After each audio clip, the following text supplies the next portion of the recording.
Okay, good morning, everyone. Call the meeting to order with land acknowledgement. At this time, I'd like to acknowledge that we meet on the traditional land of Treaty 6 territory in the Métis homeland and acknowledge the diverse Indigenous peoples whose ancestors' footsteps have marked this territory for centuries, such as the Cree, Dene, Saulteaux, Blackfoot, Nakota Iska, as well as Métis and Inuit, and now settlers from around the world. I'll start with a roll call. Councillor Principe. Good morning. Councillor Morgan. Good morning. I'm here. Councillor Rutherford. Morning. Councillor Clark. Good morning. Councillor Tang. Morning. Mayor Knack is here. Good morning. Councillor Parmar. Good morning. Councillor Paquette. Good morning. Councillor Salvador. Good morning. Councillor Stevenson. Good morning. Councillor Elliott. Good morning. Councillor Wright. Good morning. Okay. Declaration of pecuniary or conflicts of interest. Before we consider today's agenda, I'll ask all members of council present if they have any pecuniary or conflicts of interest to declare regarding any of the items to be discussed. A pecuniary interest exists when an item could monetarily affect a member of council, their employer, or a family member. A conflict of interest exists when an item could affect a private interest or a member of council, their employer, or a family member. Do any members of council have a pecuniary or a conflict of interest to declare? Hearing no declared pecuniary or conflicts of interest, we will move to adoption of the agenda. Mr. Mayor, are you rocking? Okay. Yeah, we'll take a motion to adopt the agenda. So moved. Thank you. With the replacement attachments. So moved. Thank you. Do I have a seconder? Second. Seconded by Councillor Parmar. Please vote on adoption of the agenda. I'm a yes. Thank you, Councillor Jans. Councillor Principe is yes. Thank you, Councillor Principe. I'm a yes as well. Thank you, Councillor Elliott. Yes. Thank you, Councillor Rutherford. We have all the votes. Thank you. Please display the vote. That is carried 13-0. Next, council protocol recognition. I don't believe there are any recognition items or protocol items today that I'm aware of. So therefore, we'll move on to the explanation of the public hearing process. All right. Before we begin, I would like to give a brief overview of the public hearing process. The clerk will call out the bylaws, and I will state the number of speakers that are registered to speak to the bylaw. Council will then select the bylaws they wish to discuss and vote on any bylaws that have not been selected for debate. For each item selected by council, administration will first provide a presentation. Next, I will call the names of each registered speaker and invite them to make their presentations. Each speaker will have 5 minutes to make comments, and the clerk will run the official timer, which will be displayed in the virtual meeting and on the screen in the chamber. The timer lights will be green for the first 4 minutes, turn yellow when there's 1 minute remaining, and flash red when 5 minutes are up. When there are multiple speakers registered for an item, speakers will be placed in panels. The first panel will be those in favor, followed by a panel of those in opposition, continuing in that order until everyone has been heard. When everyone in your panel has had their turn to speak, members of council may ask questions of you and the other panel members. After hearing from the public, council may ask questions of administration. After all questions of administration have concluded, I will ask councillors if they have any clarifying questions as a result of any new information that may have arisen during the public hearing. Finally, council may close the public hearing and debate the bylaw. For everyone participating virtually, I ask that you please mute your microphone when you are not speaking. And if you are here in person, city staff will guide you to your seat when it is time for your panel. Clerk, may you please call the bylaws? Thank you, Mayor Knack. Is there anyone to speak to item 3.1, bylaw 21421, to close a portion of road right-of-way Belgravia? Yes, I have one speaker registered in favor, and they are to answer questions only, and nobody in opposition. Is there anyone to speak to item 3.2, bylaw 21366, to allow for small-scale mixed-use development, Wet'suwet'en? Yes, I have 3 speakers registered in favor and 2 speakers registered in opposition.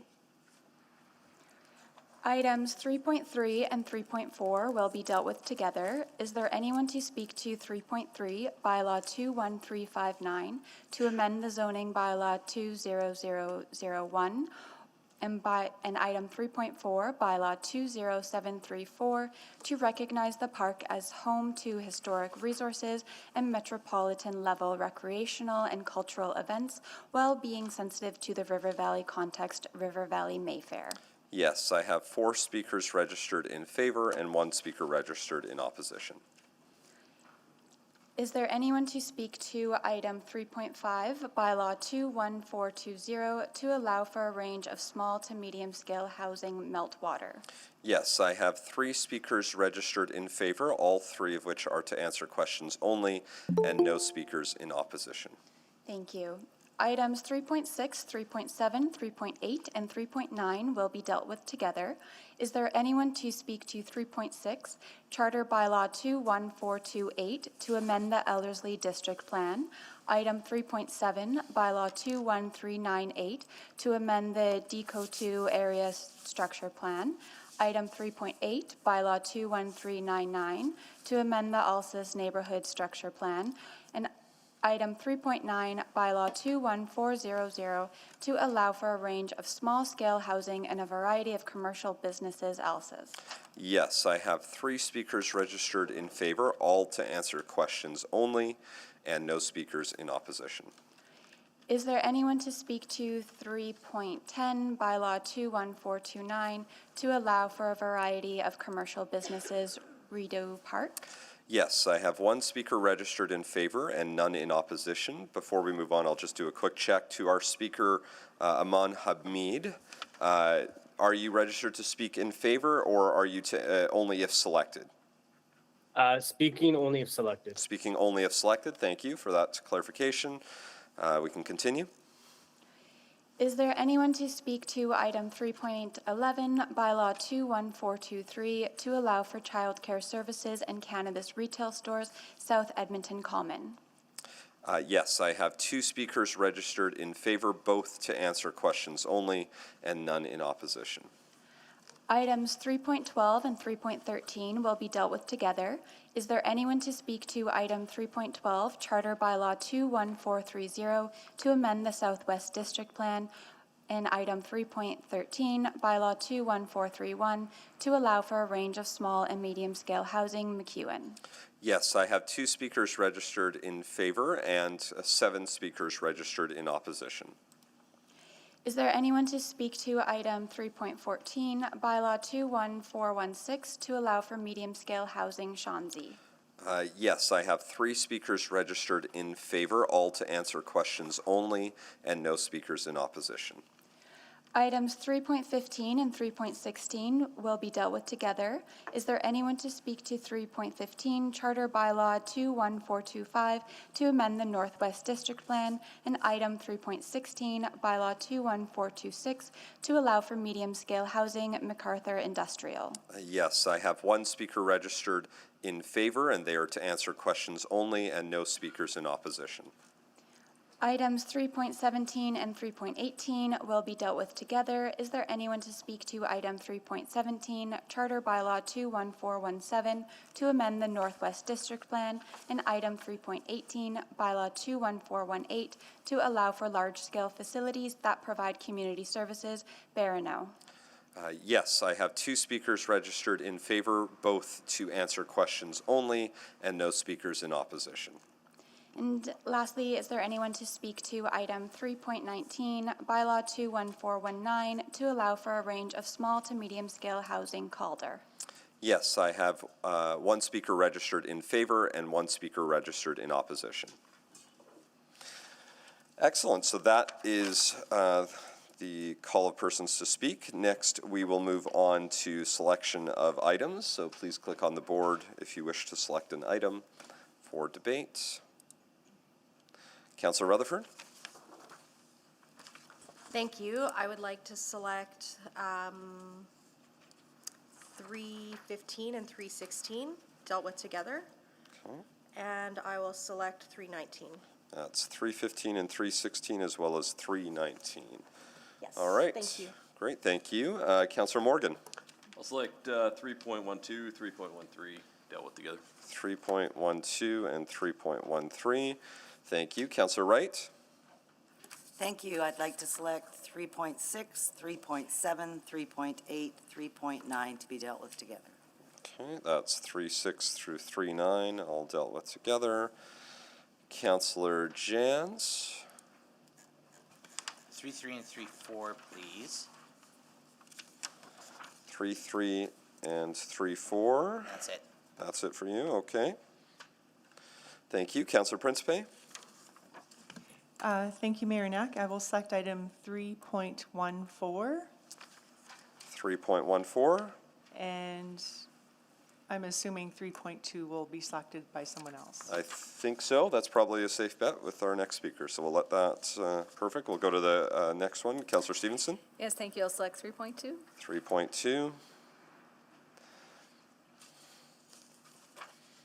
Okay, great. I don't see anyone else on the board for selections.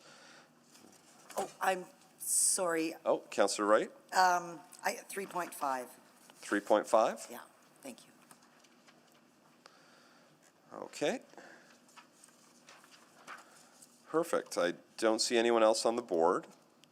So at this point, we can take a motion to close the public hearing on all the remaining items. Councillor Rutherford, Yeah, I will move closure of the public hearing on item 3.1, item 310, 311, 317, and 318.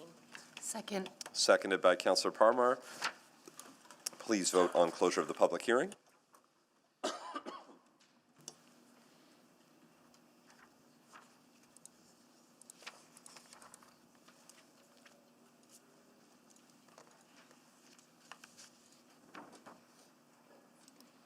We have all the votes. Thank you. Please display the vote. And that is carried 13-0. Councillor Rutherford, please go ahead. I will move first reading of all the aforementioned items. Second. Thank you very much. Please vote on first reading.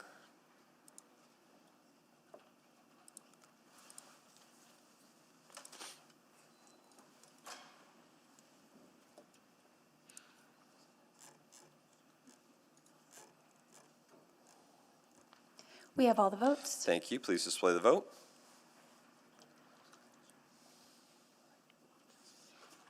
And that is carried 13-0. Councillor Rutherford. Yes, I will move second reading on all the aforementioned items. Second. Seconded by Councillor Parmar. Please vote on second reading.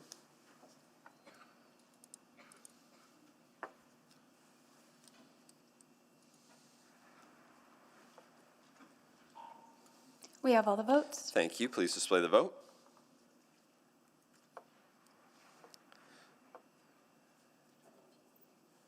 And that is carried 13-0. Councillor Rutherford. I will move consideration of third reading on all of the aforementioned items. Second. Seconded by Councillor Parmar. Please vote for consideration of third reading on those bylaws.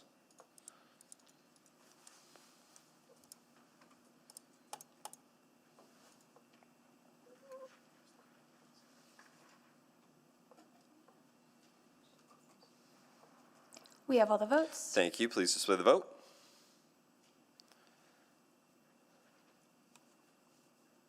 That is carried 13-0. And Councillor Rutherford. Yes, I will move third and final reading on bylaw 21421, bylaw 21429, bylaw 21423, charter bylaw 21417, and bylaw 21418. Second. Thank you. And that's seconded by Councillor Parmar. Please vote on third and final reading.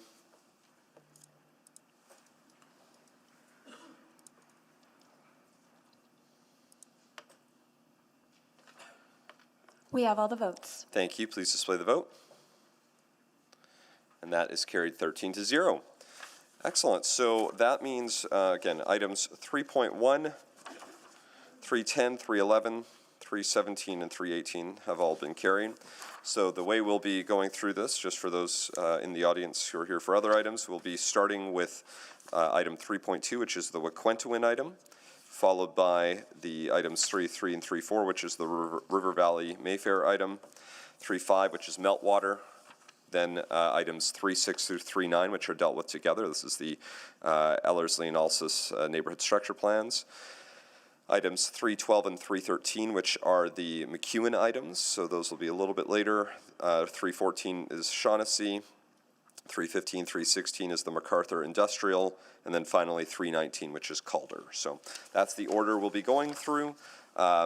Before we get any further into it, I want to welcome some guests who are here. Very excited. We have our grade 6, grade 6 French class. Bonjour tout le monde. Grade 6 class from Lendrum. Madam, let's see, this is, I'm just trying to read this writing here. So, who's our teacher name? What's her name? Madame, Edward, that's an S at the end. Okay, that makes more sense. Madame Edwards, thank you. From Ward Papasteo, which your city councillor, Ceci. I'm on year 7 of Duolingo. Oui. But I don't speak. J'étudie français à rural Alberta. Oh. Parce que, je ne parle français. Actually, that's not bad. You are here. Are you here for just a tour today? Fantastic. French for I study French in rural. Yeah, thank you, Councillor Chance. We got that. So you have, I imagine, you're going to be doing a mock public hearing as well. You haven't done it yet because you're here right at the start. So who's going to be the mayor?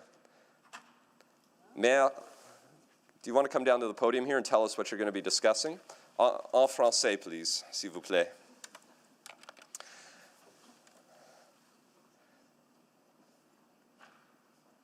Yeah, I think that podium should work too. All right, what's your first name, Mayor? I'm Nolan. Mayor Nolan. What will you be discussing in en français for the rest of us here? On va discuter est-ce que les personnes 16 ans et plus peuvent bicycletter sur le trottoir? Oh, okay. So I think because I'm still learning. So I think, if I heard you correctly, those 16 and older, you're going to be talking about if they can ride on the sidewalk. Is that right? Yeah. Yes. Duolingo slowly paying off for me. I need to speak it more. That's the problem. I can understand it a little better. But that was wonderful, by the way. Your French you're doing excellent work right now. So really excited to hear that. Once you make that decision, please let your councillor know. Councillor Jans will be very excited. So merci and bienvenue, class, and we'll welcome you. Thank you very much. I promise. I said I was going to try to start taking classes in March. We'll see if I can book some time. I'm working on it. I really got to get to some classes. Anyway, we'll get there. Anyone want to take French classes with me on council? Oh, Councillor Parmar, Councillor Elliott. Okay, we'll find a way. Thank you. It's great to see you here. And with that said, we will move on to item 3.2. How's your French, Miss Saint-Aubin? You caught me. Yeah, I got it. Oui, oui.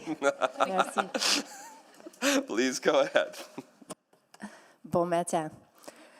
This application is to rezone a site in the Weekentowin neighborhood from the medium-scale residential zone with a height modifier of 16 meters to the mixed-use zone with a height modifier of 12 meters, floor area ratio of 2.2, and the commercial frontage modifier. Next slide, please.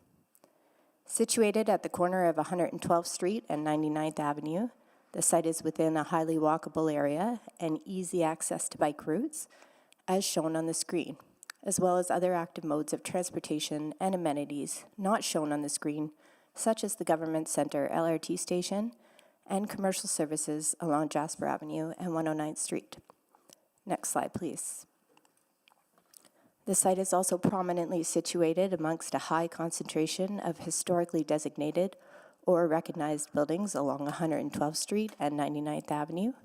4 are designated and 3 are on the inventory. These buildings are some of the oldest in Weekentowin, built between 1905 and 1911, and create a pocket of historical character in contrast to the neighborhood's predominantly high-density character. Next slide, please. To illustrate this surrounding context, on screen are the buildings that either abut or are adjacent to the subject site. This includes the Mountfield Residence, a designated historic resource located to the south. The Purvis residence, which is identified on the city's inventory of historic resources located west of the site, and the John L. Lang apartments, which are also designated historic resource located north. Next slide, please. Engagement included mailing notices to residents, site signage, making information available on the city's website, and one-to-one conversations with residents. We heard from 4 residents directly and received a petition with 68 signatures, all in opposition. Concerns were related to ensuring that the new development is respecting the area's historical character and that additional density would generate traffic and parking congestion. Next slide, please. Both the city plan and district plans support greater density within the city center node, and they emphasize the importance of heritage areas. With the high concentration of historic buildings within the area, the district policy considers this a heritage place, which is defined as a location of architectural significance to the history of Edmonton that contributes to our unique sense of time and place. District policy then encourages new development adjacent to heritage places to respect their significance by using sympathetic architecture and design features such as materials, proportions, setbacks, massing, and landscaping. Next slide, please. Through the review of this application, administration identified 3 primary features as being in keeping with the area's historical character. These character-defining features are larger setbacks along 99th Avenue and 112th Street, masonry as the predominant exterior cladding material, and the main entrance being oriented towards 99th Avenue. The proposed MU zone lacks regulations to ensure new development is using architectural and design features that respond and respect the area's historical character. Administration offered to work with the applicant on a direct control, or DC, that mimics the MU zone in terms of land use flexibility while regulating architectural controls. This slide models the built form impacts of MU, that's shown in the transparent blue box, where the building is directly on the property lines along both streets, interrupting the wider yard character, providing no opportunity for landscaping, and blocking views of the existing historic buildings. The yellow box, on the other hand, illustrates a more sensitive positioning of the building on the site using a DC zone with setbacks from the streets. A DC zone can also provide assurances for the other character-defining features. Next slide, please. Administration does not support this application. It does not provide adequate regulations to ensure new development is responding to the site's historical context, which is an objective that is supported by statutory plans. Thank you. Thank you very much. Next, we will move to our speakers. We have in person Ryan Eidick. Ryan, are you here? There you are. Make your way down. Raynon Sowens from Clarity, please come on down. And then I think we have Mike Sacha online. I believe I see Mike online. Are you there with us, Mike? Can you hear us? Sure I am. I can hear you. Thank you very much. So we'll get everyone seated. We'll start with Ryan, then Raynon, and then Mike. And as you're all getting settled, I actually should just do a quick review here before we start going through all the speakers. So before we continue, I want to remind everyone of the respectful behavior expectations required while participating in this meeting, both in person and virtually.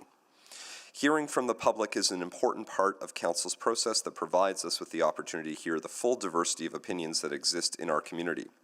As meeting chair, my role is not to moderate the nature of the content being discussed, but to ensure behaviors support a safe, respectful, and neutral space for my colleagues, city employees, and the public.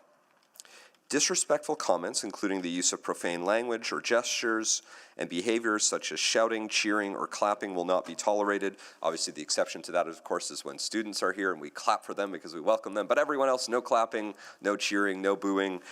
You keep that all to yourselves. Nod vigorously with your head if you need to. That's always your best way. You can nod your head yes or no. You know, that's about as much as you can do here. Anyone continuing to demonstrate the types of behaviors such as the shouting, cheering, clapping, profane language, gestures will be removed and will not be permitted to rejoin the meeting. I will not provide any additional warnings. This meeting is being live streamed and everyone is welcome to watch online. In addition, for those online, use of the raise hand feature, the chat button, the emoticon response, or AI note-taking tools in the virtual meeting are not permitted. So, with that in mind, I think our speakers are settled in, starting with Ryan Idek. Please go ahead. Thank you. Good morning. I did send a presentation in last night. I think it's up on the screen. There you are. Great. Yeah, good morning, Worship and Council. We're the applicants for this file in Wigwentooin. Next slide, please. We're representing the landowners, who are also the owners of the John T. Ross residence a couple blocks away. In this development, there's a coffee shop on the main floor, and then the landowners' offices are above. Both of those uses have outgrown their current space, so the owners are looking to basically recreate this concept at the site in question with a main floor pedestrian-oriented commercial use or uses and their offices above. Next slide, please. The current RM zone does not allow for main floor commercial uses or above ground commercial uses without a residential component, so rezoning was required no matter what to support this concept. Our desire was to work within a standard zone to allow flexibility and minimize our client's risk, which isn't guaranteed through a direct control. A DC would require some level of architectural control to be done prior to getting administration support and then prior to even coming to discuss with you at council related to simply the land use component. So going that route, it wouldn't guarantee the project is feasible. It wasn't an option for our clients, so understanding the risk of coming before you without administration support, we're just taking our chances here. We agree that the area's historic nature should be considered. We've proposed a zone with a reduced scale and a reduced intensity that respects that context, even if it is less than what would typically be considered in this area in the city plan or the district plan. And we do believe that the outcomes for the direct control that administration has included in their presentation and report, they can still be achieved at the DP stage, and we're happy to work with them further on this at the design stages. Next slide, please.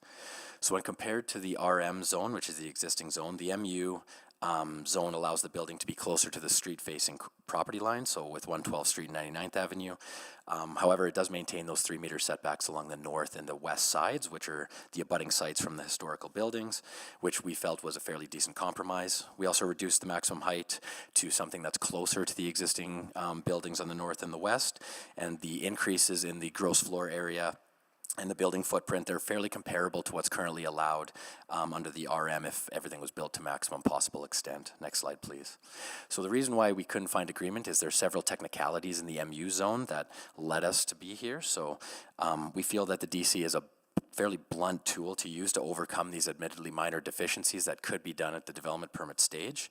So the building can be built right to the property lines on the south and east sides. That's absolutely right, because the boulevards are huge, which triggers a subclause in the MU zone. However, this 0 meters is a minimum, and the 3 meters that the administration desires is still an option under the MU zone. It's the maximum setback you may have.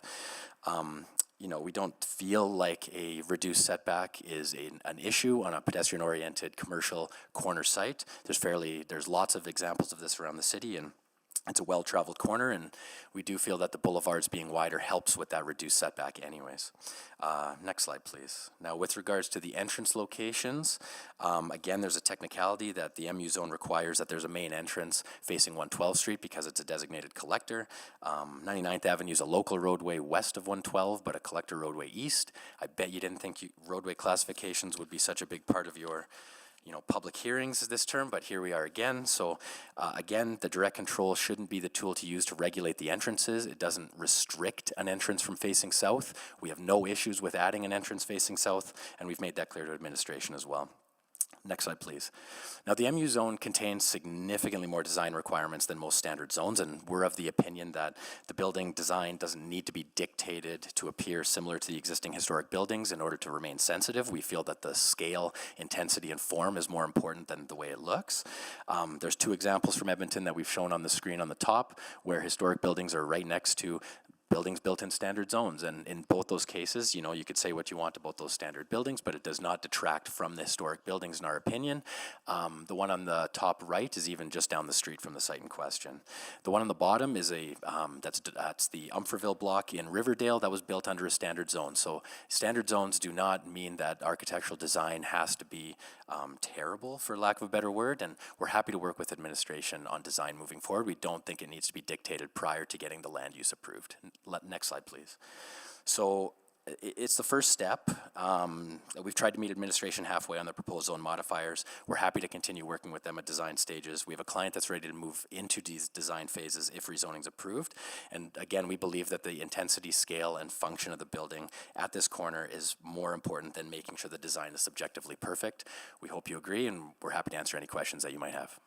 Thank you very much. And for those in chambers, as we don't have the timer on the big screens, you just keep your eye right on the lights there. You've been here before, you know how that works. So, and for those online, I'll just ask you to get ready to keep a timer handy. We'll have a timer here in the place, but I don't want you to be caught off guard. So next up to our guest, Rainon Sones. Please go ahead.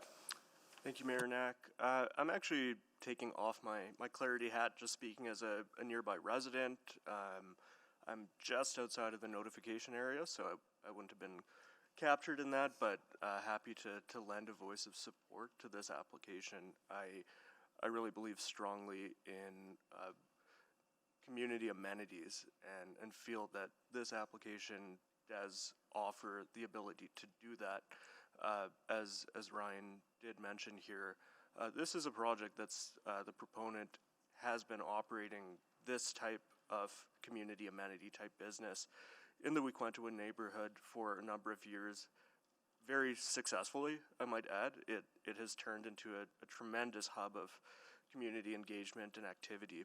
And I think, you know, sort of reputationally, it just speaks to what type of perspective they will be taking on this project, whether or not we take the perspective of a standard zone or a direct control. I think these are the types of things that can be incredibly risky ventures for small local investors who are trying to invest in our communities. We have a very, very small number of these types of investors. So I'm thinking of projects that you may be familiar in, like Calder or projects by Beljan or what have you, where we do see tremendous value, but also tremendous risk and challenges for those projects to work out. They're not inherently tremendously profitable, and I think we need to take just enough flexibility that we can support good sort of urban outcomes for the residents of these areas. So I'm just lending a voice of support, happy to answer any questions that you may have, but I do strongly feel that this would be a great amenity for our neighborhood, and just want that plainly stated. So thank you. Thank you very much. And for those members of council who have your digital list, you'll note that they're clearing because he wasn't here on behalf of Clarity. So just making sure. Similarly, I don't know, we can confirm with Mike. Mike Satcher, are you here on behalf of the Community League? Because I see another member of the Community League's registered in the other category. Gotcha. No, I'm not on behalf of the Community League. Okay. No, I'm on the Community League. I'm just as myself. Fantastic. Just wanted to make sure because I think that was originally listed there, so I just wanted to get confirmation. So great. You have 5 minutes. Please go ahead. Great. Thanks so much. Good morning, Mayor, Council. I'm speaking today in support of redevelopment on this site and complete mixed-use transit-oriented Wequentuin, where I live. The ask today is straightforward. Does it deny the current MU rezoning request and go to work with the DC zone that enables the proposed use while ensuring high-quality context-dependent buildings. This particular block sits on a rare cluster of historic resources, either designated or inventoried. Folks familiar with the neighborhood will recall that the duplexes that were demolished last year were on the inventory themselves, so that's the site in question. This context is recognized by city policy, which calls for sympathetic architecture, materials, proportions, setback, massing, etc. So actually, the massing is not a concern. Oh, somebody keeps messaging me. The massing is not a concern. Density is not a concern. I'm not concerned about parking. I'm very excited to see this use happen in the neighborhood. The one thing that this blunt instrument of the mixed use zone does here is prevent the adequate setback for both 112th Street and 99 Ave. So the building should really be in alignment with the other buildings on the street to preserve this historic walking path. So that's the only bit that's at issue. Administration's analysis is very clear. The standard MU zone lacks the tools to guarantee the appropriate response to the built form. As written, the MU zone, and as said by the proponent, can go right to lot line, which will block the views of everything else on the street and is not ideal for the built form here. So this is why the direct control zone is the practical pro-growth fix. It can keep the applicant's development rights, 12 meters in height, mixed use flexibility, while tailoring a few minor standards that are helpful, which is the setbacks, which is the location of the primary entrance, and some ability to ensure that we get some historic frontage. So yes, I have a very pro-development position that's informed by living in the neighborhood and understanding that this is a historic node. Thanks so much. Thank you very much, and that's our speakers. Now we'll move on to questions of our speakers. This was selected by Councillor Stevenson. Councillor Stevenson, do you have questions? Yeah, thank you very much. Thanks to all of our speakers for coming out today. So maybe just to our last speaker, Speaker Sacha. So you do not support the MU zone, but you would support the DC. That's correct. I mean, like even the height is fine. Big building there. It's just the setback we need. It's just the setback. Okay, so that's the key issue for you. Okay, thank you for that clarification. Sorry, point of order. I'm having, with the speaker, I can't really, is there a way the speaker could speak closer to the mic or more clearly, or is there, like he said, Yeah, I would I'll support try. even a blank, and I didn't hear what blank was. Okay, thanks. Remember, first point of order, and then I'll call on you, and then that's fine. But that's probably also a point of privilege, but that's okay. So but yes, we'll ask the speaker to just be a little closer to their mic or speak just a little bit louder. So, if you don't mind answering that question again, and we'll reset Councillor Stevenson's time.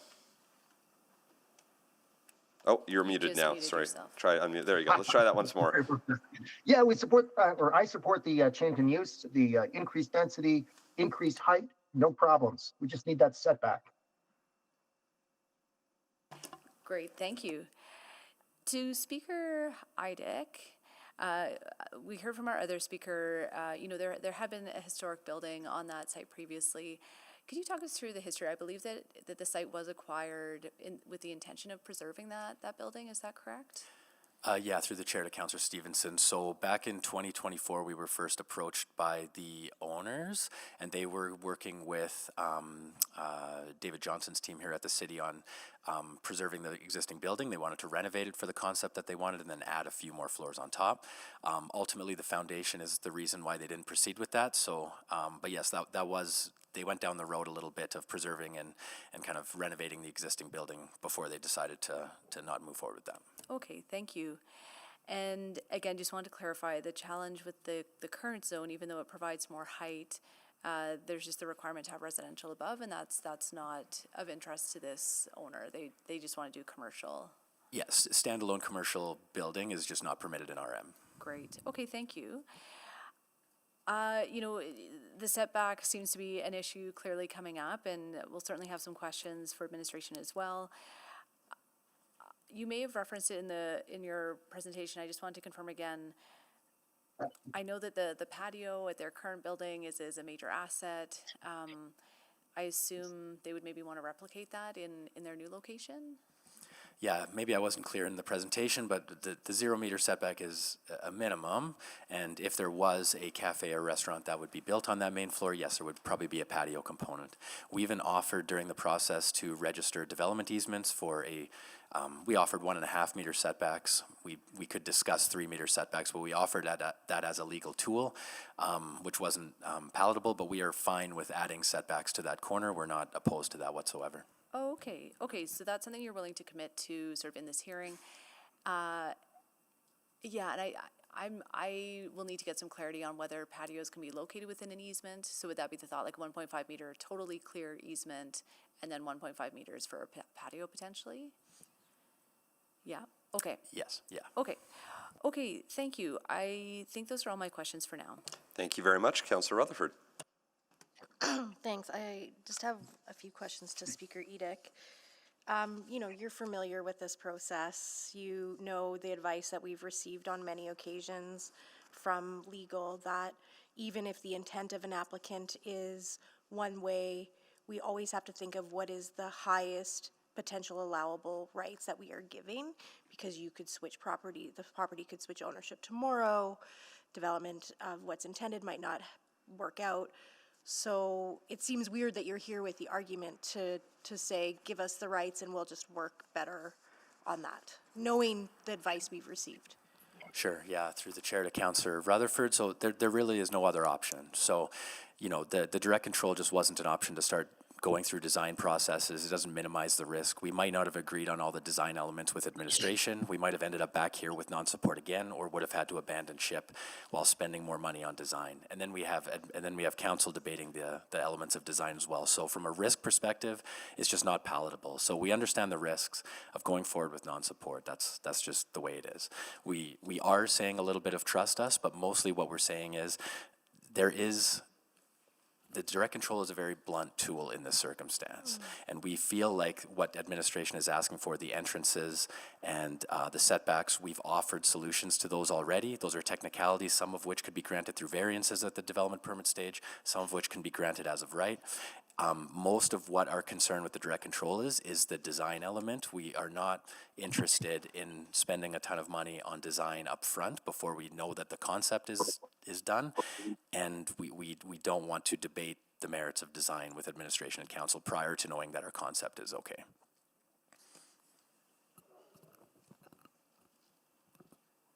Okay, so it's, if I'm understanding correctly, it's the fact that there would just be a lot of, either way, there's uncertainty, Correct. but one has upfront costs that the other doesn't.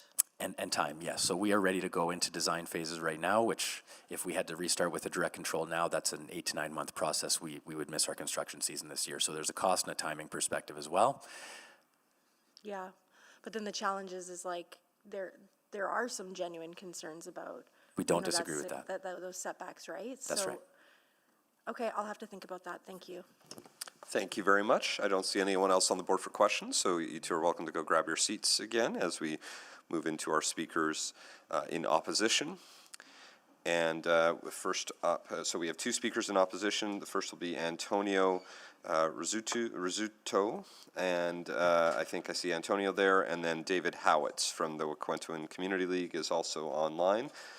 So great, as you've heard, you each have 5 minutes. I think it looks like the timer is working, but feel free to keep your own timer. We'll proceed with Antonio first. Please go ahead. Hi, can you guys hear me? We can, yep. Please go ahead. Oh, great, thank you. Good morning. That's interesting feedback as I'm taking that all in. Thanks for the opportunity to provide this feedback. I represent a team of psychologists and owners who operate out of John Lang, which is the property adjacent to the rezoning site. We're not in support of this. We believe this is an important rezoning for not just the residents, but for all Edmontonians, and I'll explain why. Next page, please. Okay, perfect. Yeah, the administration did a really good job there. I mean, they're summarizing a lot of the positions that I'm going to reiterate here. We did receive feedback from community residents, no doubt. And maybe some of the highlights here, I think the first one's very easy to align on in terms of whatever businesses go in there, no doubt should be considered in terms of restriction of what they can do, whether that's cannabis, liquor, given the proximity of schools and mental health services within the immediate proximity. I think that's probably more of a given.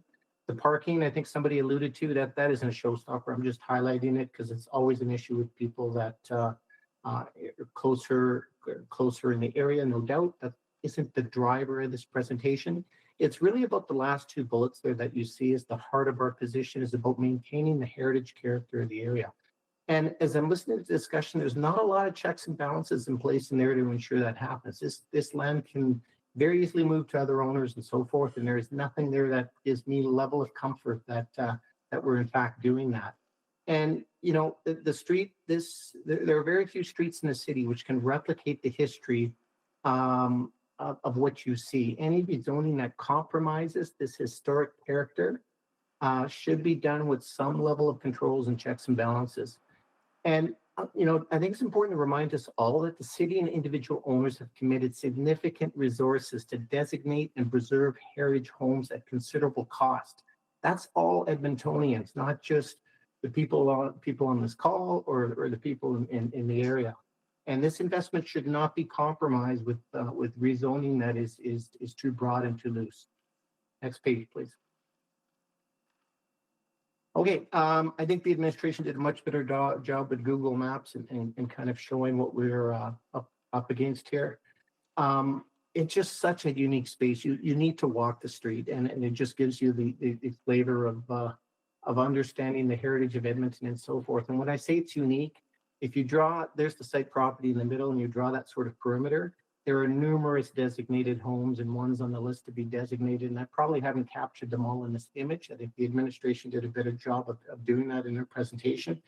And what I'm trying to highlight here, just the significant or the very unique situation that you have. This is not your typical rezoning, no doubt. There are just so many heritage homes clustered in such a small area that there is some significant risk here that I would ask council to heavily consider in their decision as they look at this. Next page, please. One thing that wasn't brought maybe to the attention earlier is the walking tours, and you know they're front and center of the area. They do pass by this particular area, and the point I'm trying to make here is just the high visibility. So these are people in the area, residents of Edmonton that come through these walking tours and appreciate the history of the area. So whatever we do on that corner, we need to be very cautious and very safe about doing that. Next page, please. Okay, so when I kind of step back and I reflect on kind of the whole presentation and everything I'm hearing, it sort of does fit back into sort of 3 or 4 broad themes here. We're not in support of the rezoning for 3 broad reasons. It doesn't align with a lot of the feedback that we've solicited and seen from the community. It does not respond fairly to all residents of Edmonton. They own a piece of this decision who have invested in heritage preservation via tax revenues. So that's, you know, there's significant investment there across the board. And it's like, we want to preserve and ensure and have the checks and balances in place to ensure that investment is preserved. And there is a higher risk. I'm hearing the dialogue of compromising the heritage character of this area with the existing rezoning as it sits. I'm not opposed to densification. We're not opposed to doing all those things in terms of providing services for the community. However, it is so important to ensure that this building fits into that and does not compromise the character. Thank you very much. That is your time. Just before we go to our next speaker, in case folks in the audience were wondering, that is the sound of snow falling down the glass pyramids that we have above us. On sunny days, that will happen. If it gets too distracting, we'll close this, but I would prefer not to, because that means we lose sunshine, and goodness, we love sunshine. But if at any point in time a member of council does want to call a point of privilege, that is acceptable as well, but we'll maybe play it by ear right now to see if we can enjoy the sunshine, but that also could create more of that noise as we go. So to everyone else, we're all used to it, but to you, you're like, what was that? We're all good. Everyone's fine. It's just snow traveling down our glass. Excellent. We'll continue on and to our next speaker, which is David Howitt from the Wet'suwet'en Community League. Please go ahead, David. Good morning, Mayor and Council. My name is David Howitt, Howatt. I'm a resident and property owner in Oliver, now known as Wet'suwet'en, since January 1st, 1974. Save you the math, 52 years. Since the 1970s, I've been involved in neighborhood planning and development with COG, Community of Oliver Group, which folded into the Oliver Community League about 2 decades ago. And I'm now speaking today as a member of the Civics Committee of the Wet'suwet'en Community League. The committee met last evening, and I was asked to express our pleasant surprise with the support for heritage issues expressed by the administration report. We fully support the administration's position.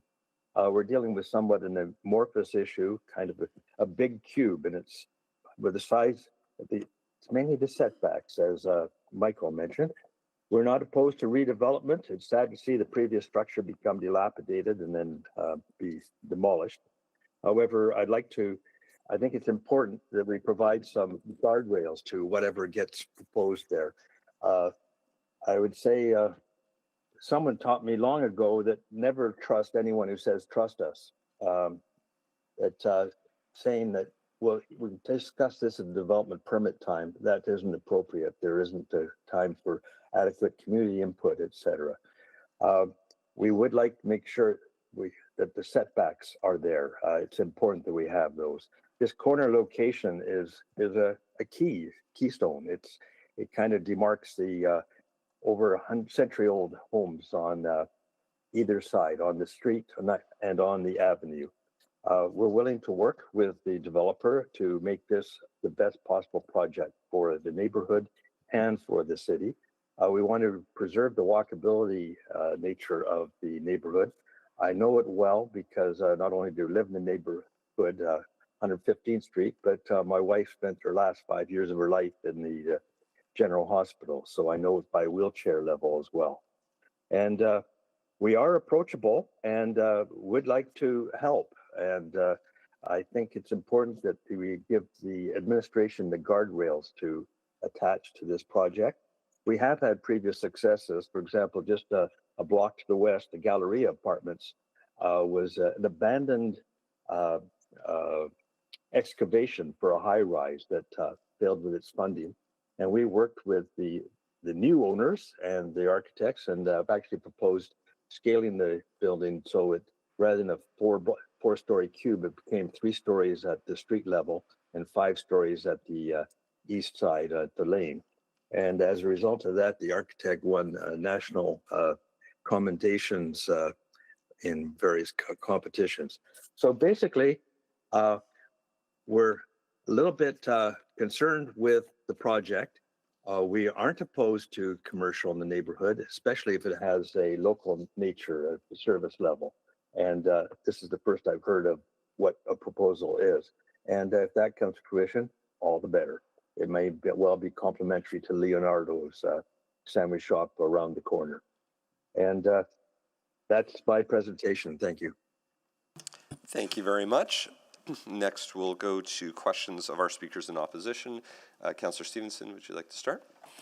Yeah, thank you very much. I appreciate those thoughts. And I have a similar question for both of you, which is just something that I'm weighing in my mind. So Speaker Ritsuto, something that I'm reflecting on is that there is existing zoning in place that would allow a 4-story development. And so, again, if we weren't to move forward with this rezoning, if the owner decided not to pursue a DC, they sold the land, again, we could be looking at a 4-story apartment building there. So just trying to get your thoughts in terms of how we weigh that with the historic context. Yeah, that's a really good question because that went through my mind as well. As regardless of whether this gets approved or not, there's never guarantees or something that can fully maintain the historic nature of the area. We just felt that when you introduce commercial on the main floor and you introduce sort of the setbacks, I think that was part of the key elements. You really do block the views of all those cornering historic properties, and you just give it a different vibe. There's just a higher level of risk when you move to commercial versus building a residential complex that supports the density objectives of the city. So neither without risk. I just think the commercial one represents higher risk. Okay, and sorry, and the risk with commercial is just, again, that it can have that smaller setback potentially. smaller setback, and you know what, I don't know, there's examples where, you know, they've pointed out really good examples where it works and it can work. I'm not disputing that, but just imagine a situation where you build a very large commercial complex with the setbacks, and it doesn't have any elements of heritage nature. Just how would that fit in the neighborhood versus a commercial versus a residential place that you would build on the corner, right? So it's just sort of weighing those risk levels. Sure. Okay, no, I appreciate that perspective. Thank you. Speaker Howard, I don't know if you wanted to add anything on that thought in terms of how you weigh those two risks. Well, I agree that they are risks. I must say I wasn't paying that close attention to. If you list the risk, I will give you my comments. Yes, of course. So just a thought around, you know, the current zoning that's in place today would allow a 4-story residential building to be built on that corner. And just thinking how that, you know, maybe even sort of further out of character with the existing heritage area. It could be, but not necessarily. Just like downtowns, we have it, or even the Hendricks. We've had things where at the street level, they keep the character. I'm not proposing a high rise here, but if they're a little bit taller, that personally isn't a problem with me. Shadowing is always nasty for the neighbors, but the sun will shine there someday or some hours of the day. Okay, yeah, and I mean, I think you've raised some interesting precedents just around buildings that may themselves be contemporary in design, but are still sort of supportive of the other historic buildings in the area. Okay, thank you. Those are all my questions. Thank you very much. I don't see any other members of council on the board for. That's a terrible mistake. Councillor Clark is actually on the board. Please go ahead. Thanks. I'm just going to wait if Adam was asked. Question. Speaker number 2. Mr. Howitt, just question, has the community league met with the developer or the landowner to kind of discuss this before, or are you kind of first hearing this today? I first heard about it last night. It was part of and the council presentation was sent to me by Mr. Sacha, who is a very well-organized leader of our civics committee. So no, I'm not aware of any approach, and we are open to discuss with anyone matters of planning and development in the neighborhood. Okay, so you didn't reach out to them, they didn't reach out to you, just to be clear. Well, I didn't know about them, so I certainly didn't reach out to them. Okay. But Mr. Sacha can be reached through the community league address for the civics committee. Okay. Great, thank you. Thank you very much. Those are all the questions for our speakers in opposition. So feel free to mute yourselves now to our speakers, and we'll move on to questions of our administration. And I'll start with Councillor Stevenson. Please go ahead. Yeah, thank you very much. I appreciated the report and the conversation that we've had. Just want to get a few technicalities clear in my mind. So I had understood that the 0 setback was in situations where the sidewalk width was 4.7 meters, and I always thought of sidewalk width being different than width from like boulevard width. No, the setback can be 0. So for non-residential uses at the ground floor. And that's with the commercial frontage modifier? It is. And it's not triggered by the 4.7 meter requirement? It is not. Okay, thank you for that. Yeah, I appreciate the analysis on this, and I think it's an interesting. There's a few tensions, I think. What I'm understanding in what admin is outlining for the DC is I'm sort of interpreting it as sort of like a replacement to what had been there before. So a brick building facing 99th Ave. Not at all. The DC that we had suggested would mimic the MU zone, allow for that flexibility of uses, allow for increased intensity of the site. That includes like height, site coverage, all of those things. Just defining those, we worked really hard in our review and analysis to narrow it down to 3, defining characteristics, as we've talked about, the setbacks for landscaping, masonry, and the orientation of the entrance. So that's just what I want to clarify. So the orientation of the entrance to 99th. And that's to sort of mimic the two properties to the west, Yes, that are along the street, along 99th at Avenue. 99th Avenue, sorry. Yeah. And I think where I'm struggling is that those two properties are not designated, correct? They're on the inventory, but they're not actually protected resources. Right, there's a mixed bag around there, yep. Yeah. And then the resources that are designated to the north, that's not, so that faces 112th Street. So again, I'm just struggling with that decision to require 99th Ave rather than 112th Street. If I could just jump in here, for us, a big part of this is lot orientation. So where the lots are oriented towards 99th Avenue, they take their entrances from 99th Avenue. Where the lot orientation is towards 112th Street, those buildings take their primary entrances from 112th Street. So we felt that that was something that was important to capture going forward with new development on this site. And I guess just where maybe I'm struggling, like it seems to me that there could be just as much validity in establishing 112th Street, which has a number of historic resources, all fronting onto 112th Street. None of them, well, I don't think any of them are brick. I think they're all wood clapboard. Like, I'm just wondering why we're privileging the masonry and the 99th Street Avenue orientation rather than 112th Street orientation and, again, other materials. And those are, again, why I maybe privileged that is that those are actually designated.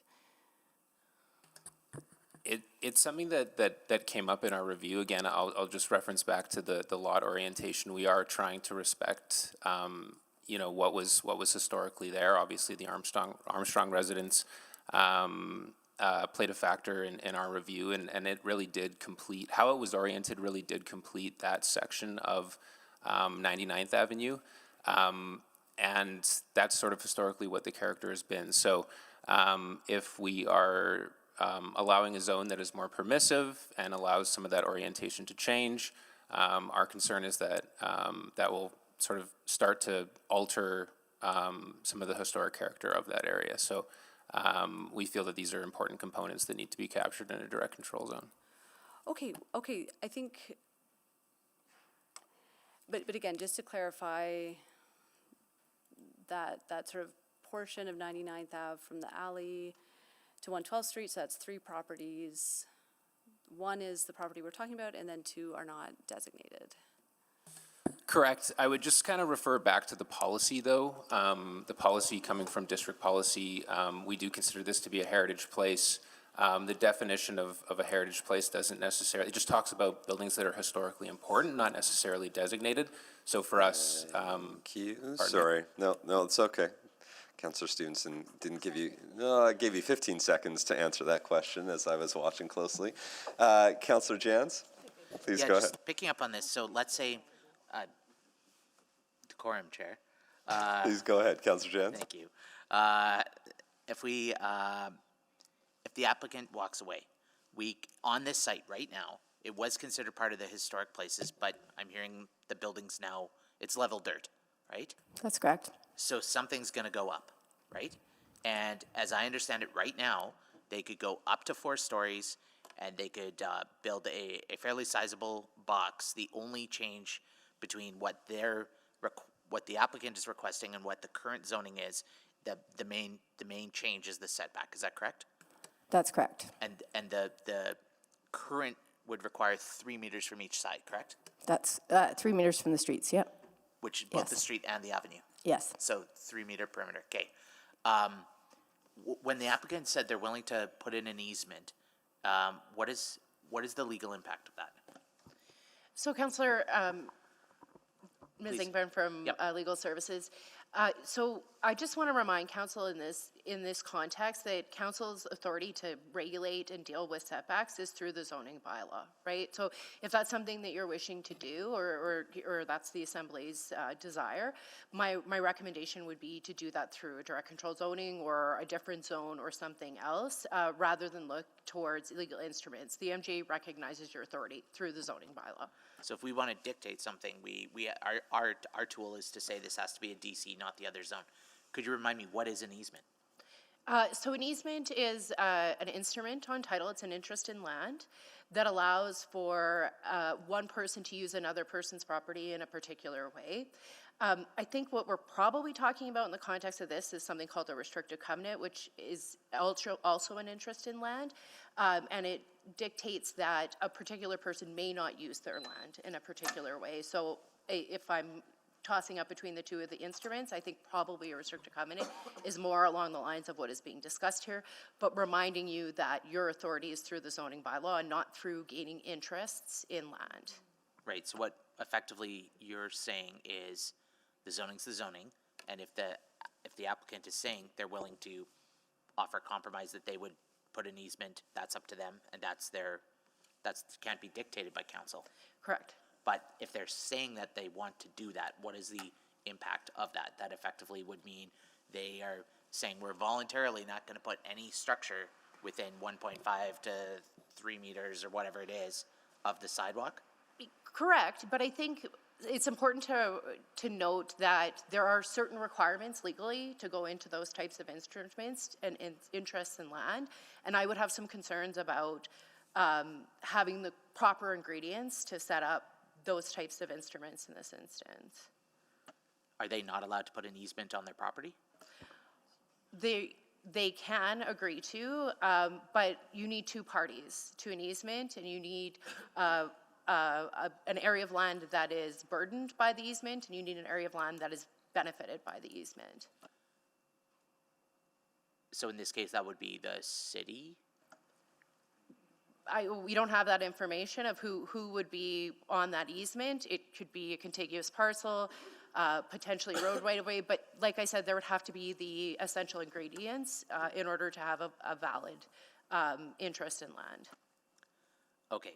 I guess because throughout the whole zoning bylaw, we've been trying to move away from DCs, trying to move towards, designated zones. So it seems odd here to see this, and I guess what I hear from both speakers for and against is the tension point really seems to be that easement, and I hear the 3 meters. That seems to be the.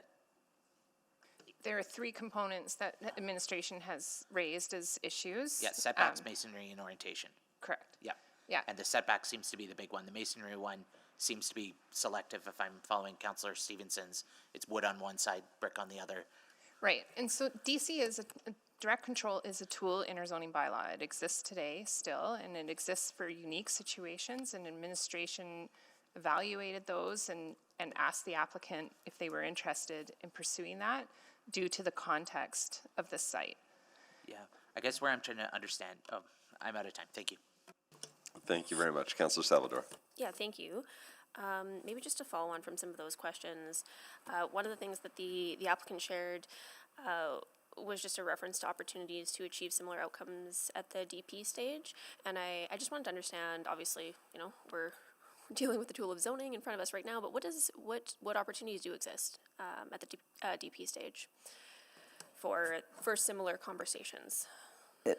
Well, they can work with the development planner and development approvals. The development planner could lean on our heritage planners and ask for additional help in reviewing the design submitted. But there is no guarantee, right? So if it complies with the zone and the zoning bylaw, we're obligated to issue the development permit. So. For sure. Sorry, did you? I was just going to say, yeah, they're bound by the regulations of the zone, just to follow up on what Ms. St. Aubin was saying. But with that comes some risks. Obviously, we don't have any guarantees on any of the character-defining elements that we've identified. And just, I think it's very important to keep in mind that intent can change. Obviously, you've heard from the applicant, they want to put forward a strong intent that can change. And I think most importantly, land ownership can change as well. So you could approve this zoning on the understanding that there's going to be this great intent. The land then gets sold and an entirely different development permit comes in. So for us, this is a very sensitive site, and that's just a little bit too much of a risk for us. Okay, and I appreciate that. Maybe just a follow-up question around that intent, recognizing, of course, there's risk when we're talking about intent because that's not what they'd be held to. But I was curious about how any opportunities for patio space would intersect with setback regulations and what that would look like. The applicant mentioned opportunities to potentially have outdoor patio space fronting onto. I don't think they mentioned fronting onto, but getting into the setback area. Right, so they can have under their zone patio in their setback area. We also have a broader citywide program for licensing patio space and road right-of-way, so even if they wanted to extend further, both those things are possible. Okay, and then just looping back to the three character defining features, I'm just wanting to understand the masonry piece one more time as the predominant exterior cladding material. Like just following on Councillor Stevenson's question around the difference in materials on the street versus the Ave. I'm just still not quite following the bar for requiring masonry. So the intention in the heritage review that was done of those character defining elements isn't to match anything that's existing necessarily, right? This is about being sympathetic in terms of architecture and design. So in our analysis and it factoring, I mean, maybe I spoke too soon a little bit earlier for Councillor Stevenson's question about whether this was intended to reproduce the Armstrong residence. How the Armstrong residence appeared definitely factored into the review of what those character defining elements are, right? We have to take our cues from some things because there are a lot of different choices and a lot of different designs and ways that heritage can reproduce itself. This is not intended, there's nothing to preserve there anymore. There's nothing to reproduce. We're not looking to overregulate. We're really just looking at three major characteristics that we thought were defining for the space and the lot and given the orientation and the unique setting. Okay. Okay, I'll leave it there, but I am seeing other folks. I'll move the second round. Thank you. I'll take that motion to move the second round. Do I have a seconder? Second. Seconded by Councillor Wright. Please vote on another round of questions.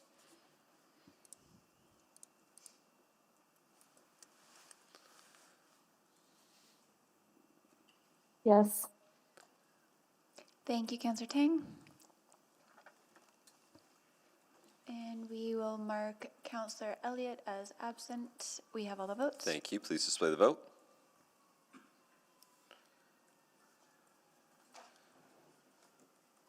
And that is carried. Councillor Wright, I think, did vote. She was in the room when that vote was taking place, so I just want to make sure. Yes, we had her, and then she left before the vote was. But I think if she clicked on the vote, Yeah. she did click on, so so we'll we can count hers. correct that. Yeah, we'll just correct that. There we go. So therefore, it'll be carried 11-0. Thank you. And we'll move on to second round. Councillor Chance? Thank you. I just want to understand, so the Purvis residence and the Edmonds residence, both two directly west, I'm assuming they were built in the same soil, built in the same year-ish, built in the same condition. They are not designated, they're on the inventory. If they, in future, the owners came forward with doing something on those properties, what are those two zoned as? They're zoned what this property is zoned. They're zoned RMH16. So they hold the same development rights that this landowner currently does. And what would be the setbacks for those two properties? 3 meters. 3 meters. So both those two could come all the way up to 3 meters from 99th Avenue. That is correct, yeah. Sorry, Councillor Jones, the reason that the setbacks look as big as they do is there's additional road right-of-way there for about 7 meters from any, where private property starts to the curb. So, and then a private setback starts from there. That's regulated by the zone. Right. So total, which is, when you're looking at the fronts of these, sorry, if I could just ask clerks to bring up slide 4, if they feel like very deep lots and that the house starts very deep into the lot. And Wekentwin is characterized by this additional road right-of-way that's, it looks sometimes like private property. Okay. So just to be clear, just to be clear, it doesn't start right from Yeah, it's not the 3 street meters or the straight avenue. from the sidewalk. That's yeah, right. Yeah, okay. I guess where I'm wondering is, do we have any sense of the condition of either of those residences?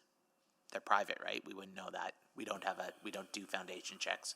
We wouldn't know, except for just observation that you can tell they're kept up really well. Okay.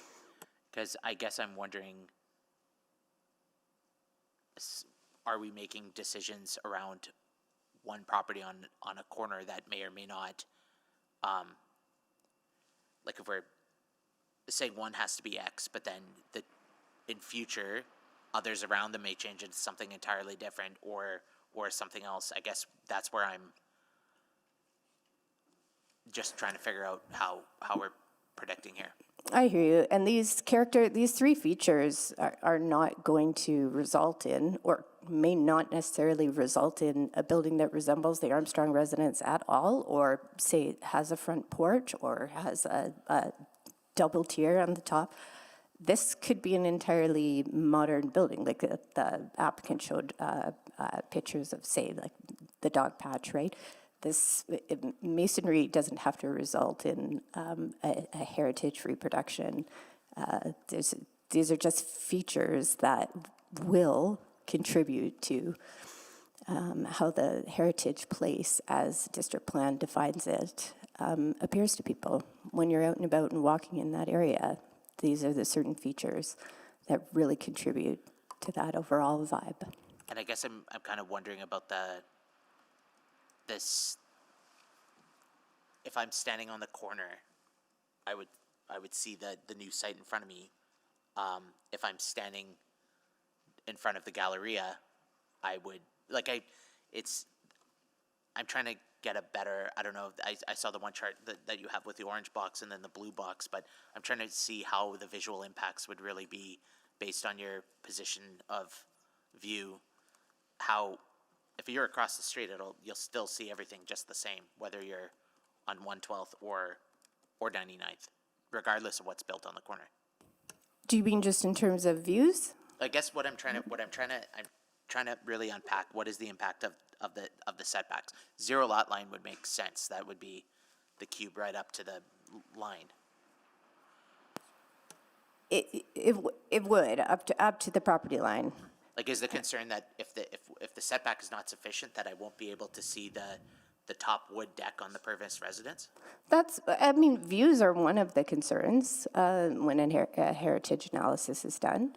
But as I was just mentioning, when you're walking around Wekentwin, particularly in this area, we are identifying this. It's our professional opinion that this is a unique pocket of heritage character in a neighborhood that is otherwise entirely our densest neighborhood in the city of Edmonton. So there are some character pieces here. They do include larger setbacks. They can include things like masonry cladding, right? And orientation of entrances does matter. So we are recommending, based on our analysis, that this is a heritage place and that any redevelopment should try to respect and be sympathetic in terms of architecture and design, not a reproduction, not over-regulation, not trading off intensity or density or massing. Thank you. Councillor Stevenson? Yeah, thank you. I just, I think I had missed, just in terms of the boxes shown in in the report. I think I'd sort of missed that part about the extra wide road right-of-way. And so just looking at, am I correct in understanding there's about a 4-meter setback from the current sidewalk to the property line?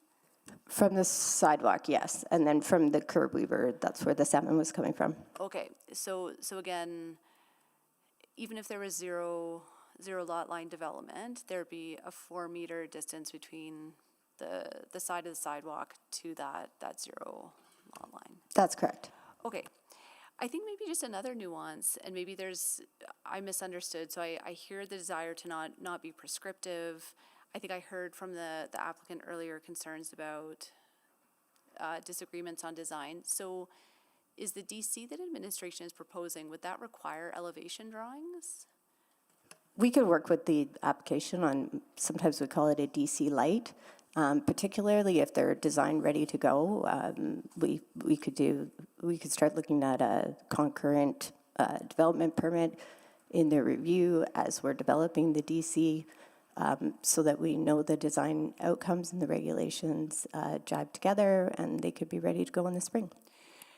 But I guess that's just the piece is what, because I hear in the report, all we're asking for is bricks, a setback, and, sorry, what's the third? Oh, the entrance on 99th. So, but I'm also hearing there would be negotiations around design. I'm not sure.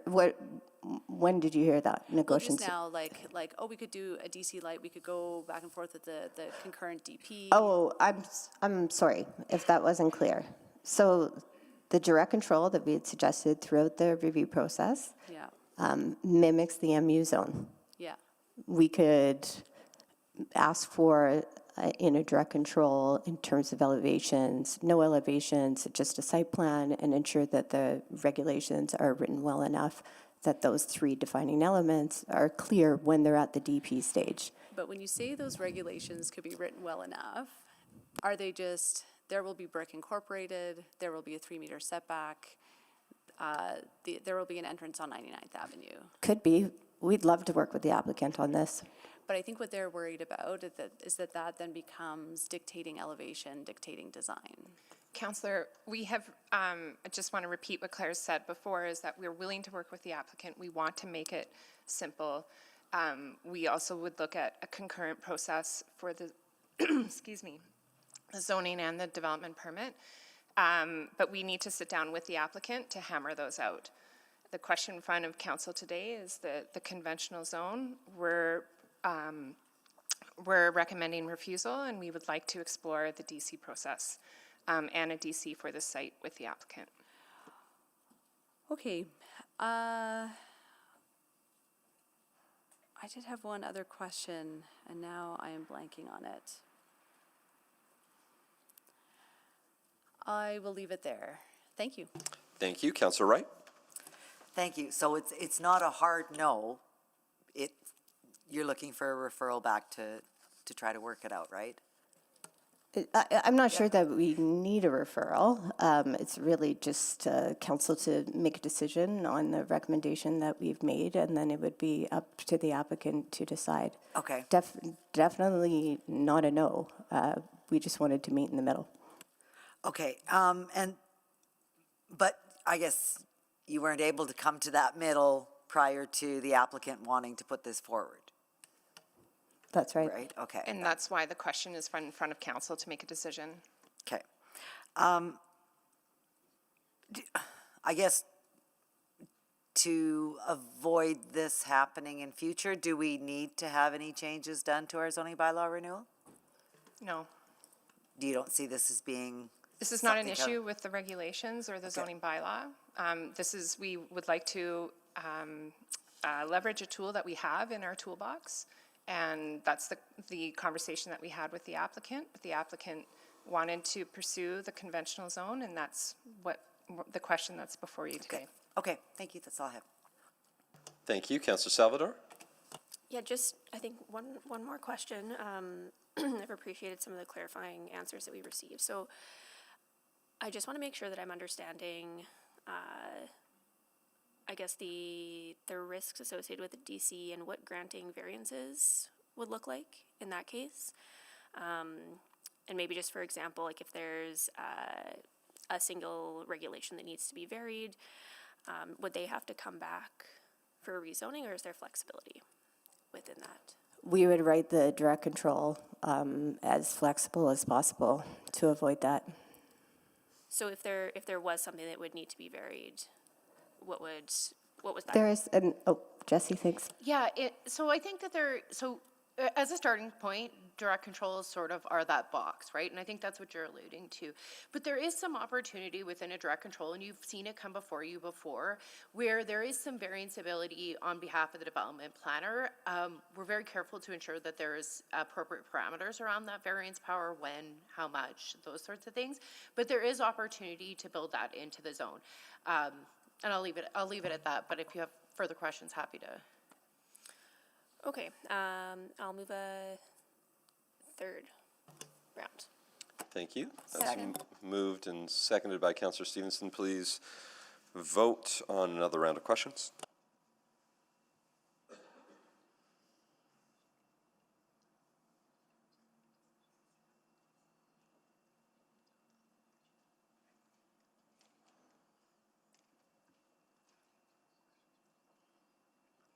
Just missing one vote.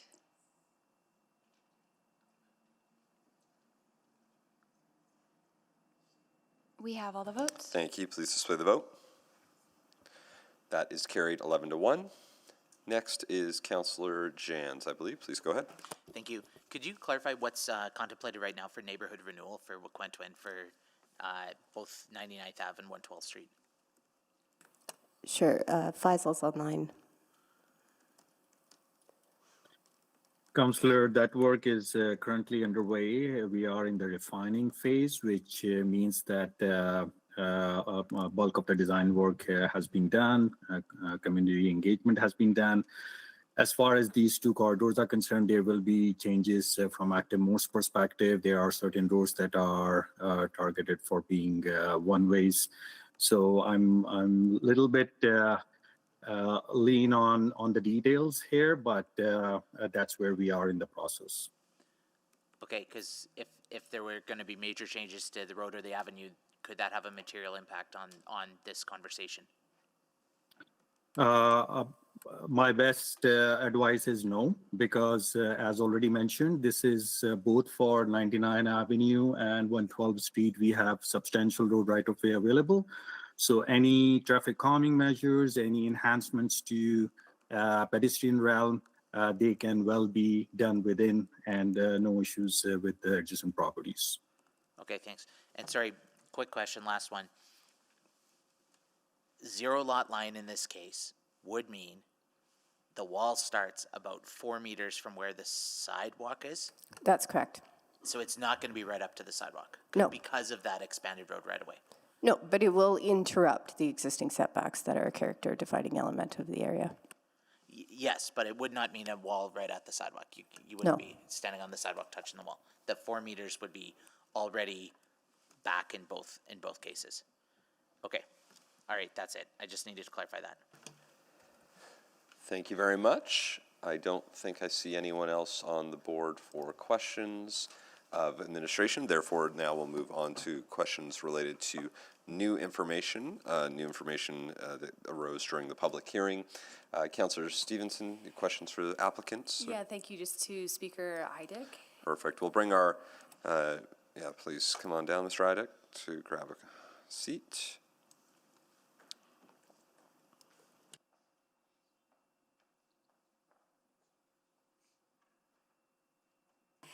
Thank you so much. I just want to circle back on, sort of the concern about having to do upfront design work, and the financial, just the challenges that could propose.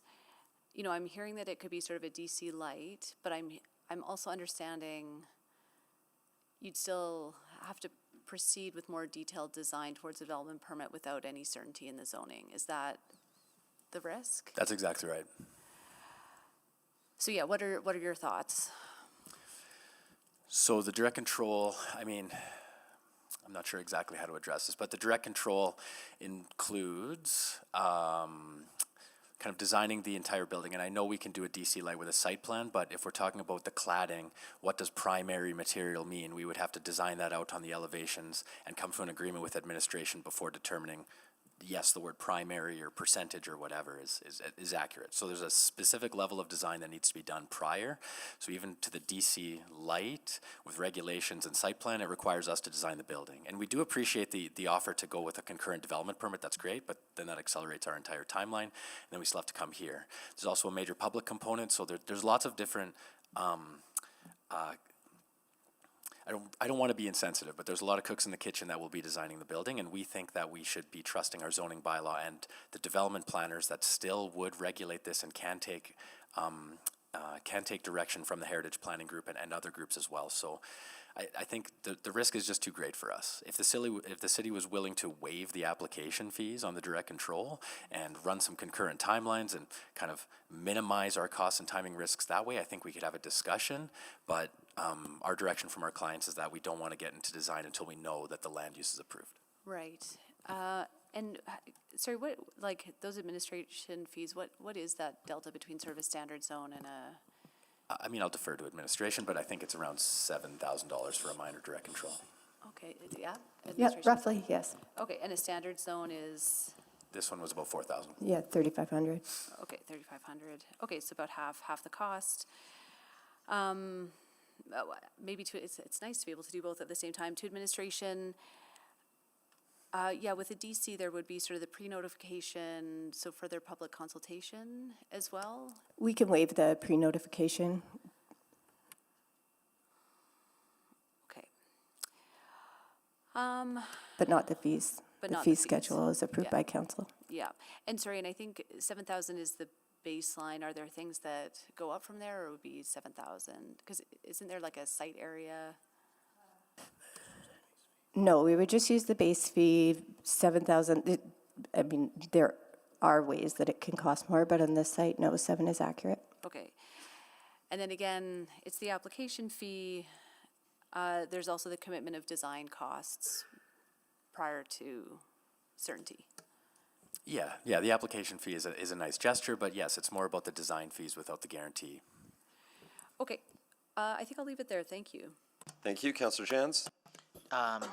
Just a question to administration. If hypothetically council refers an item to administration to come back with an XYZ, does that waive the fees for the applicant, or is the applicant still has to pay to comply with the direction of council? The applicant is still on the hook for the change in zone and the fees that are commensurate with it.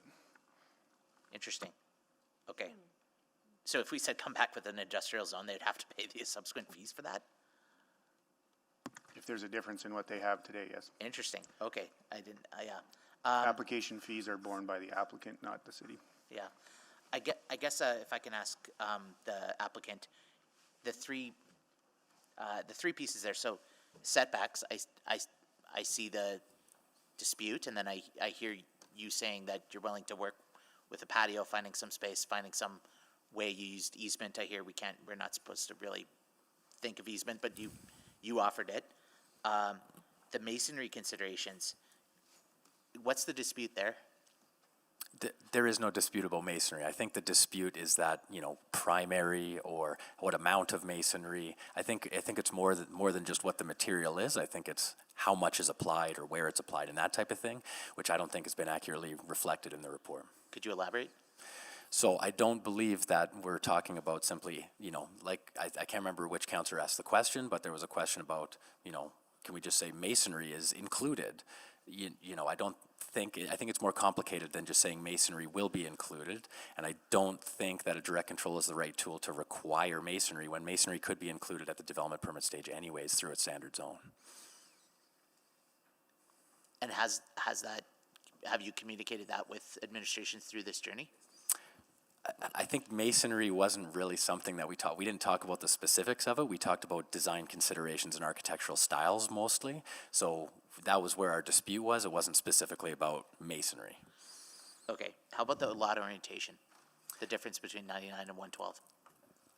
Again, we don't think that it matters when you have a corner site that will be pedestrian oriented. However, we understand that there is the ability to put an entrance onto 99th Street as of right in the MU zone, as long as there is one on 112th Street, or by granting a variance at the development permit stage.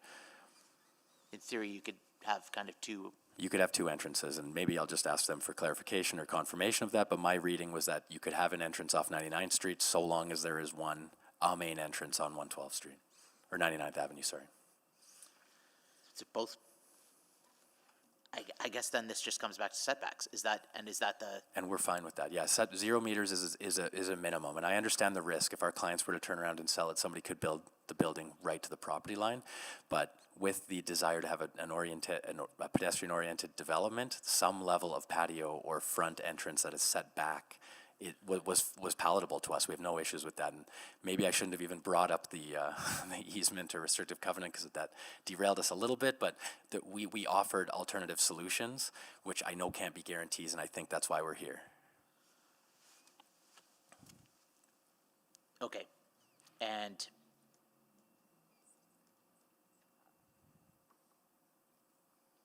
yeah, okay, thank you. I appreciate it. Thank you, Councillor Rutherford. Sorry, just 1 second. We have some guests.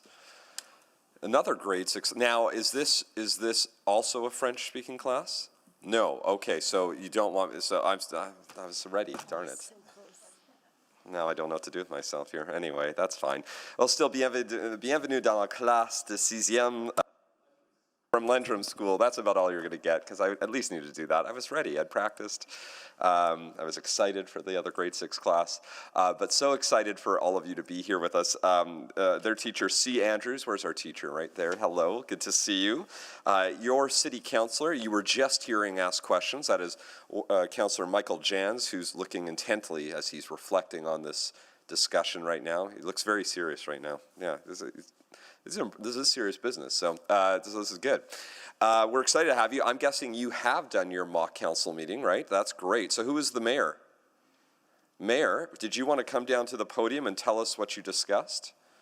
We'd love to hear from you if you're willing. Please come on down. Yeah, head on down right to this podium here.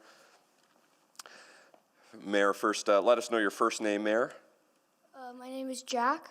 Mayor Jack, excellent to have you down here today in council chambers. What did you discuss today as your class? We were discussing if people of 17 or older should be allowed to ride their bikes on normal sidewalks. Excellent. What did you decide today? We decided to defeat the bylaw. Oh, so you're not going to allow that to happen? What was the vote? How close was the vote? It was 11-2. Oh, 11-2. Okay, so pretty strong support to defeat that bylaw. What was one of the reasons that you didn't support the bylaw? A lot of people said it was very dangerous because e-bikes can go quite fast and can cause a large variety of injuries. Yeah, e-bikes can go fast. Excellent. Well, very excited to have you. Thank you very much for being here today. Welcome, everyone. You may grab your seat. Please go ahead, and we're so glad to have you all here. Thanks for joining us. I hope you had a great time at your mock council meeting and had a great tour of City Hall. Always a delight to welcome in our classes into City Hall. So wonderful. And now, and you'll probably be leaving very soon, but as you're leaving, you'll get to hear Councillor Rutherford. I don't know what I was going to say. No, I was going to say, ask wonderful questions. So I combined wonderful and Rutherford together. So please, Councillor Wonderful, ask your Rutherford questions. There you go. Okay. No pressure. He always puts me on the spot. I think you kind of answered it in the end, but I think the tension that I'm hearing is that we could do these things, but the development planner doesn't have any authority to require that at the DP stage. Yes, there is one item that I think that hasn't been mentioned, is that this site falls in the boundary of the Edmonton Design Committee, so there is additional scrutiny on this as well at the development permit stage. So yes, the development planner is regulated by the bylaw, but there are all of these other checks and balances that can be brought in, and I hope that administration, if this gets passed, dictates that downwards so that when we are at the development permit stage, that does come into effect, but yes. Yeah, okay, and I guess any rebuttal from administration on that? Yeah, just a couple of things. So regarding the primary entrance along 99th Avenue, right now, that is only required along 112th Street. That's how the zone is currently dictating entrances, so don't have it there. Okay. So although there's an intent for providing it, it's not a guarantee. Okay, So there's that yeah. risk. As it relates to the Edmonton Design Committee, this is obviously a tool that's at our disposal. At the end of the day, the Edmonton Design Committee is beholden to the same regulations that the development planner is. So although they can provide feedback on a design, it's not set in stone. So again, we're still before you here today, still feeling the risks of a standard zone on this site. Yeah. Councillor, if I could just sum up sort of the sure. application here and the tension as you were describing it. In one aspect, we have an application that is seeking a broad zone that allows a number of opportunities that could do all of the things that we are looking for in order to respect the heritage area. The important aspect there is could. There is no enforcement, whether it's with the development planner or EDC within it.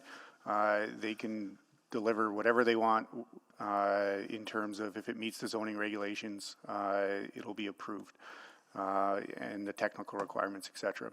What we're recommending here is that if we have policy here that outlines this is a special area in terms of heritage, and what does that mean? The team and the heritage planners in terms of respecting that heritage and that heritage character is around the setbacks, the orientation, and the materiality of it.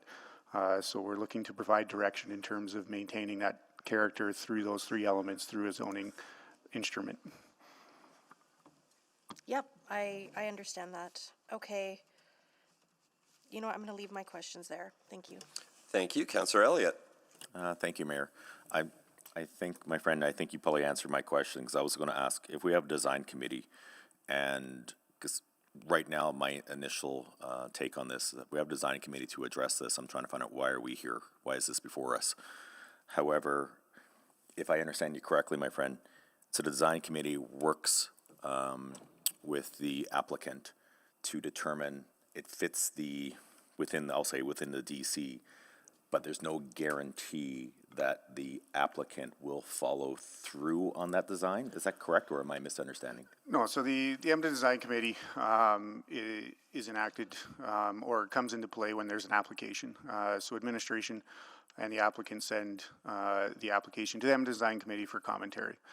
The Edmonton Design Committee works with both the development planner and the applicant to achieve certain outcomes. But at the end of the day, the entire application process is beholden to the zone in front of them. So in the standard zone, it doesn't look for those character-defining elements as described by Stuart and Claire in terms of the heritage elements that we're looking for within it. So the applicant doesn't have to follow it. Okay, thank you. Councillor Elliott, did you want to move another round of questions for Councillor Stevenson there? So move. Second. Seconded by Councillor Wright. Sorry?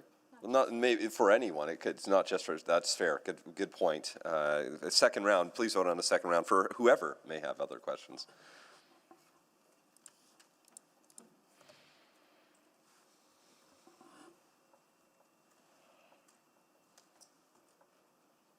Yes. Thank you, Councillor Tang. We have all the votes. Thank you. Please display the vote. That is carried 12-0. Councillor Stevenson, I believe, has another round. Please go ahead. Yeah, thank you very much. I did not realize this was within the Edmonton Design Committee boundaries, so that's a really helpful context. And I just recall during the discussions of zoning bylaw renewal, I just recall in our public hearings for that, there was a speaker who was very concerned that the Edmonton Design Committee was sort of being watered down, that they wouldn't have authority. And I recall, hearing really clear assurances at that time from administration that the design committee absolutely could impose conditions. I'm just looking at the wording in the special information requirements, 7.140, Edmonton Design Committee, Section 2. 2.3 says the development planner may impose conditions on the development permit based on the recommendations provided by the Edmonton Design Committee. So I'm just unclear why the development officer wouldn't be able to impose materials requirements, for example. So in the case of a standard zone, we don't identify any materiality choices within it. So the development planner wouldn't be able to impose such a condition on it. It would be fairly easy to appeal such a decision based off of that. And I think Jessie, it looks like she's about to come online. Yeah, so I think what's important that Travis nailed on there is that there is the ability to appeal those conditions. So I think you're correct, Councillor. I think based on the outcome of an Edmonton Design Committee report, the development officer has the authority under our special information requirements to impose conditions on the development, and it's important to note that those conditions can further be appealed. And Sure, so they can be appealed, but they can also be upheld, like they would, is it your perspective that even if they provide, what I think it would be dependent on what those details were, what the report looked like. It's really difficult to speculate what an SDAB would do in that particular circumstance, but I just wanted to clarify that piece just based on the line of discussion here. Okay, so again, they can impose conditions. Yes, that's my reading. Councillor, just in terms of like providing some color around how EDC and administration works together to achieve design objectives written to the zone. Where there isn't clarity or an design objective in the zone, it's very difficult to guide an applicant or an application towards a specific outcome. So take, for example, 104th Street, which has a heritage area zone, but it looks for certain features within it. So we use Edmonton Design Committee to help clarify and provide that subjective experience in terms of meeting the heritage objectives of the zone, the materiality of the types of windows, doors, etc. Where there isn't that subjective guidance within a zone that says have a predominant entry that it respects the heritage character, et cetera, as an example, it's very difficult to have that conversation because ultimately that development planner is beholden to that zone. Yeah, absolutely, but development officers can also pull from other statutory plans, correct? I think administration has highlighted. I think the situation in which we see that most often, Councillor, is in discretionary decisions. So on a permitted use, we're less looking towards the plans as authoritative and more aspirational. For sure. And again, we're probably going down a rabbit hole, but I feel like there's, and this is not the correct wording, but in some ways, requiring the approval or being able to have conditions imposed, it's not that it makes it a discretionary development, but it's different than a Class A that doesn't have Edmonton Design Committee, right? Like it's a. I think for the purpose of if it's a Class A or not a Class A, it is a Class A, right? Like there's no sort of in between per se, but I take your point that once you start putting conditions on a permit, those conditions potentially could be. Because typically we can't condition a Class A permit, correct? You can if the ability to condition is found in the bylaw. And so the ability is here to Correct. condition. Okay. I think those are all my questions. Thank you. Thank you. I don't see anyone else on the board for questions. This would be the appropriate time to take a motion to close the public hearing. Councillor Stevenson? So moved. That's moved by Councillor Stevenson, seconded by Councillor Elliott. Please vote on closure of the public hearing.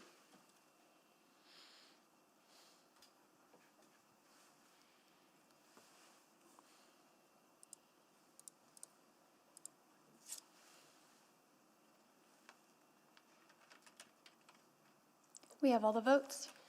Thank you. Please display the vote. That is carried 12-0. Thank you all. Move first reading of item 3.2. Seconded by Councillor Elliott. That first reading has been moved, seconded by Councillor Elliott. Please feel free to click on the board if you would wish to speak to it.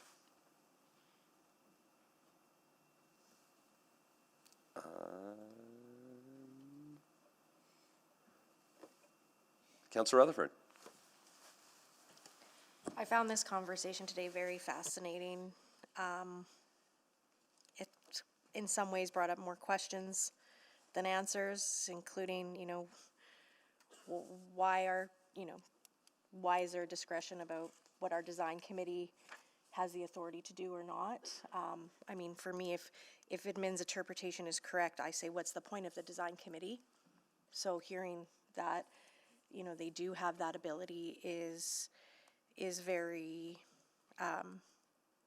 interesting. And it's, again, another example where I'm finding through these conversations, we're learning a lot about some of these discretionariness that's interesting. That being said, I also don't necessarily like the position of making ultimately what this choice comes down to is risk and who's going to take on the risk. And in this case, the applicant, rightfully so, is trying to defer their risk to make sure that they don't have diminishing costs and those things. But the transference of that risk, if we approve this today, is on community. I'm not comfortable with that.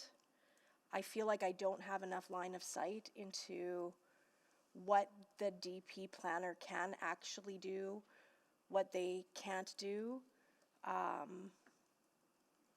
what the design committee can do, what they can't do. I do think this area is significant historically, and while one of the areas we want to see, redevelop, I think we always have that tension of making sure that redevelopment doesn't lose the foundation of what created that area. That being said, I keep going back and forth. I keep oscillating.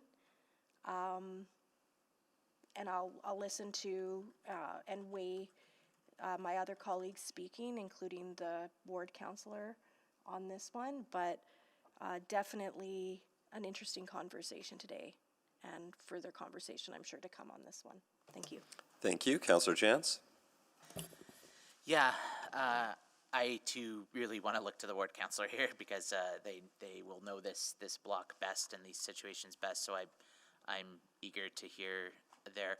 I guess I appreciate admin raising many of these concerns and these flags and these pieces, and I think it's so unfortunate that we're in this situation altogether, that the Armstrong residence was in a place that the foundation was insufficient to help create a lasting future state heritage build here. So then I think we have to adjust expectations to what is the status quo, and the status quo is a dirt pile.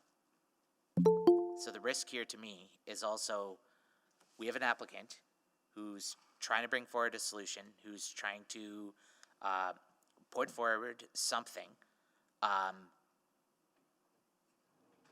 and if we do not, if we do not agree with the applicant, and we go with the recommendation of administration, the other risk though is the applicant says no, we don't want to do this, we want to walk away, and we're left with a status quo that's a dirt pile. That status quo, that dirt pile could be under current state, under current zoning, something that's significantly higher, that could orientate either direction, and has no cladding requirements at all. So there's always an element of trust, there's always an element of uncertainty here. I really do appreciate the flags from administration here, but I'm left that this is there also has to be a balance of sort of reasonability here, and I do feel like given the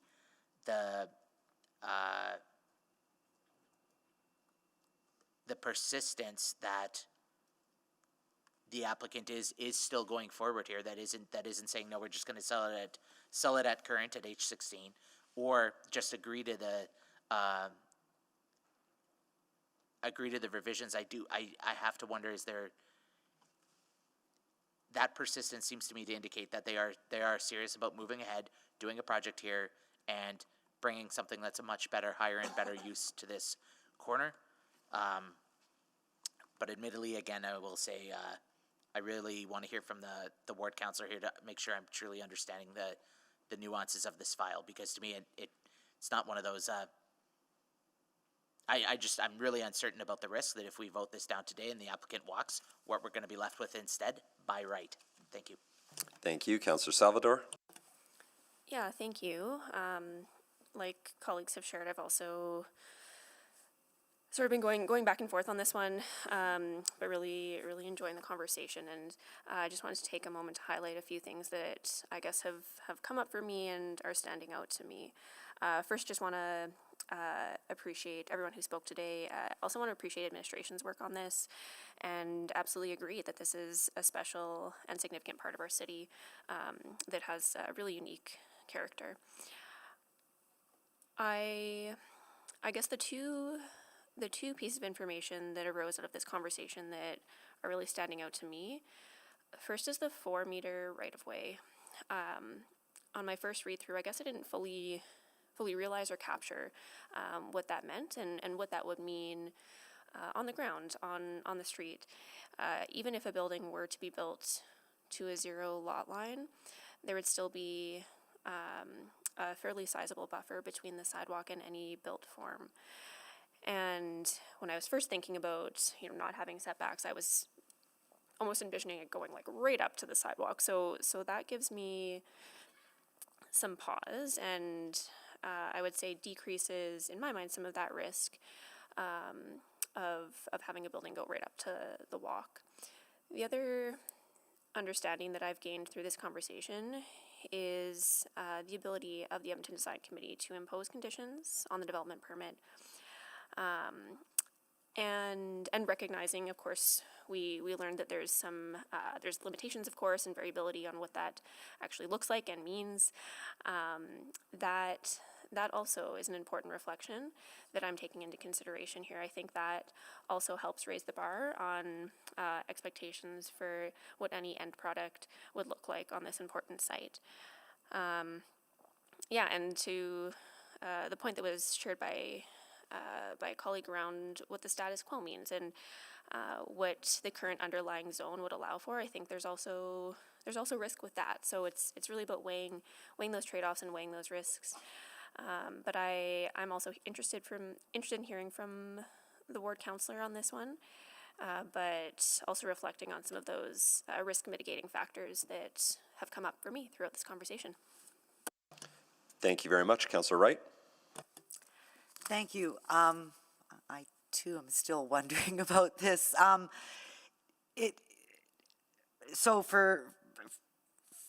From what I hear from administration, that the design committee's recommendations are not binding, but I hear that in the bylaw it does confirm.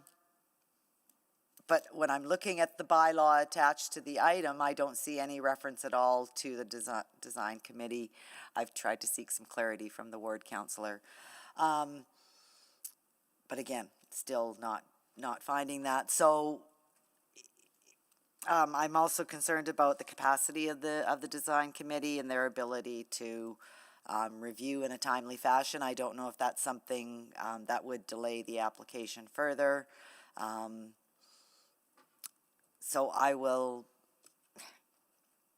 I'm still not sure. I will wait to hear what Councillor Stevenson says and try to make my decision based on that information if she can clarify things for me in her statements. Thank you very much. Councillor Jans, can you take the chair? Taken. Thank you. I'm making an assumption that because the mover of the motion is the ward councillor, that chances are they're likely to provide a rationale for supporting this in a few moments. Just quickly, I think there's a few things, repeating a few of the comments, but I take a few points. I think originally when I started this, I was leaning towards saying no and requiring the DC conversation. That's where I started when this conversation had started, when I read through the report. I think for me, there's been two reasons that I think I've changed my mind on this. The first is a point. Well, actually, I think Councillor Jans made both points, and a number of other councillors have echoed this. First is what the current zoning is and what it can be proposed. So if we say no, we leave the standard zoning, which I actually think accomplishes either the same or potentially less goals of what we want to see as a city. And so, when I'm choosing between the potential max build-out that we often are required to think about. I'm thinking about the max build-out of the current zone versus what this proposed zone is. Both, if they don't take into account the other considerations that we've heard, are still not ideal. Neither would be an ideal if it's just built as a standard box to whatever the bare minimum is. But if I'm going to take a bare minimum, I'm going to take the MU zone that's currently proposed over the zone that is currently in place right now. The second piece, and very appreciative of the conversation that led to the point around the design committee. I hadn't thought about that. I hadn't recognized that reality of the design committee being here. I appreciate there's nuance and appreciate the guidance from administration that it's not perfect. It's not an absolute guarantee we can get if they make a recommendation that we will absolutely get it. But I think it's a lot better of a guarantee than, again, a standard zone without the design committee being involved. There's greater levels of control. So really I'm debating, do I want to risk keeping the current zone and having the bare minimum there versus, and then sending it back for a direct control, which could or couldn't happen. The applicant might or might not go forward. Or am I comfortable with the updated zoning, with the greater level of control that the design committee brings into this conversation, which I think I am. So I completely understand why administration has recommended non-support. I was ready at the beginning of the conversation to align with that piece. I think through this conversation and through the answers, and again, I want to thank administration. I think they made the right recommendation, to be very clear. I think through this conversation, I have come to a different decision while the recommendation is still what I think would be the right thing, this will actually provide us a better outcome. And it's not quite the same level of guarantee as a direct control, but there's enough checks along the process, including the design committee, that give me comfort of taking on this zone, so I'll support it. And I'll go to Councillor Elliott. Thank you, Mayor. I wasn't going to speak on this. I was going to put the pressure on my colleague here next to me. But I appreciate administration bringing this forward. I understand their perspective on this, 100%. I wish now that I'm still learning through this in this role, and I must feel the point that we need to go back and have a look at the design committee and its parameters, because when I read it online, it looks like the design committee has the ability to impose certain restrictions or conditions. And then when I hear the explanation from admin, I can understand that aspect as well. But I think that could be a future discussion about what is a design committee and its parameters and what can it impose or not impose. So I think that's going to be for another discussion down the road. So I tend to lean towards the administration in regards to the recommendation. However, just like the mayor's indicated through this discussion, I'm going to put the pressure on my colleague. Thank you. Thank you very much. And with that in mind, I believe we will go to Councillor Stevenson for closing. Well, thank you. I appreciate all the pressure that my colleagues have put on me. But again, these are heritage assets. This is a question that's important for all Edmontonians. So I appreciate all my colleagues weighing in so thoughtfully. And I want to echo a lot of what has been said. This has been a great conversation. Again, really appreciate administration's analysis, as heritage is certainly a critically important consideration. But as mentioned, it's a bit of a risk scenario. And I do think there is a significant risk of the current owners walking away, leaving this site as it's currently zoned, which I think would have outcomes that are less sympathetic to the area, primarily in scale, but also in terms of the commercial aspect. It is something that's very valued in the community, and I'll speak to that a bit later on. But again, with the current zoning, there could potentially be some ground floor commercial, but again, I think less likely to happen, and particularly you'd have a larger massing with those heritage buildings surrounding. I think the other scenario is, thinking through the worst case. We've heard some assurances, we've heard some commitments from the applicant today, but again, those aren't guaranteed. So what is that worst case scenario if we were to approve this rezoning and it moved forward in the worst way possible? In terms of the setbacks, again, I think I gained greater clarity through this conversation that even at a 0 lot line, there's a 4 meter setback from the sidewalk. That to me is quite significant. Looking at some of the aerial views, for me, that doesn't put it radically out of line with surrounding properties. You know, another sort of worst case is that it's oriented towards 112th Street. Again, I actually arguably would see that in sympathy with the designated heritage resource to the north, which is fronting 112th Street and which has a cafe on the ground floor and, you know, commercial offices above.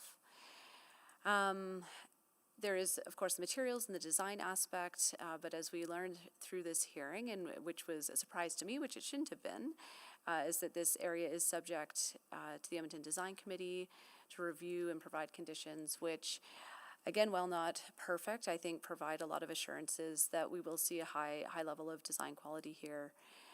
If those conditions are appealed, that again provides folks with an opportunity to weigh in, and the local community, I think, will speak out for high quality design. And so, having spent a lot of time talking about risk, I also want to talk about the opportunity. So this area within a few blocks has seen the incredible benefit of investment in heritage.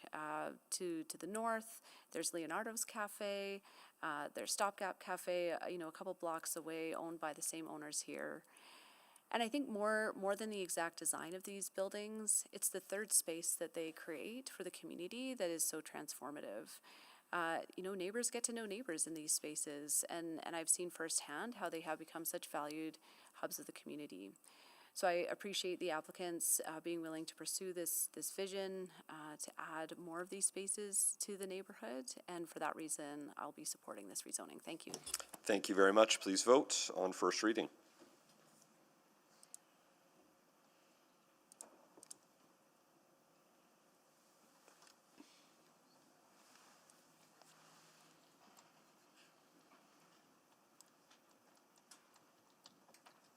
No.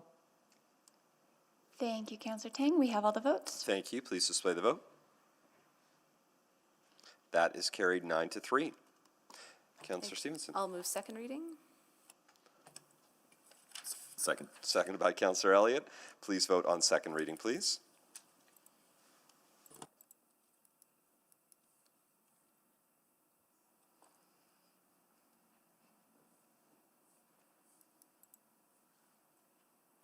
We have all the votes. Thank you. Please display the vote. That is carried 9-3. Councillor Stevenson. I'll move consideration of third reading. Seconded by Councillor Elliott. Please vote on consideration, please.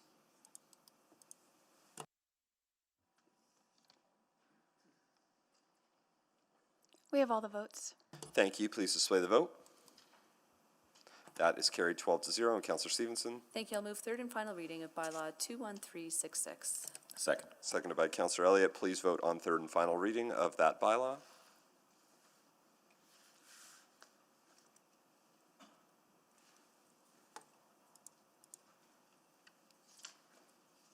We have all the votes. Thank you. Please display the vote. And that is carried 9-3. Okay, that finishes item 3.2. Next, we're going to move on to items 3.3 and 3.4, which are being dealt with together. This is the amendment to the zoning bylaw and the River Valley Mayfair item. I think we are getting our groups together, and you may start the presentation. Councillor Jans, can you take the chair for a few minutes? Taken. Just a minute here. Sorry, we're looking for the LDA presentation, please. And may I actually pass the chair to Councillor Salvador? I need to. I have the chair. Thank you.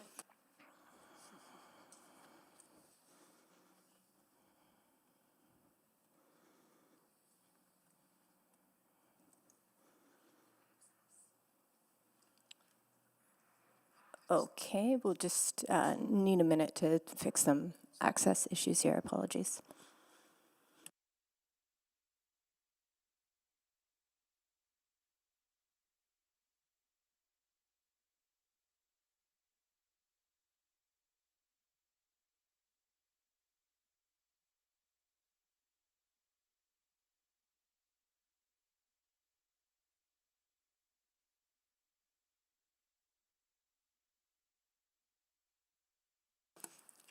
And while things are just getting sorted with the presentation, I do see that we have speakers in favor on this item.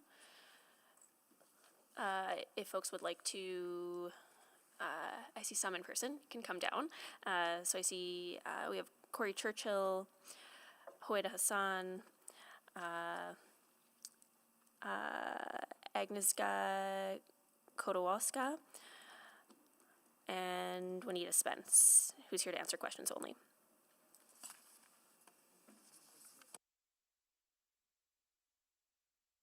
And are we good, administration? Yes, thank you for your patience Please while go we ahead. sorted that out. Good morning. This application proposes to rezone William Horlock Park from the River Valley Zone, or A Zone, to a new special area zone, the William Horlock Park Zone, or A7. This change will allow for the park to be recognized as home to historic resources, recreational and cultural events, while being sensitive to the River Valley. Next slide, please. Horlock Park is bounded by the Royal Mayfair Golf Club to the north, Groat Road to the east, North Saskatchewan River to the west, and Buena Vista Park to the south. The park can be accessed via bus service along Groat Road and provides parking spaces for Edmontonians. Next slide, please.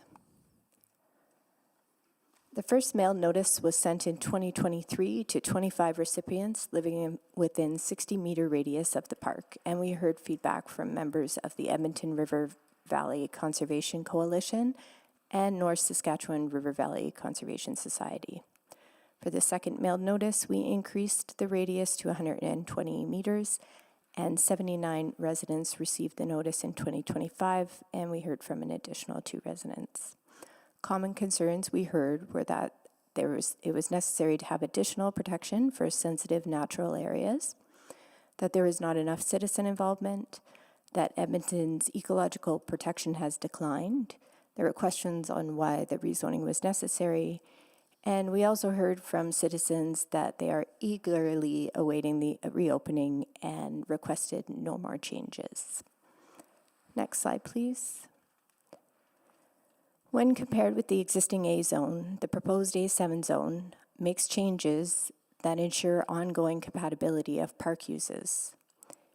Primarily, it allows a park to become a permitted use. It identifies existing park structures as activity sectors and limits commercial uses to these areas. And it does not allow for such uses such as library, home-based business, emergency service, minor utility, and natural resource development. Next slide, please. The Scona District Plan defers to the North Saskatchewan River Valley ARP and the Ribbon of Green Strategic Plan for planning guidance. As required by the River Valley ARP, a strategic assessment of this proposal has been completed. The strategic assessment found that this rezoning is compatible with the objectives of the ARP and aligns with the desired outcomes for a major recreation park. Next slide, please. Administration supports this application. It aligns with the River Valley ARP and Ribbon of Green Strategic Plan, and it proposes a rezoning which aligns with the direction of the city plan for a major recreation park by providing opportunities for people to access, enjoy, and connect to open space and the River Valley and Ravine system. Thank you. Thank you, and I'll return the chair. We have our speakers in favor ready to go. Thank you. Speakers in favor, guest Churchill. Good morning. We do have a presentation. Correct. Thank you. Okay. Good morning, Mayor and members of Council. My name is Corey Churchill, General Supervisor, Urban Growth and Open Space. With me today are Hoida Hassan, Director, Urban Growth and Open Space, Agnieszka Kotoska, Senior Planner, Urban Growth and Open Space, and Juanita Spence, Director, River Valley and Horticultural Facilities. We are here today as the applicant for the rezoning of William Horlock Park from River Valley A Zone to Special Area Zone A7. Next slide, please. William Horlock Park has been providing value to residents since it opened in 1964.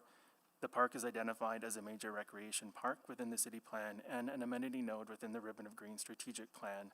Both plans recognize the role the park has in serving residents at regional, citywide, and district levels. The park provides a range of amenities which are illustrated here, including park pavilions, the Heritage Amphitheater, playground, picnicking, and gathering areas. In addition, the park supports major festivals and events throughout the year. William Horlick Park has been closed since 2023 to allow for rehabilitation work to be completed. In addition to utility, transportation, and facility infrastructure upgrades, the rehab project enhanced the park's open spaces and incorporated nature-based solutions such as rain gardens and an enhanced vegetation buffer around the lake to improve ecological functions of the park. With rehabilitation work concluding, the park is scheduled to reopen to the public in March 2026. Next slide, please. The rehab project provided an opportunity to consider a more appropriate zone for the park to best reflect programming and use. The majority of the city's River Valley Park network is zoned River Valley Zone A. The purpose of this zone is to preserve natural areas along the river, creeks, ravines, and allows for passive and active park uses in designated areas. This zoning, while appropriate for much of the valley, does not accurately reflect the level of programming at Horlick Park. The proposed special area zone is one of 6 that currently exist within the River Valley network. For example, the Buena Vista Park and Louise McKinney Riverfront Park special area zones identify areas for more intensive use, including Yorath House and Buena Vista Park, and the existing commercial area and pavilion at Louise McKinney. Each special area zone is unique to the needs and programming of the specific park and identifies permitted and discretionary uses. The proposed zone aligns with Ribbon of Green program guidance for the park as a flexible, multi-season destination, providing year-round activities and providing for temporary and permanent commercial activities. The regulations identified in the proposed zone provide clarity in delineating areas of the park that are more appropriate for intensive development, programming, and uses. Activity sectors, including the pavilions, amphitheater, picnic shelters, and washrooms identified within the zone, align with the active working landscape land management classifications identified through the Ribbon of Green. The proposed rezoning does not equate to a loss in ecological protection or deprioritizing the city's commitment to preserve and protect natural features. The proposed zone includes restrictions on uses beyond the identified activity sectors, including very limited permitted uses. Additionally, any new development must adhere to the environmental reporting requirements of the River Valley Area Redevelopment Plan. Next slide, please. In addition to standard notification and engagement requirements related to rezoning, the proposed A7 zone was informed by public engagement feedback received through the park, rehab, and Ribbon of Green strategic plan projects. Public engagement feedback reflected general support for the existing programming intent and uses in the park and for the park's continued function as a destination and a place to gather for recreational programming, special events, and festivals, along with the necessary supportive amenities and services. Indigenous engagement conducted as part of the Ribbon of Green work generally reflected a desire for River Valley protection and creation of places in the River Valley for ceremony and cultural activities.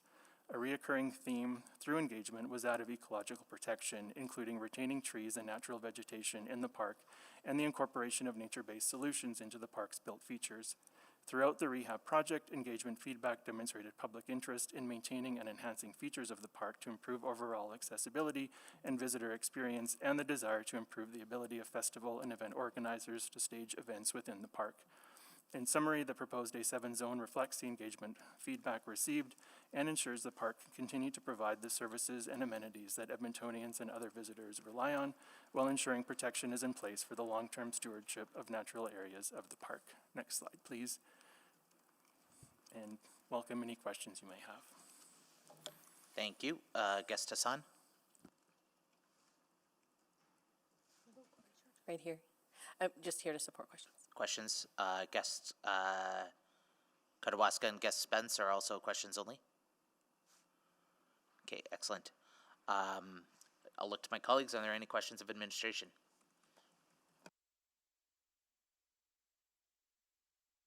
Or sorry, the applicant, not administration, pardon me, the applicant. If I may return the chair to the mayor because I have a question of the applicant. Absolutely. Please go ahead, Councillor Jantz. Thank you. Okay, council received correspondence from the North Saskatchewan River Valley Conservation Society suggesting that the areas outside of A7 should be designating the slope and the riverbank shown in Figure 3, page 18, as a conservation LMC and preservation LMC as a natural area zone, and also to suggest making park a discretionary use and leaving the protected natural area use as only permitted in section 3.1. So when I'm looking at the text and at the map, could you speak to the implications of both the current choice and then what the suggested changes may or may not do? Sure, thank you for the question. We did consider adding some additional details into this zone. This is our first special area zone to advance under the new River Valley ARP and with the guidance of the newly adopted Ribbon of Green strategic plan. Previous special area zones, you'll see that there's inclusion of areas identified as environmental protection sectors. That was one approach considered here. In this instance, we have the additional regulatory and strategic guidance provided through our plans that were recently approved. We haven't had that in the past, so that was one rationale in not necessarily identifying or calling out those features. Experience through previous zones, natural areas they're dynamic, they tend to change over time. That could be contraction of areas, as areas might be lost through natural systems, erosion, whatever that might be, or they might expand through efforts of naturalization and planting and building out buffers. We don't typically bring forward amendments, so this was also seen as building a more resilient zone. And the lines on paper are hard to delineate on the ground. So again, any sort of development or intervention proposal would still have to meet the intent of the Ribbon of Green strategic plan and align with the River Valley Area Redevelopment Plan. So the necessary protection measures we feel are built in. Okay, so when I look at the map, it seems to me there's I'm looking at attachment, or page 3 on the the bylaw. It seems to imply, I can't tell if that's the midpoint of the river, or is there a different protection for below top of bank, like if on the park flat when you're getting to the riverbank? Is there a different protection there? Am I reading this incorrectly?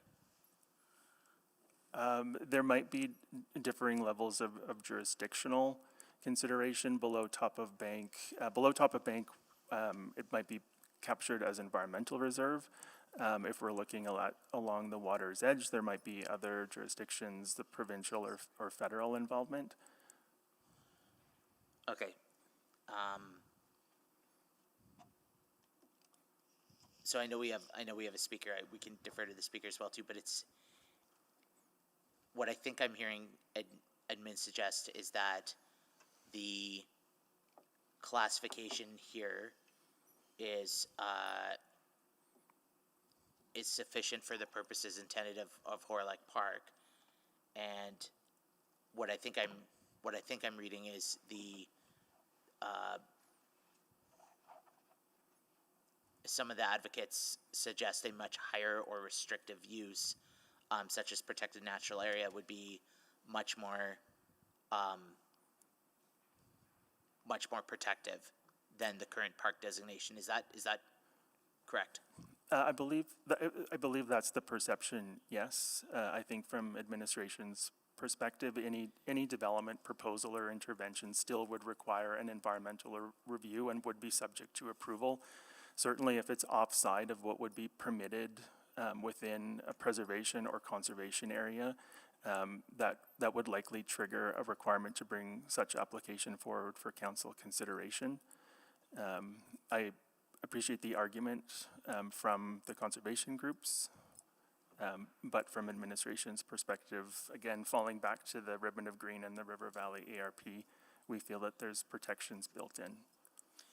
So in the hierarchy, there's, federal law, provincial law, MGA, city plan, and then the River Valley bylaw, and then the sub-specifications. I guess like the second point is they would like to see park as a discretionary use and leave protected natural area use as the only permitted use. And I think sometimes where I get tripped up is what trumps what is in the list. I almost would and this will be a great time at your next round to ask questions on that. Thank you, Councillor Rutherford.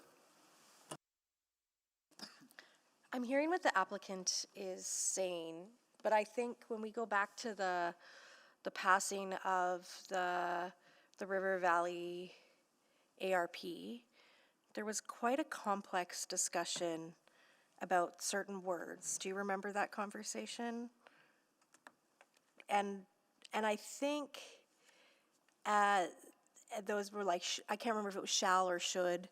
Was it shall and should? Yes, Or that must? was a topic of conversation. Yeah. And so I guess what I'm struggling with is, because I think that the River Valley is one of our biggest and most important assets in the city. And so if we say that we lean on that because there's enough environmental protections, but even with that, some of those same groups have said that doesn't have enough because there's still a lot of discretion in it, rather than it being very clear that you cannot or must not. It is more discretionary in our current River Valley ARP. Is there not a section of this parkland that we would want to see more identified as a natural area or a protected area? I appreciate the question. Again, I think it's, to a degree, it's allowing for that flexibility and acknowledging that the natural systems are dynamic. Does the ribbon of green, I believe, and I'll lean on my colleague Agnieszka if I'm going off speaking incorrectly, but the River Valley ARP does identify a should align with the ribbon of green. So in terms of connecting the strategic policy to the River Valley ARP, it's there as a should statement, and both are relatively new. Yeah. And your argument is that that didn't exist before, but there was a River Valley There was plan before, the ribbon of green, and it was much stricter, according to that debate that we had at that time. Yes, perhaps the challenge with the previous zones was the program guidance didn't exist through the 1992 ribbon of green. So individual parks that had special area zones or the equivalent at the time wouldn't have necessarily had the ability to rely on the 1992 ribbon of green for strategic guidance. Okay, that makes sense. And so now this is just as we've been doing with a lot of land use planning, rather than having things that might contradict each other, trying to really lean on what is the higher order document that we defer to. Correct. Okay, thank you. Thank you very much.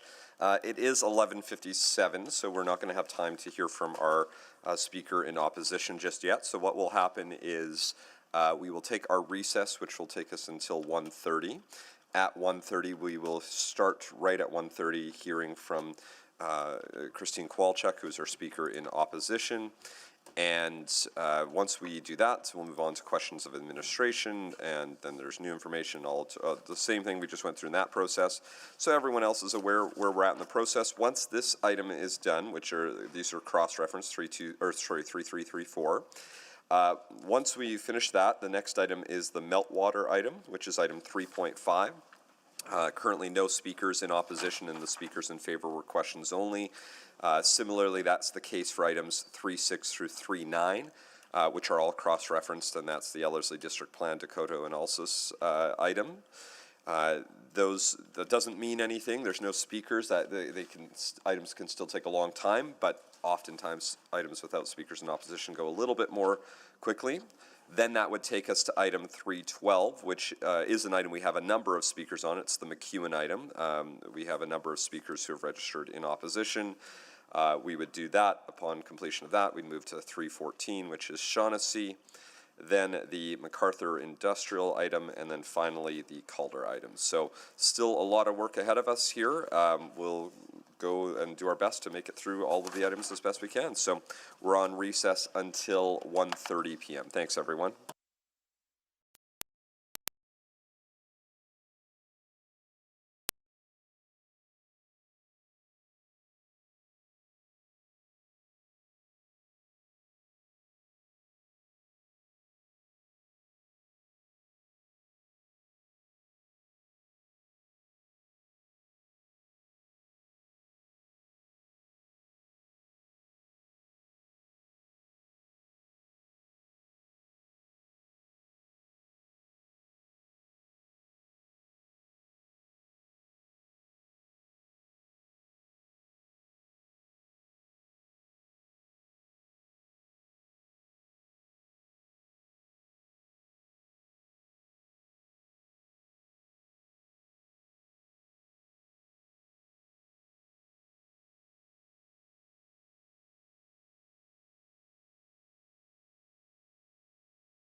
Good afternoon, everyone. I'll just call the meeting back to order with a roll call. Councillor Principe.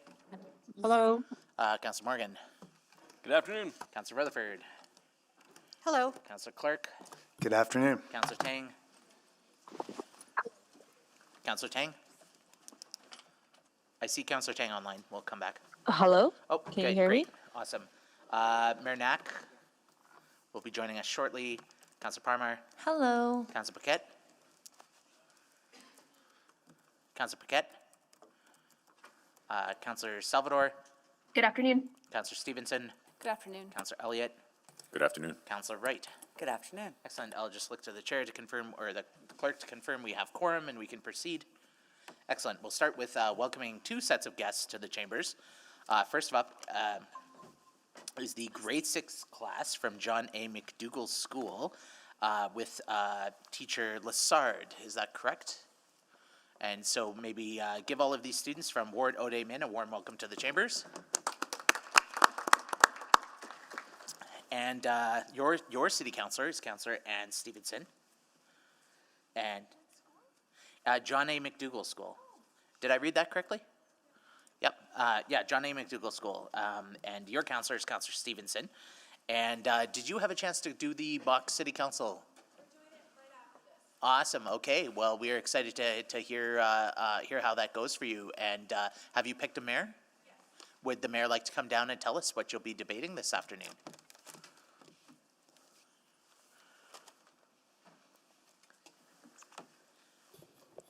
So the mic should be on if you just want to say hello there. And introduce yourself. Hello there. My name is Cairo, and I'm the mayor. And we will be deciding if we will be spraying mosquito-killing pesticides. Okay. Awesome. Enjoy the debate. That's a very interesting one. Have a nice day. Thank you for coming. Yeah, thank you. We look, You have a nice day too, yeah. Well, tell us the outcome when you complete. Welcome again. We also have guests from the grade 4 class at Athlone School, and I believe we have teacher Deschner. Is that correct? Did I pronounce that correctly? Yeah, welcome. And you're in Ward Arnick with your Councillor Rutherford. And so please give them as well a welcome to the chamber. Now, have you had a chance to, have the Athlone students had a chance yet to do a mock city council?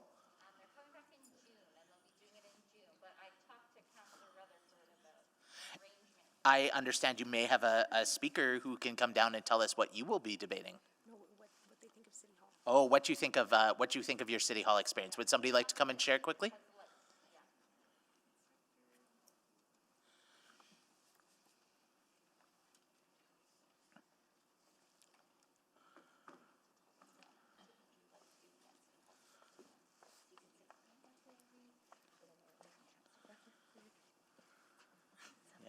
Hello, welcome. You're good. Good. Just talk. Hi, my name is Francine. And What did you like doing at City Hall School so far? something I like doing at City Hall School is when we went to the EPL library. Oh, wow. That's awesome. We're so proud of our libraries. They're amazing. Thank you very much for coming today, and warm welcome to both students, both sets of schools here. So you're more than welcome to stay. We're going to now debate some of the considerations around our river valley. I believe we were, if I can ask the clerk, were we on a speaker, or had we just, where we were going to speakers in opposition, I believe. Had we Correct. completed the questions of the applicant? Yes. Okay, then, and I believe, am I correct, we have a additional speaker for this item? Yes, we do. We have Raquel Farrow, who's also signed up to speak. Okay, I would take a motion to, We do not need a motion to add speakers at public hearing. at this time, so we're good to go then? So we have two speakers in opposition that we can begin now. Is that correct? Excellent, then, Guest Kowalczyk, are you here? I am. And Guest Farrow, are you here? Thank you. Excellent, okay, well, we'll start with Guest Kowalczyk. You have 5 minutes. Okay, thank you. Good afternoon, Mayor and City Council. Edmonton River Valley Conservation Coalition strongly opposes the proposed rezoning of Horilac Park from River Valley Zone A to A7. ERVCC has been involved in this issue since 2023. We met twice with the project planners and heard from them that the historical designation of 5 buildings in Horilac Park automatically triggered a rezoning application by the city's municipal resources policy, which states that once a resource is designated, its zoning needs to be changed to reflect the designation bylaw. However, we then heard at the executive committee meeting discussing the heritage designation of the buildings that this was not the case. ERVCC supported the historical designation of those buildings. However, we saw no reason why administration proposed rezoning the entire park rather than simply the areas of the buildings, and why, after saying blanket rezoning is not necessary, they are continuing with this proposal. I will note that admin just said similar rezoning has occurred around or for Yorath House and the pavilion in Louise McKinney Park, but these are specific buildings, not the whole park. And that is exactly what we're asking for here. Why not just rezone the amphitheater and other buildings and leave the rest of the park alone? And admin admitted that the rezoning would allow new uses beyond just the activity centers, and this is what concerns us. We oppose this rezoning because the change would lower the environmental protection of the entire park, including the whole area alongside the river and many forested areas. The current River Valley Zone A is meant to prioritize environmental protection, which makes sense for Horilac Park, as so much of the park runs alongside the river and is riparian and forest habitat. At the same time, this zoning allows certain discretionary uses, including a park. So this is already allowed. This zoning, therefore, seems completely appropriate for Horilac Park and should continue. To Councillor Rutherford's very good points regarding the new River Valley bylaw and the wording in the new regarding the new River Valley bylaw, the wording in the bylaw no longer prohibits major developments in the River Valley, and it now states that any recreational facility of up to 10,000 square meters does not even need to come to City Council for approval. That is nearly the size of 2 football fields. So at least leaving the zoning of the park alone and rezoning just the buildings would make far more sense than rezoning the whole park and then zoning some features in the park as special environment zones. In other words, leaving the rezoning as is adds another much needed layer of protection for the park while still allowing current activities to continue. We've included a number of questions about this proposal in our letter to all of you, but I'm just going to focus on 3 of them that I request you ask of administration. Number 1, setting aside the recently weakened city documents, we would like to ask, what do the Natural Connections Strategic Plan and the Natural Areas System Policy suggest about River Valley zoning and the need to protect natural areas, and how does this proposed rezoning align with them? Secondly, how does this proposal reflect the fact that the main theme found, according to administration, in Indigenous consultation was a desire to protect and conserve nature? And thirdly, while administration noted that postcards were sent to homeowners within 120 meters of this proposed rezoning rather than just 60 meters, how does this address the fact that, as ERVCC has pointed out many times, Horilac Park is a historical and meaningful park that matters to Edmontonians across the city? How has the engagement reflected this fact? The last time we were here discussing Horilac Park was when the environmental impact assessment for the park rehabilitation neglected to mention the cutting of over 200 trees. Edmontonians were rightly extremely upset. What is going on here? We need to protect Horilac Park, and ERVCC urges you, city councillors, to decline this rezoning. Thank you. Thank you. Next speaker is Gus Furrow. Thank you very much.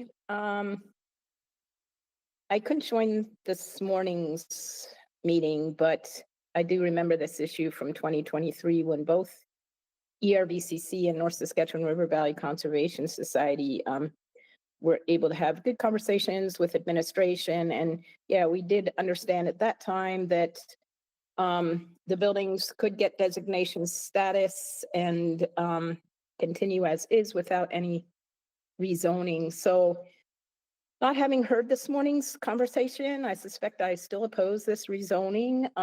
I'm really concerned, as Dr. Kwalchuk says, that it weakens protection in the park and furthermore paves the way for further cement capital expenditures as well as operational costs without the need for any kind of robust assessment, particularly needs assessment. Like, could this really truly serve? Do we have a need right now, or is this just sort of gratuitous infrastructure?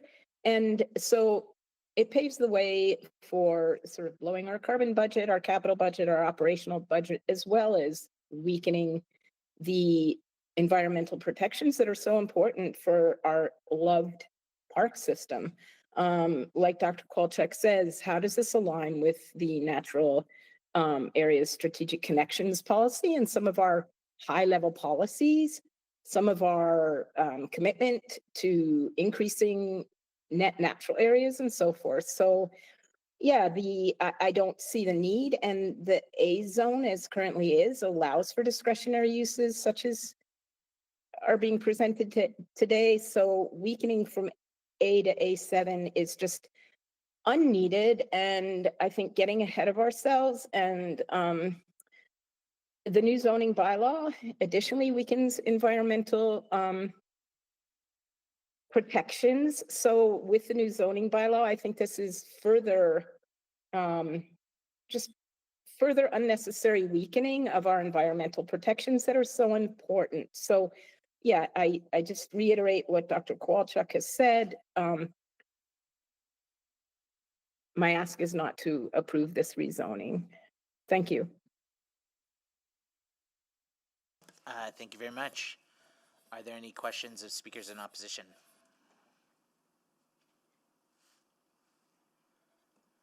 Councillor Elliott. Thank you, Chair. This question is for Ms.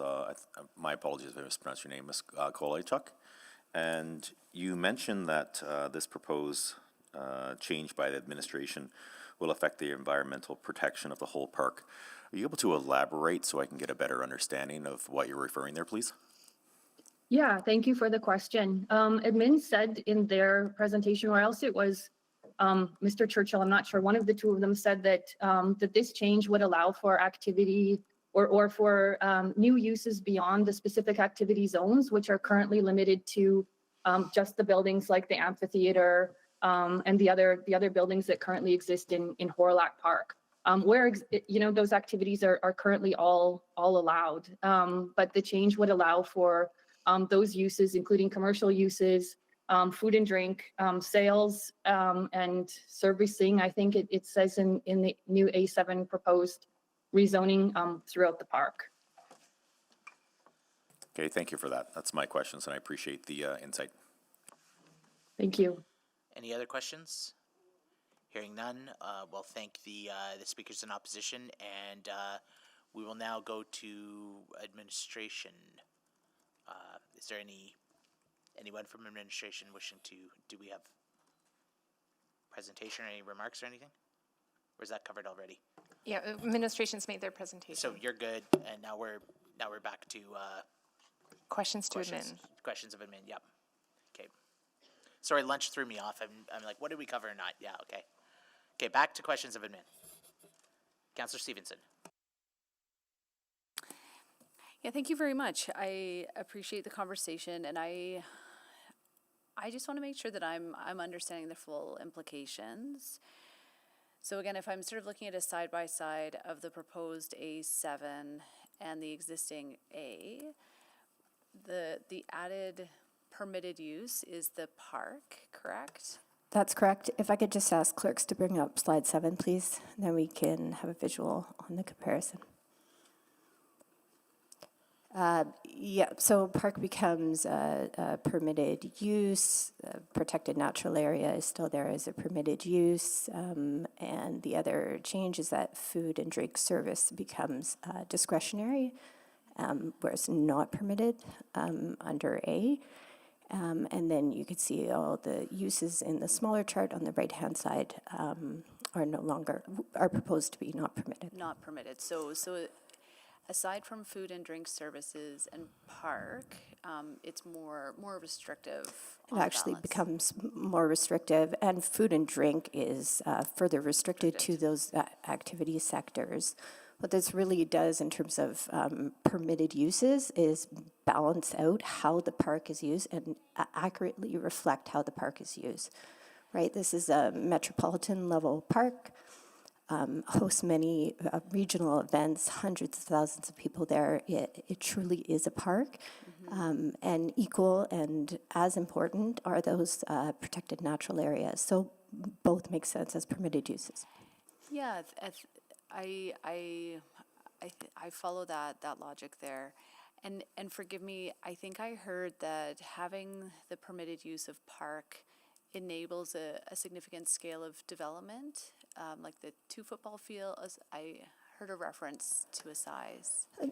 Generally, the use of park is, it's understood in the zoning bylaw that it can have active recreational uses. So yes, and that's exactly what's happening at Horlock Park. Right. Really important clarification that I'd like to make here is the zone itself has a very specific regulation that any development permits are required to have an environmental review at the development permit stage, guided by the area redevelopment plan or applicable planning policy. So that would include uses under the park use. So if they were building a baseball field, they still have to do the environmental assessment. Exactly. So Okay. what that gives you in terms of assurance and comfort is that at the development permit stage, you're getting real-time information through an environmental review, whether that's an environmental assessment, a strategic assessment, as opposed to a static boundary or line, because some of those environmental areas, those boundaries can shift over time. Right. Well, and that's another question that I had, just in terms of if a baseball well, I guess, okay. But if any development came forward in the A zone right now that could potentially impact a natural area, there would a review would be triggered, and that doesn't change under this.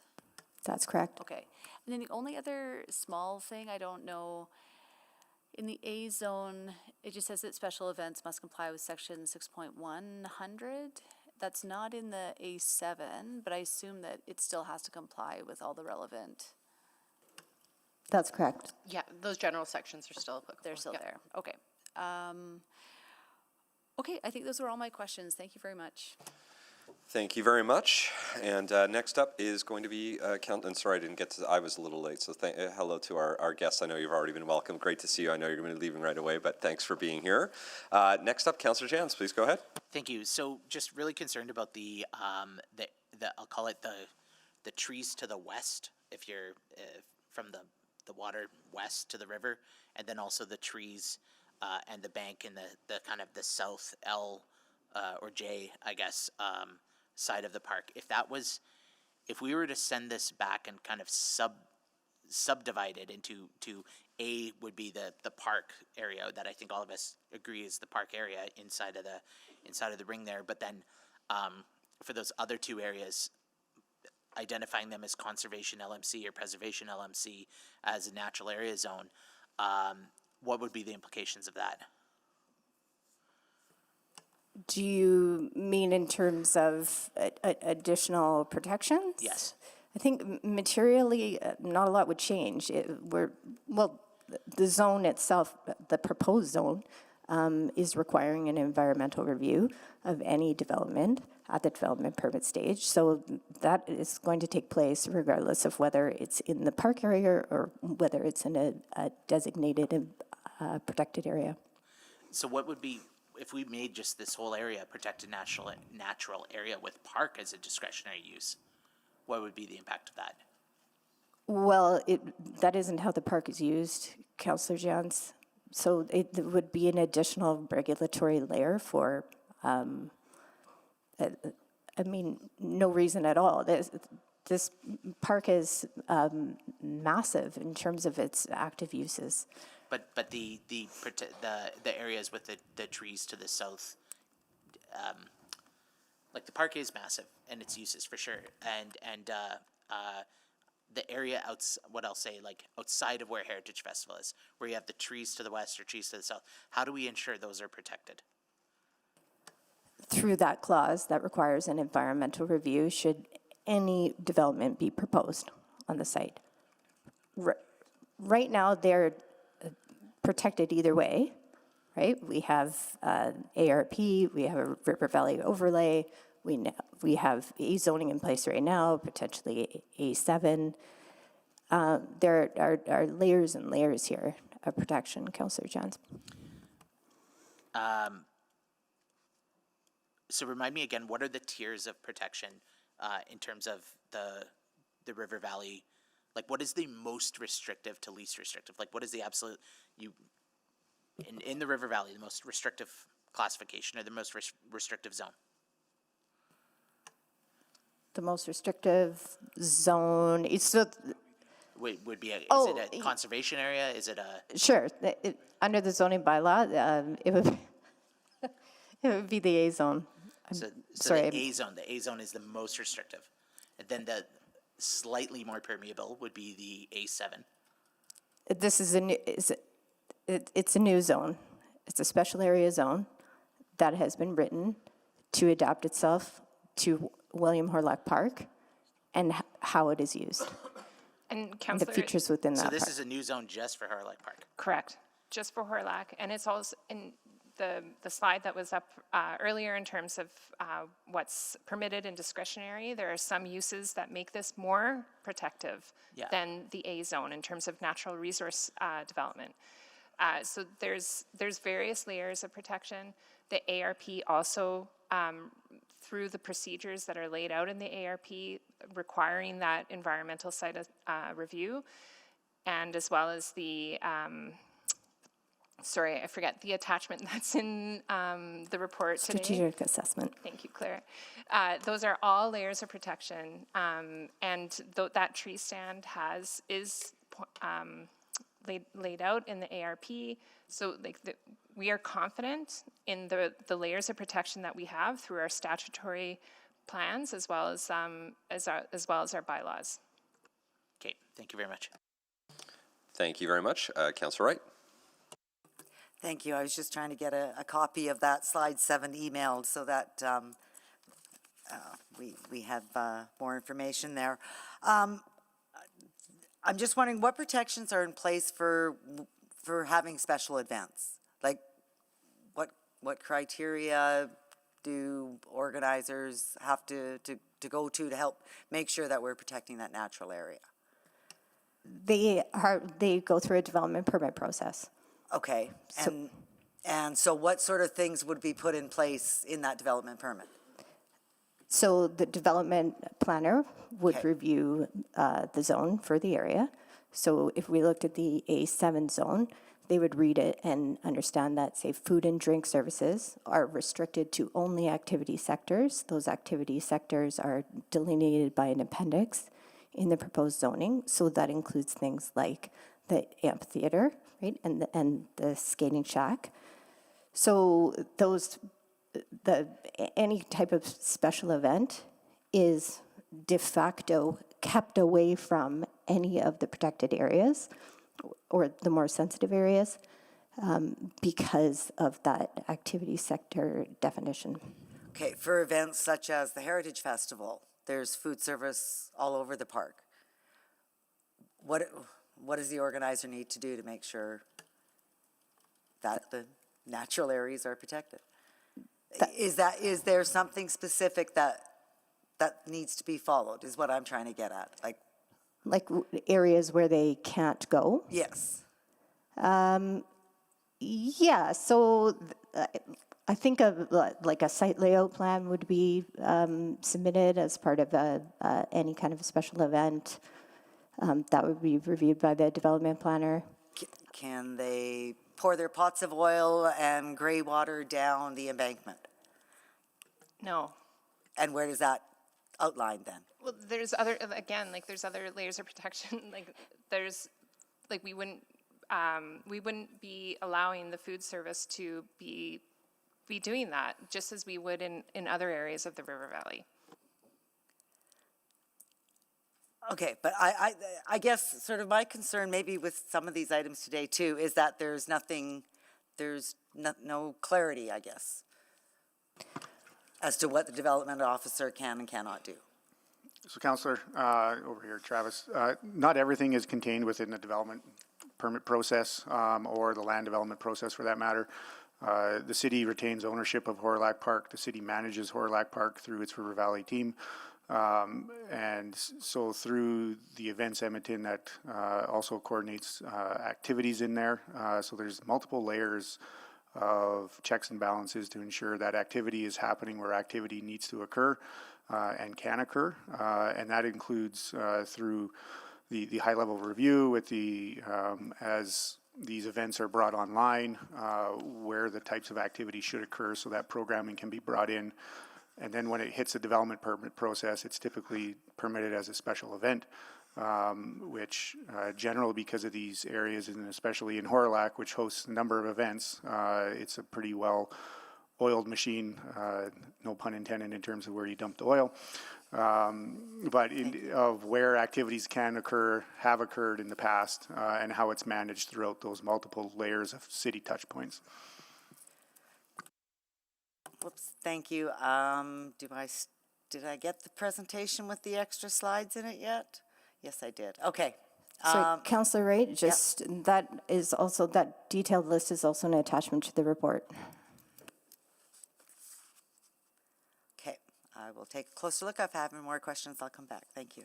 Thank you. Councillor Rutherford. Thanks. I guess it seems odd to me that we're creating a new zone specifically for Horilac Park when one of the purposes of the zoning bylaw renewal was to make sure we're pruning and not having a bunch of different zones. And now we're adding a new zone. Is it just going to be for Horilac Park, or are we envisioning seeing the zone in other parks along the river valley that have this same kind of animation?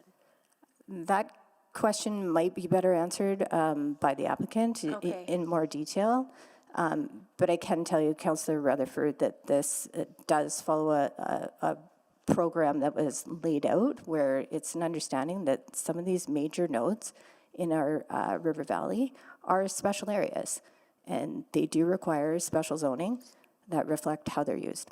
So why wasn't this a zone that we approved with bylaw 2001? It's just a matter of timing. Like, why wasn't it done at that time as part of that work?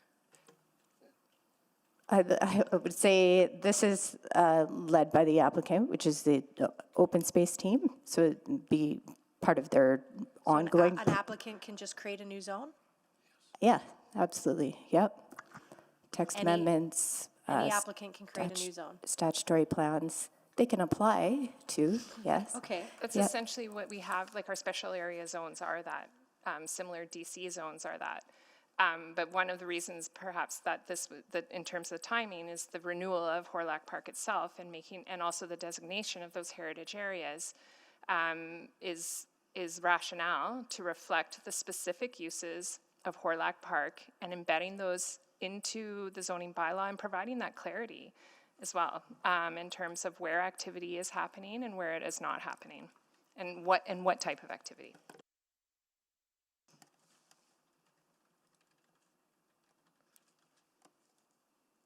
And again, I'm going to ask this question, like, why wouldn't we have just the reason I'm asking this is because I don't understand why we wouldn't have, as part of the zoning bylaw renewal, just amended the A zone.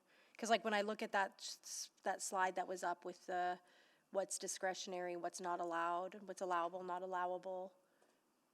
If we can have that slide up again. Councillor, through zoning bylaw renewal. I want to see the slide, please. Sorry, thank you. Like, did we envision libraries in the River Valley? Did we envision minor utilities in the River Valley? Did we envision residential in the River Valley? So those would reflect existing conditions. There's a lot of minor utilities in the River Valley throughout. There's existing residents. And you have those, like, we do that all the time with zoning, where things that already are historical are non-compliant, but they're still there. Like, I'm not understanding why we wouldn't have had one zone that reflects that reflects the River Valley as a whole, as opposed to trying to now. And also why I'm concerned about how we have zones that are saying that we'll allow a library in them in the River Valley. As a discretionary use, I don't care. I know discretionary is discretionary, but why would that even be allowable? Like, why is that a zone that we have then? Why isn't everything just A7? I hear you, Councillor. In the case of Horlock Park, and as a special area, the park is just, as everyone knows, undergone major reconstruction. There is programming that will take place. For the park team. I'm just trying to get to administration as the planning team. What I'm not understanding is, are we gonna start to see the whole purpose, one of the fundamentals of the zoning bylaw renewal was we had too many zones and we trimmed down a ton.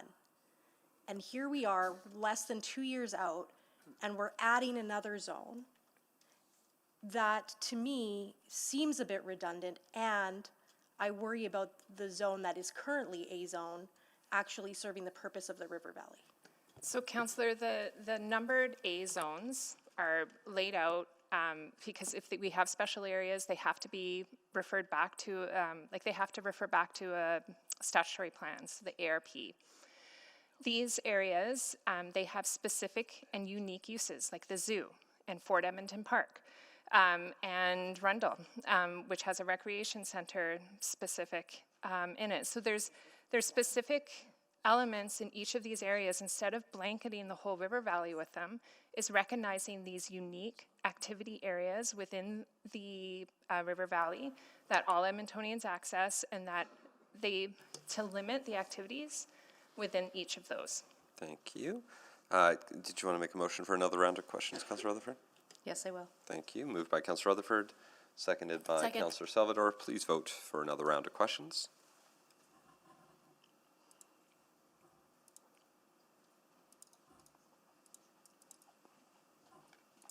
Oh, there we go. We have all the votes. Thank you. Please display the vote. That is carried 13-0. Councillor Wright, I believe, is next. Thank you. I guess to the applicant. No, not just yet. Oh, no, sorry, that's right, I can't. Yeah, so you can ask administration further questions, and then once we're done, then we can move Okay, into then new. no, I'm sorry. Okay. I shouldn't have gone first, asked for No, that's second okay. round. Oh, but look at Councillor Rutherford once. Councillor Rutherford has more questions, so it's all good. Second round, or another round is good. So Councillor Rutherford, please go ahead. Yeah, and I don't mean to belabor this, but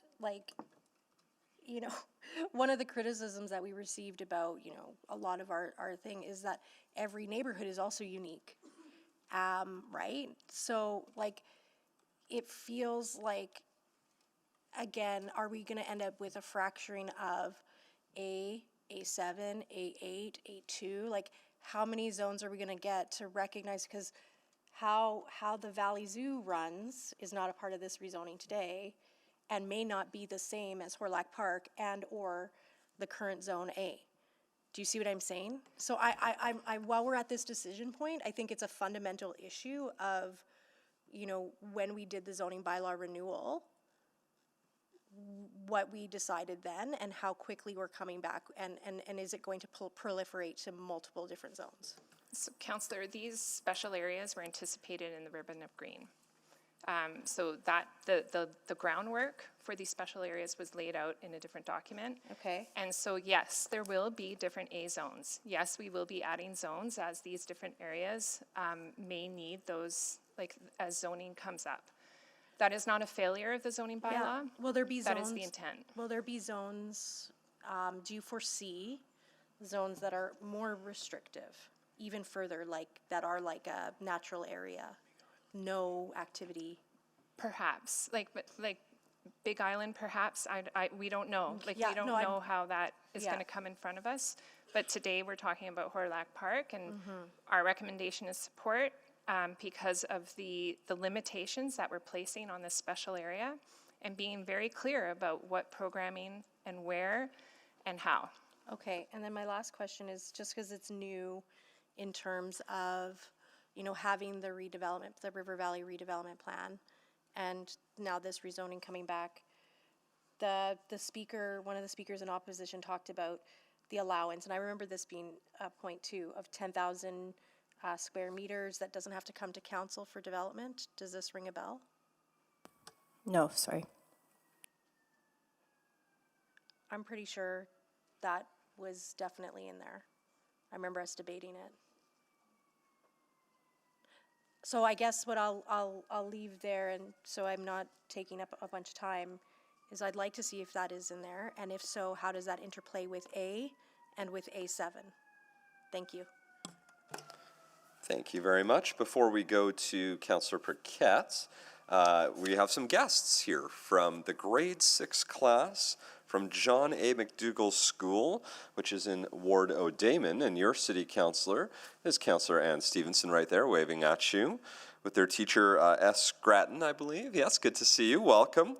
Welcome to City Hall. It is great to see you all here. Are you just starting your tour? No, you've been here you've been touring since the morning? Already did a mock council.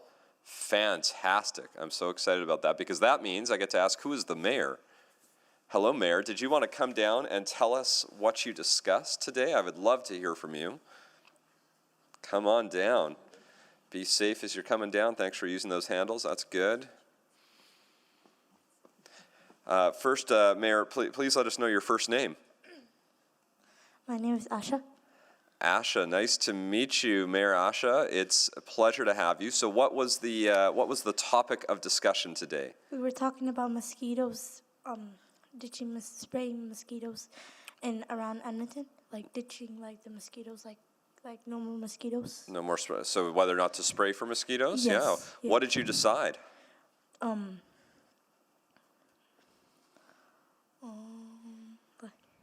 Like we were against it. You were against spraying for mosquitoes. Yeah. Excellent. How close was the vote? Do you know? Do you remember? Yeah, I remember that. The against was 7, and the other one was 6. Oh, it was a tight vote, a 7-6 vote. We love those kind of votes here. Yeah.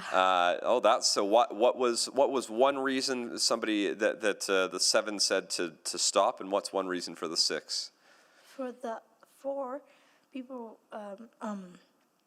the 6th one, people were for it. Like they want to like spray it, like they want to like ditch it, like they don't want no more mosquitoes. That's fair. And then the other people were against it. Yep. So like people were not agreeing about it. So like they were just like no, thank you. Okay, excellent. Yeah, we had some tough conversations on that as well. So, well, thank you so much, Mayor Asha, for being here, and welcome to the entire class. It's a pleasure to see you all. You're welcome to grab your seat. Thank you very much. Thank you so much. Delightful. Thinking about mosquitoes already. It's good. It's getting so warm today. Maybe mosquitoes could be out today. I don't know. Wonderful. Let's see. Councillor Paquette is next. Councillor Paquette, please go ahead. Well, thank you very much. Are we talking about mosquitoes already? That's great. So, to the zoning here, the A7. Just correct me if I'm wrong. Because we recognize that there are big festivals that happen there. What I'm reading from this is the intent is to make sure that commercial activity like food trucks and things like that are in specific areas and don't spread out into the rest of the park in order to try to preserve the natural areas. Not necessarily, Councillor Paquette. It's more of those for food and drink services. That's more permanent type of services that might be installed, say, again, in the skating facility. Food trucks and other festivals are still permitted as special events. Okay, I see. All right. So the other thing I'm seeing is that like just your standard prohibition on new developmental builds and things like that. So I guess really what I'm hearing from council is just a desire to understand precisely how this enhances the protection of the natural areas of the park. Like that's pretty much, I think, summing up what I'm hearing. Just wondering if you can put that simply. Yes, I'm hearing that too. The zone itself has a very specific regulation that requires that any development is subject to an environmental review as per the statutory plan in place. The statutory plan that the development planner would reference is the River Valley Area Redevelopment Plan, which uses the language that any development shall be required to undergo a strategic assessment and/or an environmental assessment. So that's what environmental review could mean, either one of those assessments. So that way we would be looking very specifically at what is proposed, what the potential impacts are, and then we'd be using our statutory plans as guidance for how to mitigate any potential impacts.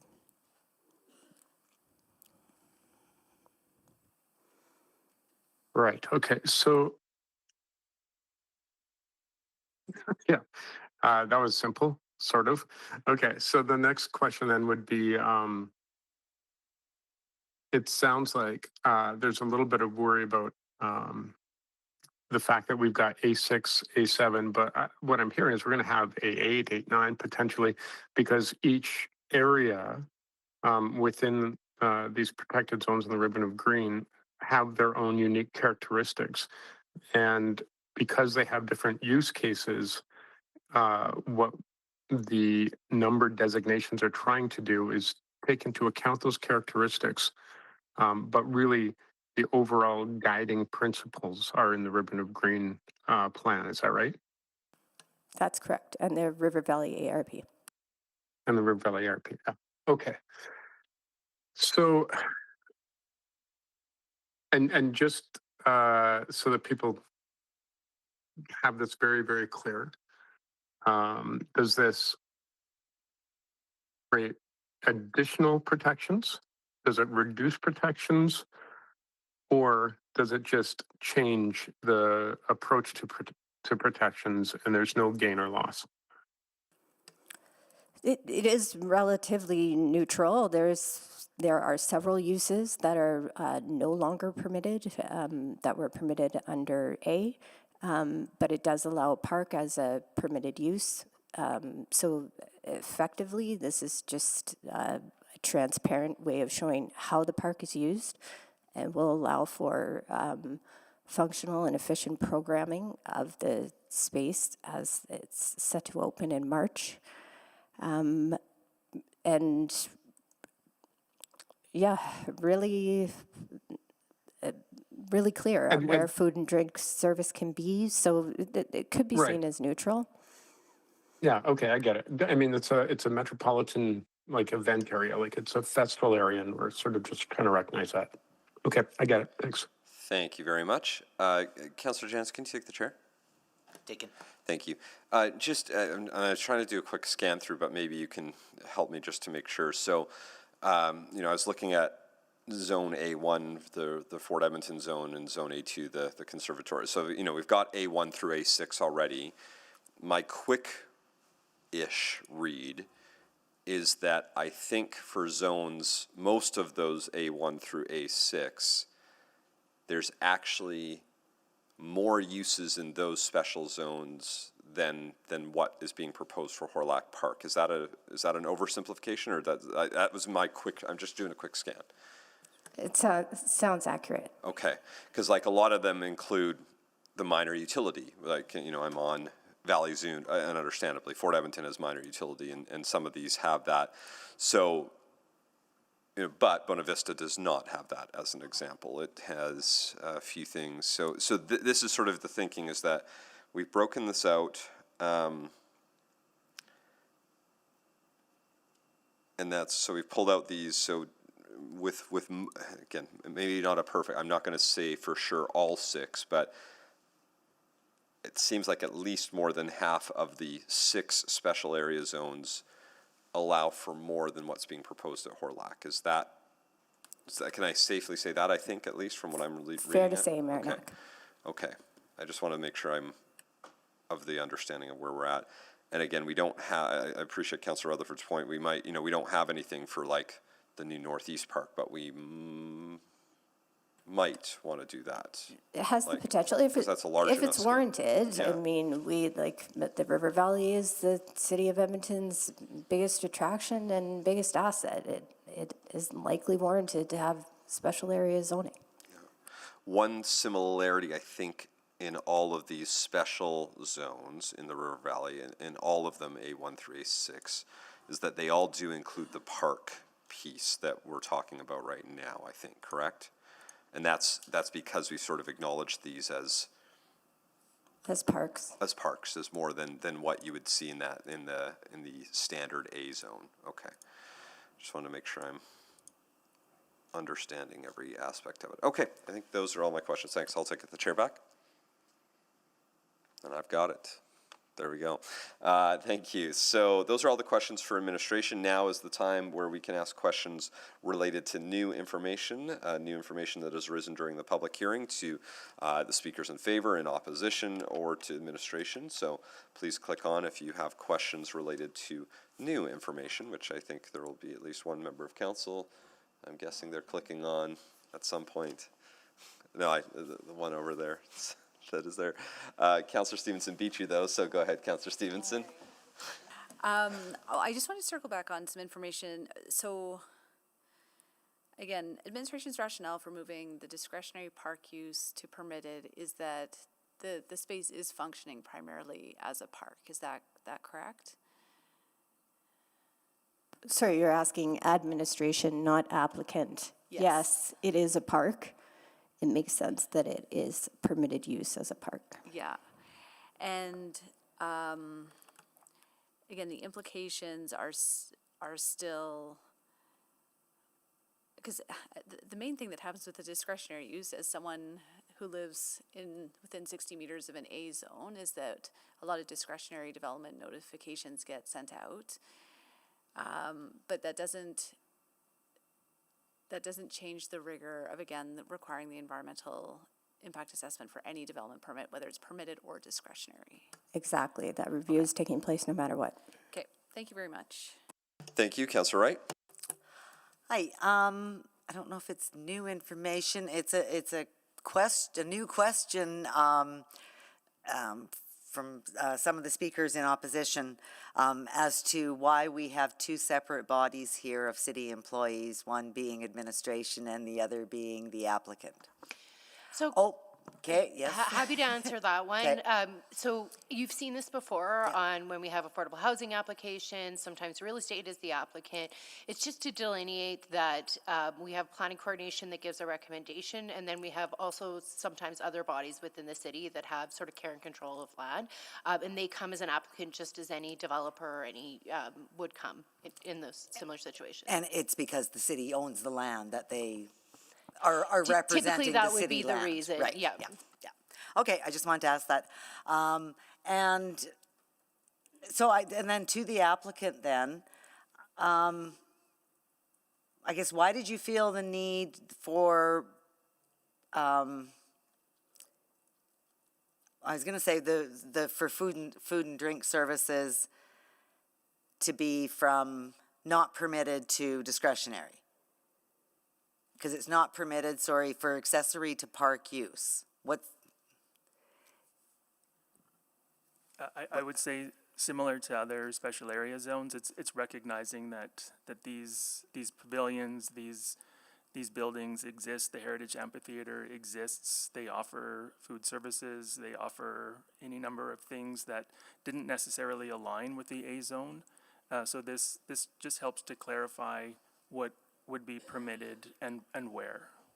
Okay, so when it says accessory to park use on that slide 7, it would have only been allowed in those, like in the amphitheater and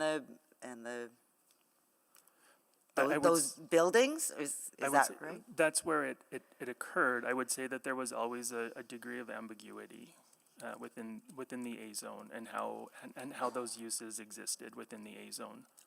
Okay.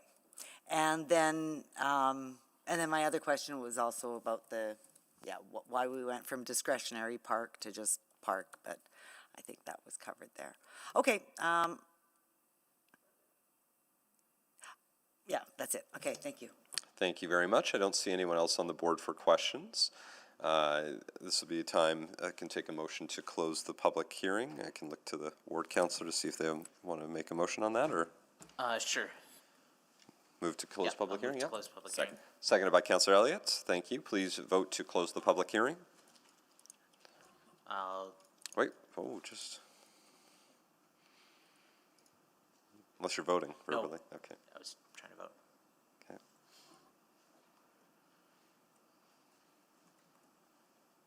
Yes. Thank you, Councillor Tang. Yes, Madam Clerk. Thank you, Councillor Paquette.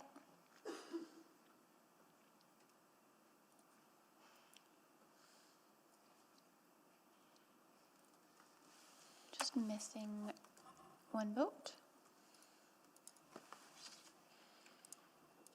Councillor Jans, did it come through for you? No, it didn't. I'm a yes. Thank you. We have all the votes. Thank you. Please display the vote.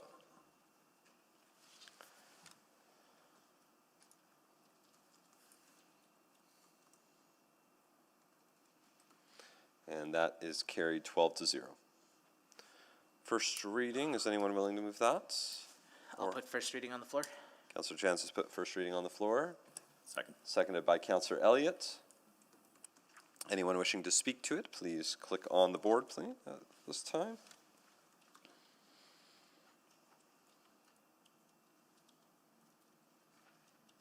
Just gonna wait. Otherwise, nobody's clicking on, just confirming, okay. Then I can go to Councillor Jans, you can close. Nothing further. Okay, thank you. Please vote.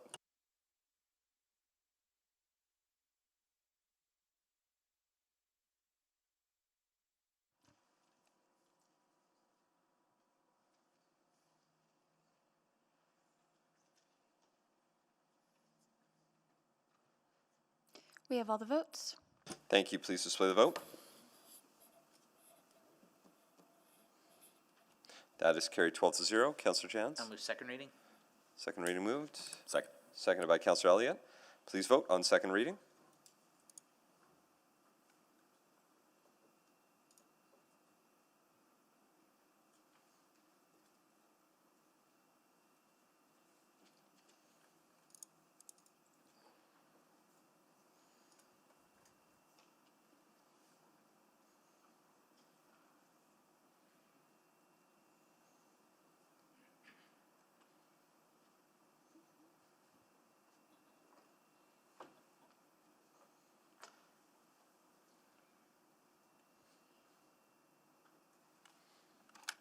Just waiting on one vote. Councillor Rutherford, did it come through for you? Yes, I'm a yes. Thank you. We have all the votes. Thank you. Please display the vote. And that is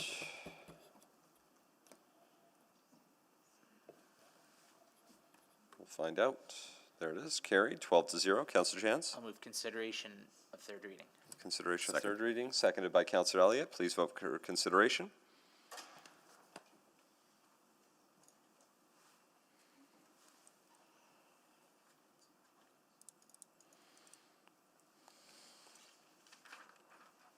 We have all the votes. Thank you. Please display the vote. That is carried 12-0. Councillor Jans. I'll move third and final reading. Second. Can you read out those bylaws, please? Bylaw 20734 and 21359. Thank you. That's bylaw 21359 and bylaw 20734. And second. Seconded by Councillor Elliott. Thank you. Please vote on third and final reading.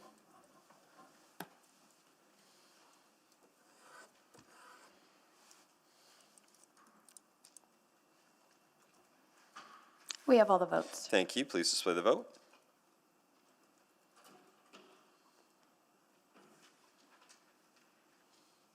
Thank you, and that is carried 12-0. Next is the item 3.5, the meltwater item. Do you need a presentation, Councillor Wright? No,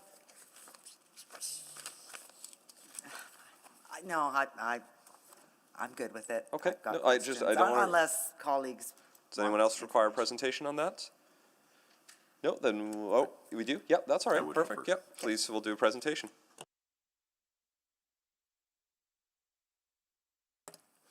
Good afternoon. This application proposes to rezone a site in the Meltwater neighborhood from the agricultural zone to the small-scale flex residential zone and the small medium-scale transition residential zone with a height of 14 meters. Through public engagement efforts, no responses were received. Next slide, please. The site is located slightly east of 50th Street Southwest. 20th Avenue Southwest runs through this site and is a collector road. The site is vacant and lands to the north and south are currently under development. There's planned to be a stormwater management facility to the south and a school and park site to the north. Medium and low density residential are expected to the north and west, as well as a future commercial site. There is currently transit service along 50th Street, and the site is around 500 meters from a future transit center. There is also a shared pathway along 50th Street that will connect to a pathway located between the site and the stormwater pond to the south. Next slide, please. The proposed rezoning generally conforms with the Meltwater Neighborhood Structure Plan. The NSP envisions this land as low-density residential and street-oriented residential, which will be achieved by the RSF and RSM H14 zones, respectively. Next slide, please. Upon subdivision and development, the owner will be required to dedicate the necessary road right-of-way and construct the transportation road network, including the collector roadways, shared pathways, and pedestrian crossings as per the Meltwater NSP. Next slide, please. Administration recommends City Council approve this bylaw because it generally aligns with the Meltwater Neighborhood Structure Plan and the Dakota Area Structure Plan and provides a variety of housing types in close proximity to planned amenities and is compatible with surrounding land uses. Thank you. Thank you very much.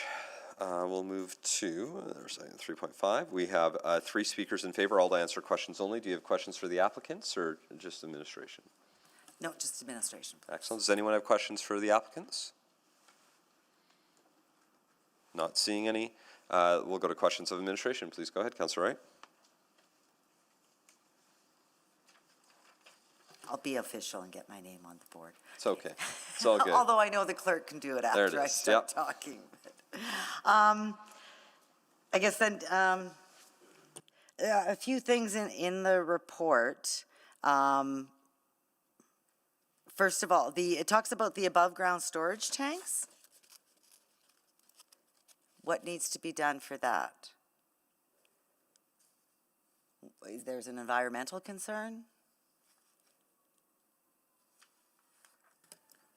Could you just point me towards that in the report? I'm going to try to find it.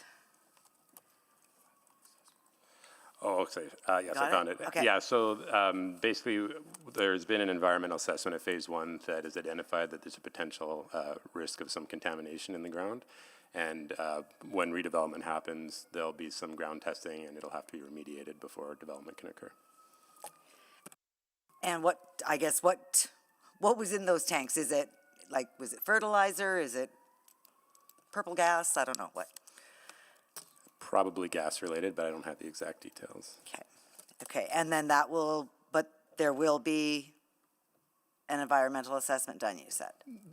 Yeah, so the phase 1 is just a sort of a desktop review of the historical use of the land, and then before development happens, there'll be actual testing the ground, delineation of the area that's contaminated, and then remediation as well. Okay, so if any remediation is needed, then that is at the cost of the applicant? Yes. Okay. And I'm sorry, it also makes reference with communication as far as an email that the ward councillor received back in the fall. I don't seem to have record of that. I think when we were dealing with the postal strike, we did have other efforts that went out to try and reach people, and I think email was one of them. Okay.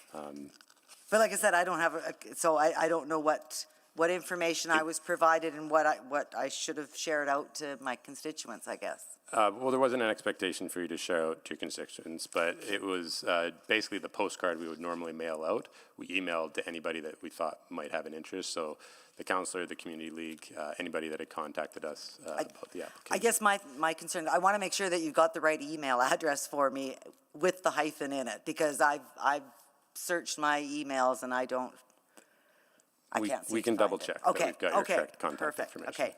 And then with the, so this applicant would also be responsible then for part of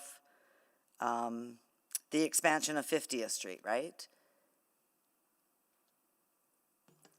Fazil, could you take that question, please?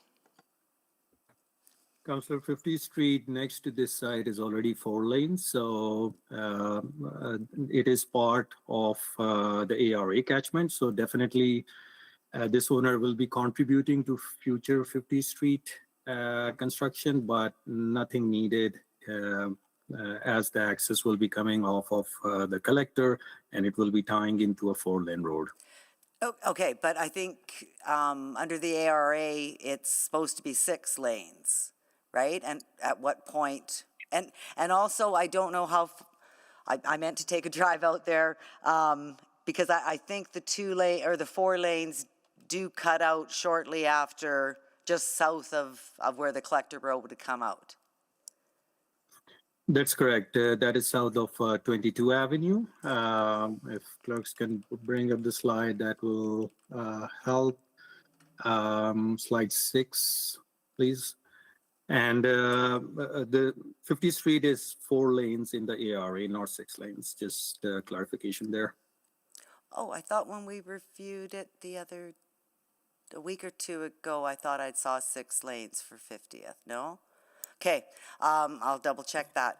But so then so getting the rest of it to 4 lanes then, at what point, like what's the vehicle count right now at on 50th? So 50th Street, as we are getting closer to Henday, we are in the realm of 40,000 plus. And as we are closer to 41 Avenue, we are in the realm of about 20,000. 80,000? 18. Oh, 18. Okay, and I think that's over the threshold, isn't it, for 4 lanes? That's correct. So when would that be expanded?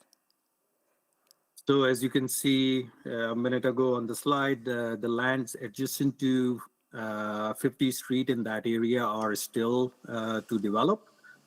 We have a new NSP that is currently under review. So as lands are coming on board, that requirement will be fulfilled. Okay, my time's up. I'll have to come back for a second. No problem. Councillor Stevenson. Thank you. Just, following from Councillor Wright's question, so this site, if it goes through subdivisions, will contribute to 2 of the 4 lanes in that the pink area. I think on the slide, if we can bring the slide back up. Oh, sorry, the blue. It would go to the blue. So it goes to all the arterial requirements. So the entirety of 50th Street and Ellerslie Road, which is within the catchment. So the levy is paid for all the arterials. Now the staging and phasing of arterials come with the subdivision. Come with the subdivision. Okay. And what's sort of the lag on that? Again, just thinking of that issue with, they're going to contribute based on this year's rates. If costs go up, and let's say the road's being constructed in 2 years' time, how does that play out? So we reconcile that on an yearly basis, Councillor. Every year we revisit the rates, which is taking into account the inflation, the current construction cost and everything, and the levy gets updated accordingly. And sorry, would the levy be updated in the sense that, so let's say this group contributes $100. In 2 years' time, the actual cost is $120. So is the new rate $140, which covers both the $120 current plus the $20 that was missed when it was first assessed? So there is no missed. If they are entering into the servicing agreement today, they pay $100 and their obligation is fulfilled. Okay. Whatever new rate comes next year, that will be applied to the remaining assessable lands. Okay. So yeah, in terms of obligation, that's fulfilled. I guess I mean more if that road isn't being constructed that year, or will it just be constructed that year? Am I mistaken in terms of the lag? So between the servicing agreement and the actual construction, there is around a 3-year period, give or take. And there are contingencies applied within the rates or within the design, detailed design. So I think that's those are the checks and balances done through the detailed design review. That if there is a 5% or so up and down, then it's not a problem. Okay, thank you for that. I'll move an additional round. Thank you very much. I'll take, is there a seconder? Second. A second by Councillor Salvador. Please vote on another round. Yes, Madam Clerk? Yes. Yes. Thank you, councillors. We have all the votes. Thank you. Please display the vote.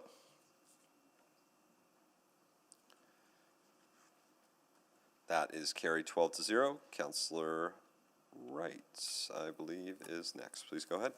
Thank you. So how much have construction costs gone up in the past 3 years? I'm going to look to Ms. Inkpin because I Not don't. land use? Yeah, I think we need to stick to land use here. Yeah. Okay. Okay, so under the ARA, sort of the final construction has to be, comes when the final development is done in the catchment area, right? So if we have non-participating landowners, when is that catchment finally developed? So if there are non-participating landowners, then that basically delays the completion of that catchment.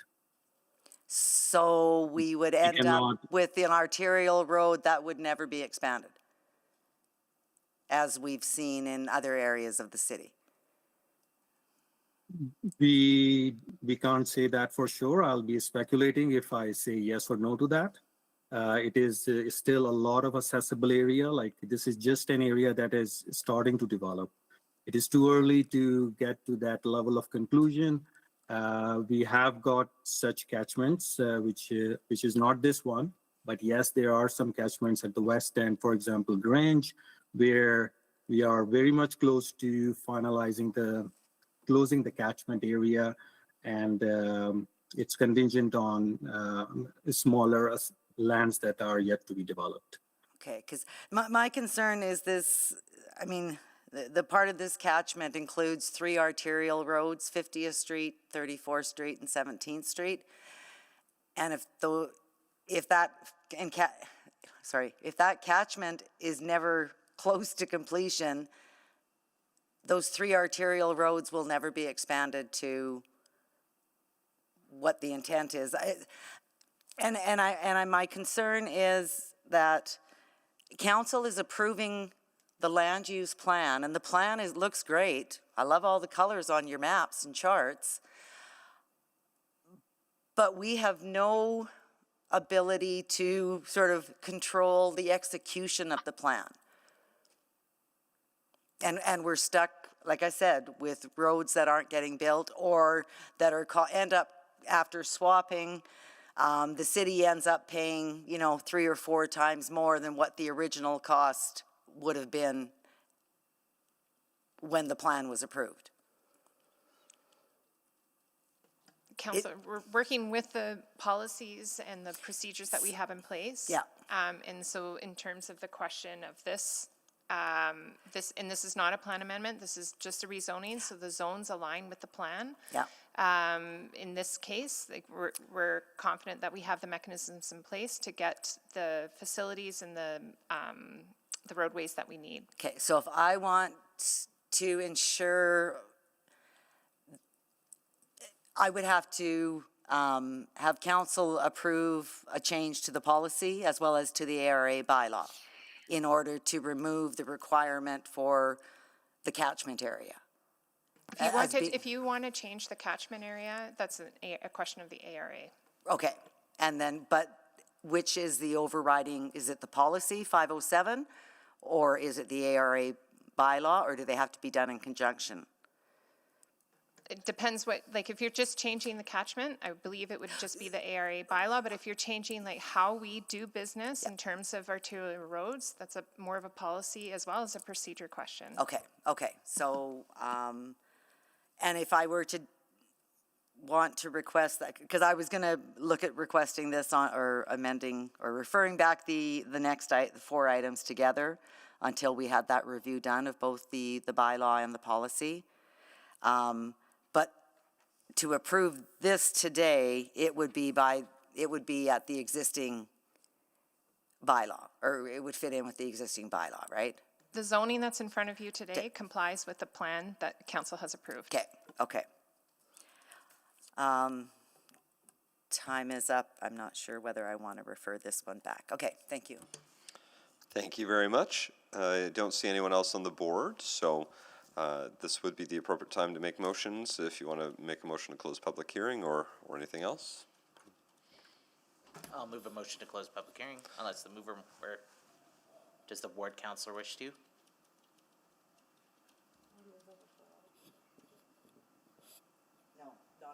I will move closure of the public hearing.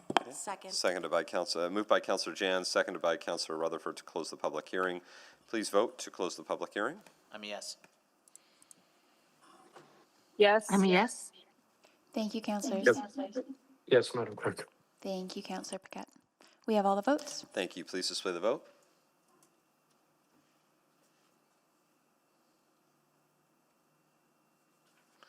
That is carried 13-0. Take a motion for first reading if somebody. You can move. I'll move first reading. Second. Seconded by Councillor Tang. Please feel free to click on to speak to it.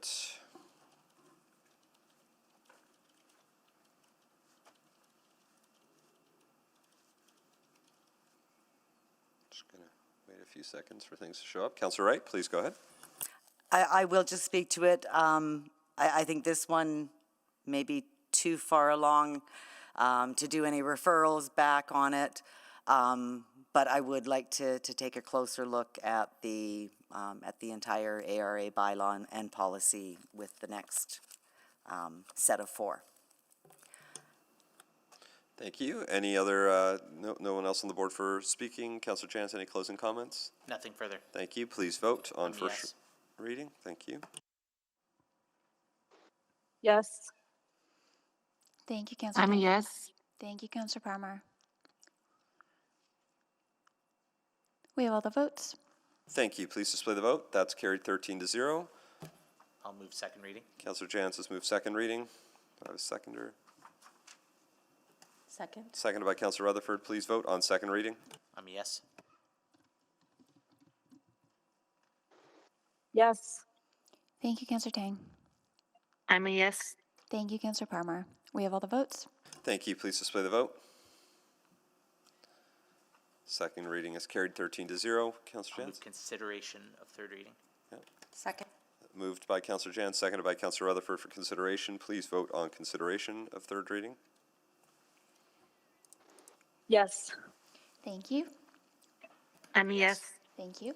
Thank you, Councillor Jans. We have all the votes. Thank you. Please display the vote. That's carried 13-0. Councillor Jans? I will move third and final reading of bylaw 21420. Second. And seconded by Councillor Rutherford. Please vote on third and final reading. Yes. Thank I'm a you, yes. councillors.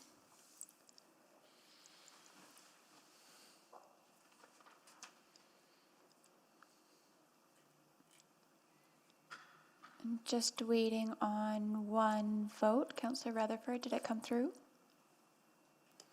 No, yes. Thank Yes, you. I am a yes. Thank you. We have all the votes. Thank you. Please display the vote. And that is carried 13-0. Okay, next are items 3.6 through 3.9. So I guess we'll start with the presentation. Please go ahead. Good afternoon.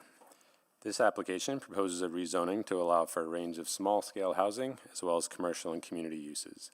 Plan amendments are included to facilitate the proposed rezoning. Through public engagement, no feedback was received. Next slide, please. This rezoning consists of 2 sites, a smaller one to the west and a larger one to the east. Both sites are currently a mix of undeveloped and agricultural land surrounded by agricultural land and acreages. The eastern site also has a natural area wetland just south of it. Next slide, please. The proposed RSF zone will allow for a variety of housing with heights up to 12 meters, which is approximately 3 stories. The proposed CG zone will allow for a range of low-impact commercial and office activities to serve the neighborhood with limited opportunities for residential uses. Next slide, please. The proposed rezoning requires amendments to the ALC's neighborhood structure plan. Specifically, the mixed-use land will transition to distinct residential and commercial land uses. The plan also shifts the community urban village park eastward and rearranges areas designated for community commercial and residential development. These amendments are intended to strengthen the NSP's vision by promoting more efficient and integrated development. This is achieved by creating community-scaled commercial nodes while still allowing for mixed-use options and increasing opportunities for medium-density residential housing. A corresponding amendment to the Dakota Area Structure Plan is also being proposed to ensure alignment with the revised NSP and to move some of the commercial land to the Kettle Lakes neighborhood to the south. An administrative amendment to the Ellerslie District Plan is proposed to remove reference to a historic barn, a house and barn that has become derelict and not salvageable. Next slide, please. With the development of the site, portions of 17th Street and Elsie's Drive will be required to be constructed, including shared pathways. There are no changes to the arterial network, as there is an overall reduction in trips. This map shows the future arterial and collector road improvements, as well as the active modes network. Developers will be required to construct the roadways as the land develops, including 17th Street and Ellerslie Road, to an urban standard. Next slide, please. Administration supports the application because it aligns with the city plan's goals for future population growth in a way that meets the intent of the local statutory plans, and it is compatible with surrounding land uses. Thank you. Thank you very much. Our speakers are registered to answer questions only. Councillor Wright, you selected it. Do you have questions for our applicants? And again, no. No? Oh, yeah, actually, you know what? I might have a couple. Let's bring all three Sure. down. That's Katrina Rowe, Holly Mickelson, and Elise Shillington. Please come on down to there, just in case. That way all three are ready to answer questions.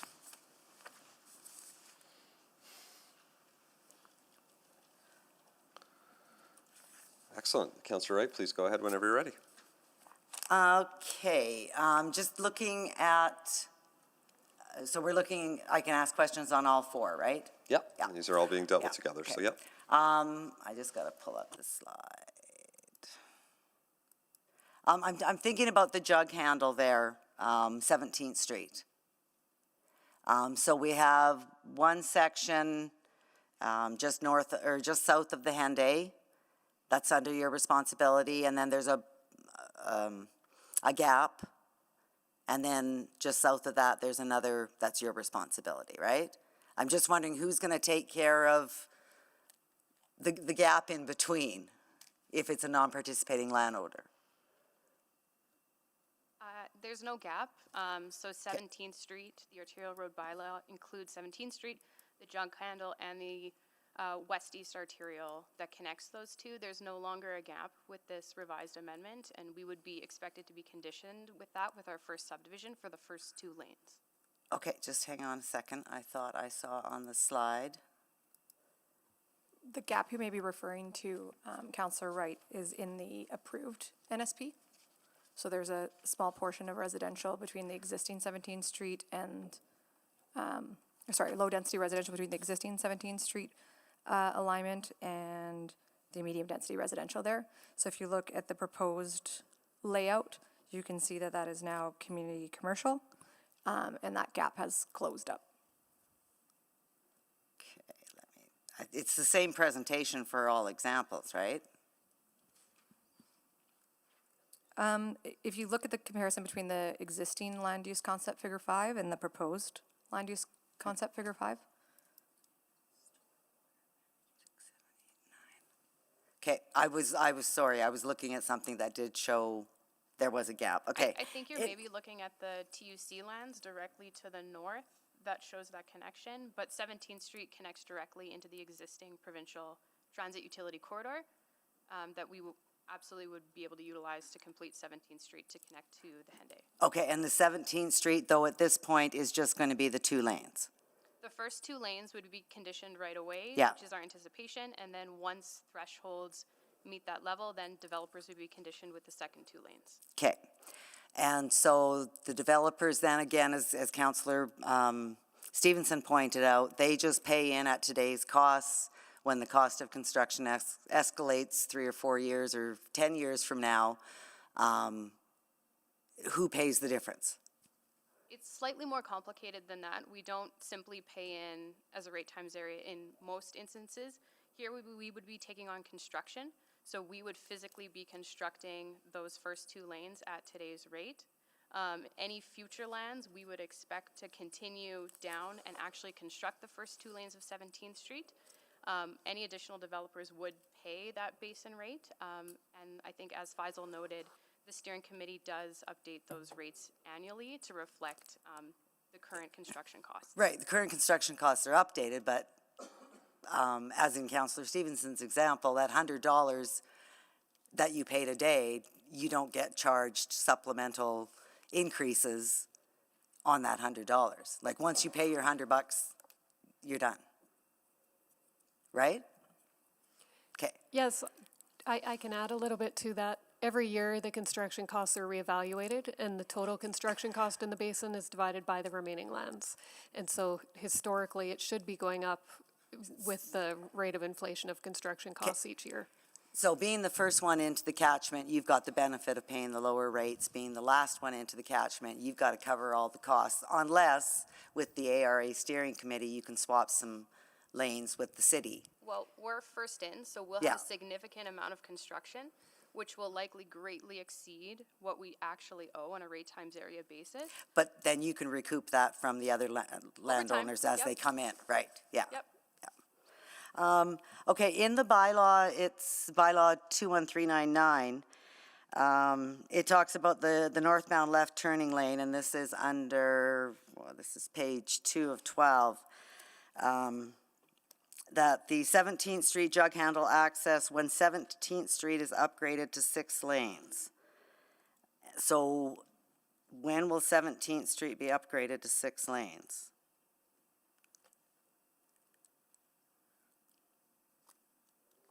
That would be based on the traffic impact assessment. I would maybe defer that question to Faisal and administration to confirm. Okay. And because my concern with that jug handle is because, I mean, there's been accidents there, fatalities, and so I'm just wondering about the safety and security of that jug handle. Yeah, so we complete our transportation impact assessment, look at specific radii, have worked with administration to confirm all those factors. This being, like, 17th is kind of a urban-rural mix right now, and the new 17th Street is realigned and will be a fully urban standard with all those safety precautions in mind. Thank you very much. I don't see anyone else on the board for questions. So now we can move to questions of you're welcome to sort of hang out there because we don't have anyone in opposition. So in case there are questions of new information, just or go back to your seat, whichever you like. Whichever seats are more comfortable. Councillor Wright, questions of administration. Thanks. I guess I do want to refer this back. I see really a grave injustice that the arterial roads are being left unattended to for years and years. I've seen it on 17th Street, I've seen it on 34th Street, I've seen it on 50th Street, which is also a sort of a major thoroughfare out to Beaumont. Having it come down to, we don't need any of this work done until the catchment is complete, it takes years. And I'm just wondering if I can get assistance from administration or urban planning as to the proper wording to refer this back to have the ARA bylaw and policy, which hasn't been updated for 20 years, mind you, to have that updated. Yeah, there are other questions on the board right now, so if you'd like to work on wording of a specific referral with administration, you're welcome to do that, making sure that referrals should always have clear direction in what we're for that. So in the meantime, I'm going to go to Councillor Stevenson who has questions, and then we'll continue on. Yeah, thank you very much. Mine are on a bit of a different theme. I just want to understand some of the calculations the administration has chosen. So I appreciate that the report states that the changes don't result in a reduction in the overall residential density targets because of the increase in the medium density residential. I was just looking at the calculations though. So the report shows that previously, the units per net residential hectare were calculated at 90 units per hectare for the medium density residential. In the revision, it's now being calculated at 125 units per net residential hectare. Just wondering if administration, and I don't believe that aligns with our new terms of reference in terms of the expectations for row housing, low rise and mid rise. So just wondering if administration could help me understand where the 125 came from. Yes, absolutely, Councillor. So this isn't really related to the new terms of reference per se.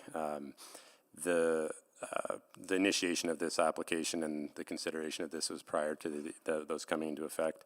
But essentially, it's just a more updated estimate of what we anticipate MDR to be developing as. So we are seeing that those types of MDR, we'll say RMH16 zoning, coming in at about 120 dwellings per hectare in recent years. And so it made sense to make that adjustment to try and reflect that a little bit more accurately. And you're right, that does result in the stats changing for that designation. Yeah, and I guess maybe, I appreciate that the statistics are being ground truthed in terms of what's being delivered. I guess I'm concerned that there's not a systemic approach to that in the new terms of reference.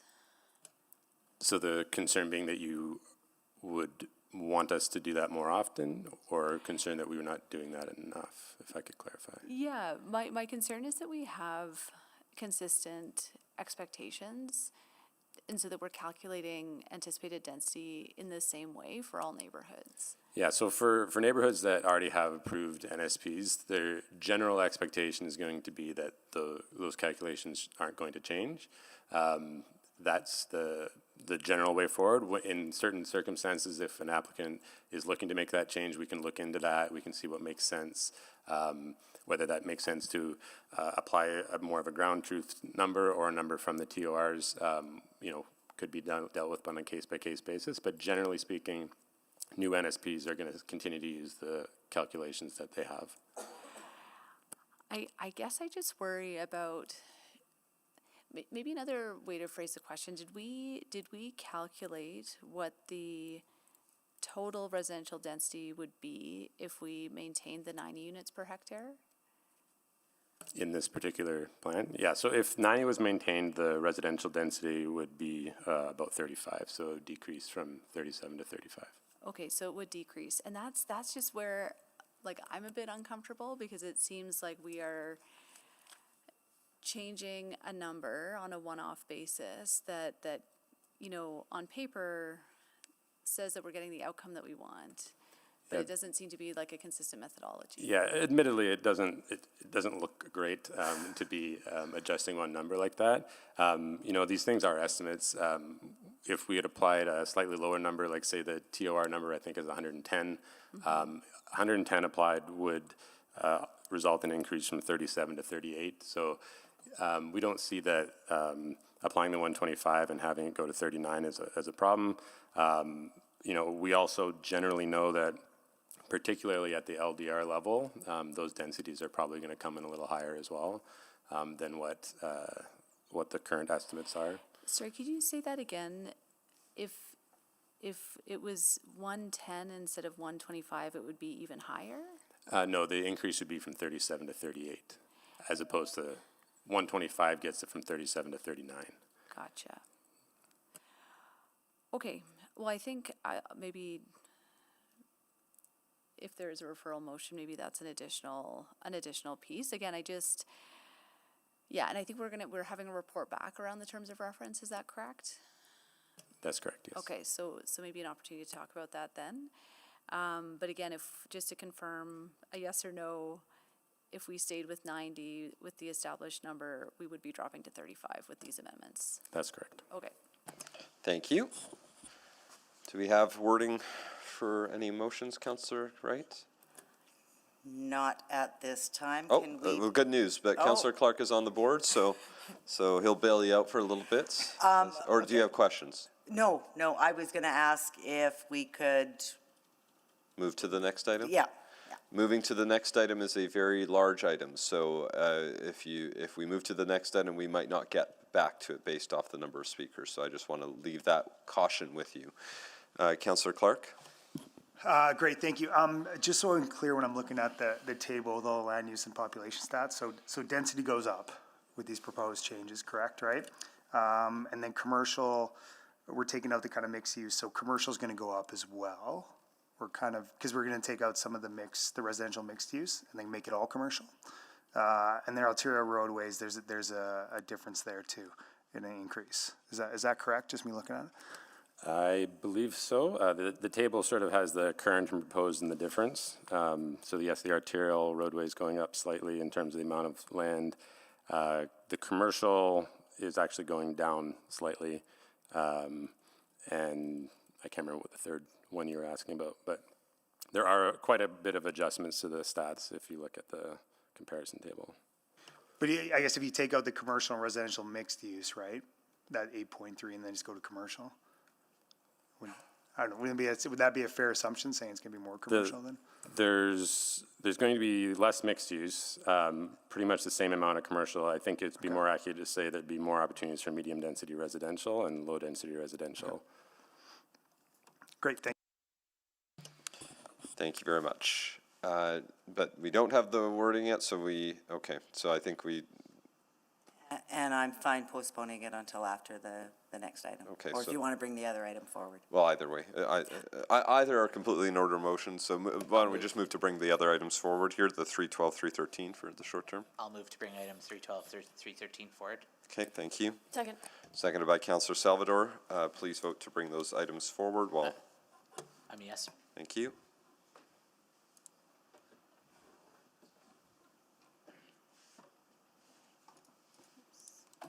Yes. Thank you, Councillor Stevenson.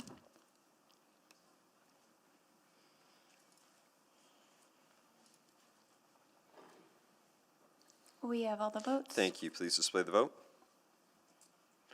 That is carried 11-1. Next item, we'll move forward with 312, 313, and we'll get the presentation for that item.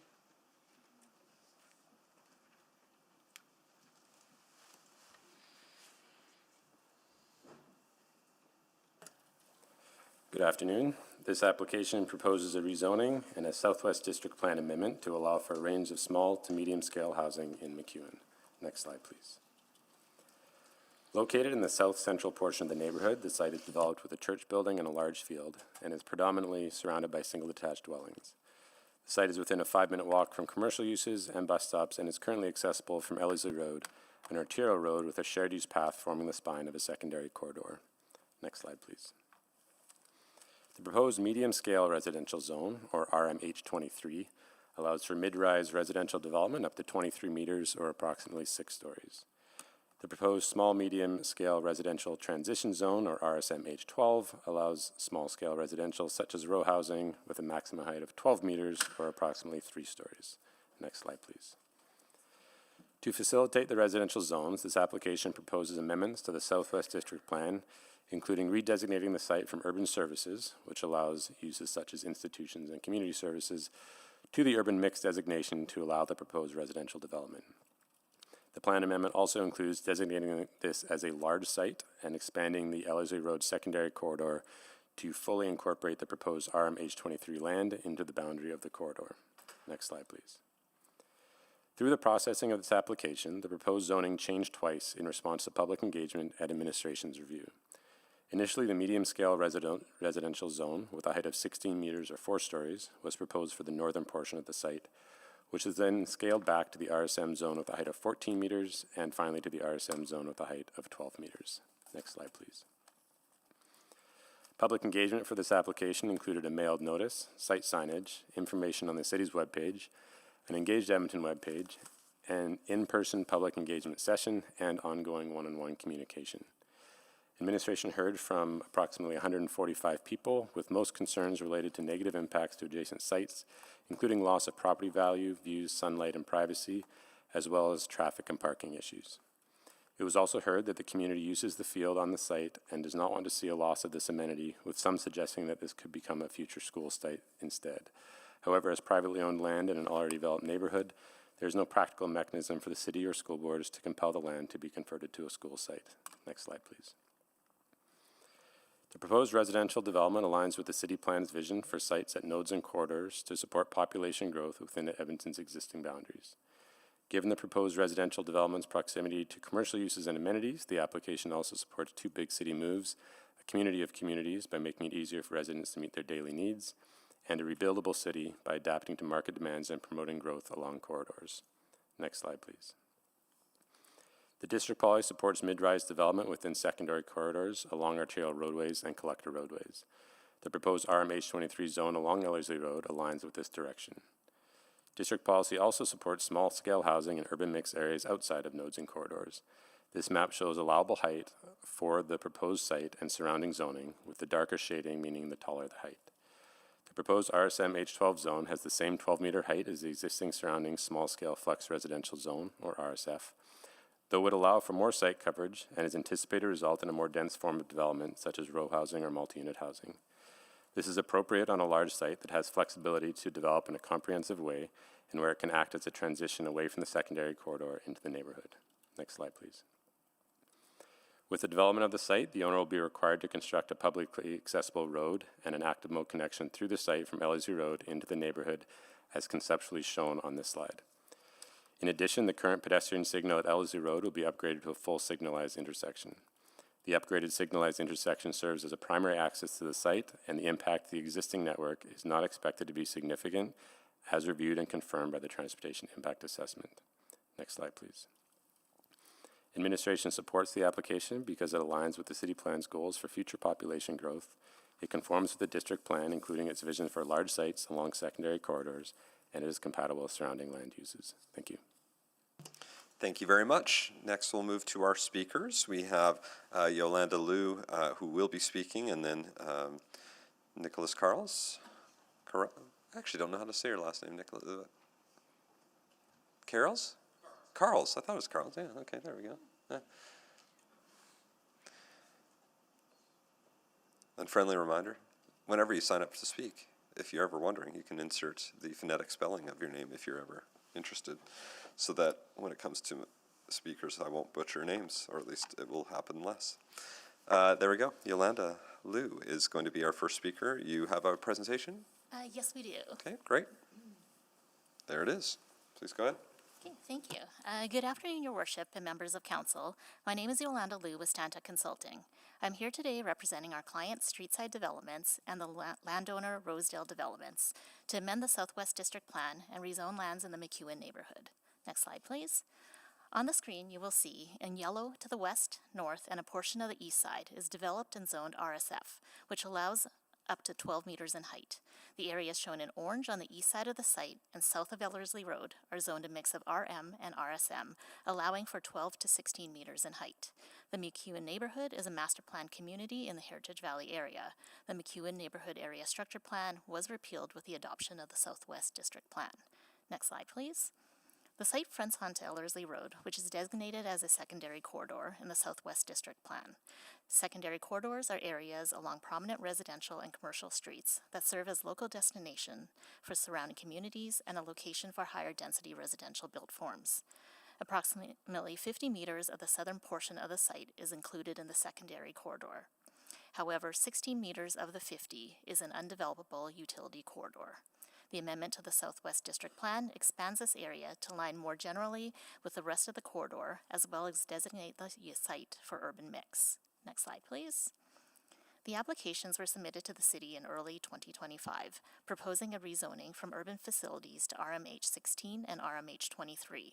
Through the public engagement process, which included mailouts as well as a public open house, we heard feedback about privacy, traffic, open space, infrastructure, and impact to adjacent properties. The application was updated several times in response to these concerns, reducing allowable height, refining access points, and providing an alternative access for residents of McEwen to enter and exit the neighborhood, as well as providing active mode connections via shared pathways through the site. In October 2025, the application was updated to provide a buffer around the northern portion of the site to RSM 12. The first revision was presented to the community at a public open house where there were still concerns with the proposed zoning of RSM 14 in the middle of the site. The application was revised a second time to propose RSM 12 for the full northern portion of the site. Next slide, please. The application in front of you proposes to rezone the northern portion of the site to RSM with a maximum height of 12. This is the same height permitted for the existing residential surrounding the site. Minimum side yard setbacks range from 1.2 to 2 meters, and the minimum rear yard setback is 5.5 meters. The surrounding existing homes were constructed under the previous zoning bylaw, which required a rear setback of 7.5 meters. The combined yards creates a separation distance of at least 13 meters between buildings. The southern portion of the site, which fronts onto Ellerslie Road, is proposed as RM with a height of 23 meters, in line with the secondary corridor designation. The RMH23 zone requires transitioning to existing residential with minimum yards increasing based on height and building length. Up to 60 meters in height, a minimum 6 meter setback is required. Above 16 meters in height, up to the maximum of 23 meters, either a 9 meter setback or 6 meter landscape setback is required. This would provide a minimum separation of 13.5 to 16.5 meters between the existing and new buildings. Next slide, please. A transportation impact assessment was completed for the project and reviewed by City Administration. Primary access to the site will be provided from Ellerslie Road, where upgrades to the intersection, along with signalization, will be required. Within the site, a roadway meeting complete street standards will connect to McMullen Green on the east side. Traffic calming and active mode connections will be implemented as part of the site development. Existing development surrounds the site's north and west boundaries, leaving no connection opportunities. Next slide, please. This application is consistent with City Plan and supports the objective of directing 50% of new development to infill areas. It specifically provides increased residential density along a designated secondary corridor in close proximity to existing community amenities and services. The proposal enables the redevelopment of an underutilized private site within an established community. We are respectfully requesting council support for this application and approval to provide additional housing opportunities within a developed neighborhood. This concludes my presentation, and thank you very much. Thank you very much. And Nicholas, you were just questions only, correct, according to my list, or do you have a presentation now? Okay, perfect. Let's turn on your microphone, and then, oh, there it is. I see there's a presentation. Fantastic. Please go ahead. Thank you, and hello, Mayor and Council. My name is Nicholas Carls with Streetside Developments and Broadview Homes. I'm here today to speak on our rezoning application in McEwen, as we are one of the two builders who intends on constructing on this site. Yolanda from Stantec presented on the technical aspects of our application. I appreciate the opportunity to have a few minutes of your time to provide some details on what we intend on building on the site. Next slide, please. Streetside and Broadview are Qualico companies. Qualico is one of the largest privately owned real estate companies with offices through Western Canada in the U.S. Every day, 10 families move into a Qualico home, and we are approaching nearly 100,000 homes built in our 75-year history of helping build better cities. Streetside is Qualico's multifamily brand. We are Edmonton's largest builder of innovative multifamily homes. We specialize in walk-up apartments, duplex, and townhomes. Our goal is to balance and maximize the livability, affordability, and desirability of every new home we build. Broadview Homes is Qualico's new brand in Edmonton. We create single-family homes that are built beyond the ordinary, with unique floor plans, designer-crafted interiors, and an inspiring curb appeal. If approved, we would be developing the northern 15 acres of this 20-acre site, offering both streetside multifamily homes and Broadview single-family homes as part of a master-planned multifamily site. Next slide, please.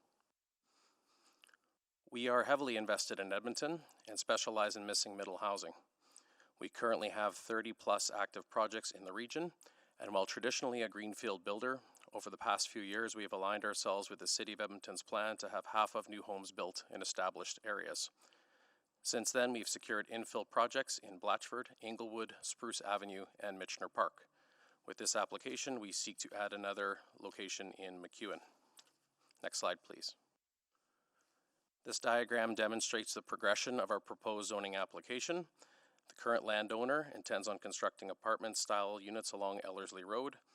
Our plan was to step that density down as we move deeper into the site to an RSM H16 zone. We heard written feedback from neighbors looking for less imposing structures, leading us to step the density down as shown in the first revision to RSM H14 with an H12 buffer.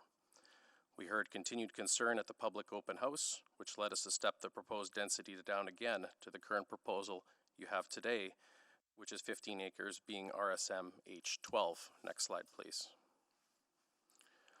Our intent is to offer multiple formats of single-family duplex and townhomes as part of a master plan condo community.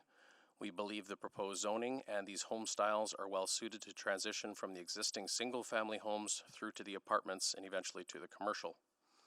We will also be developing both private and shared amenity spaces within the site, as missing middle homes often don't benefit from having a large backyard, so we will create some shared outdoor amenity space for the owners of the site to enjoy.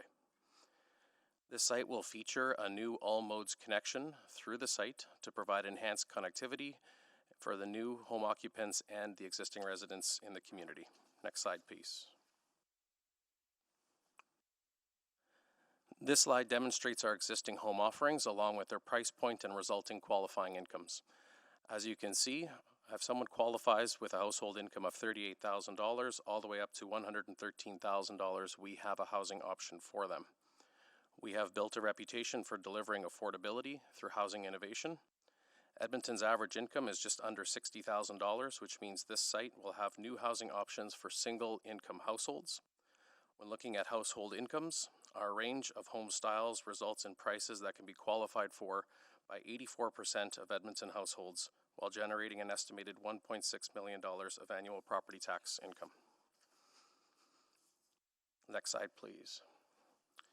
In summary, we have learned over our 75 years of building that all housing requires thoughtful planning, but building in mature communities requires added care and attention. We believe this rezoning balances the growth priorities for the City of Edmonton, the feedback from the community, and the business metrics of a viable project. We respectfully request your support in moving this project forward by approving our rezoning request, and thank you for the opportunity to speak with you today. Thank you very much. Next, we'll move to questions of our speakers in favor. This is selected by Councillor Morgan. Councillor Morgan, please go ahead. I don't have any questions for them yet, for administration. Just for administration? Okay, perfect. Are there any other, I'll just see if anyone else has any questions.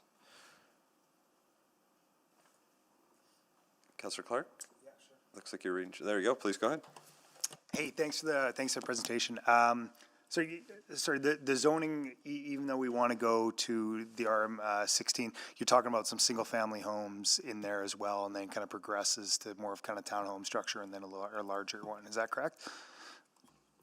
So the proposal we have now is for the RSM H12. So it'll be a collection of townhomes, 3 or 4 styles of townhomes, duplex homes, and some single-family, yes. And the intent of these is for sale, or are these for rentals, or kind of mix? These will be, our 15 acres of the site will be for sale. Okay. That's it. Thank you. Thank you.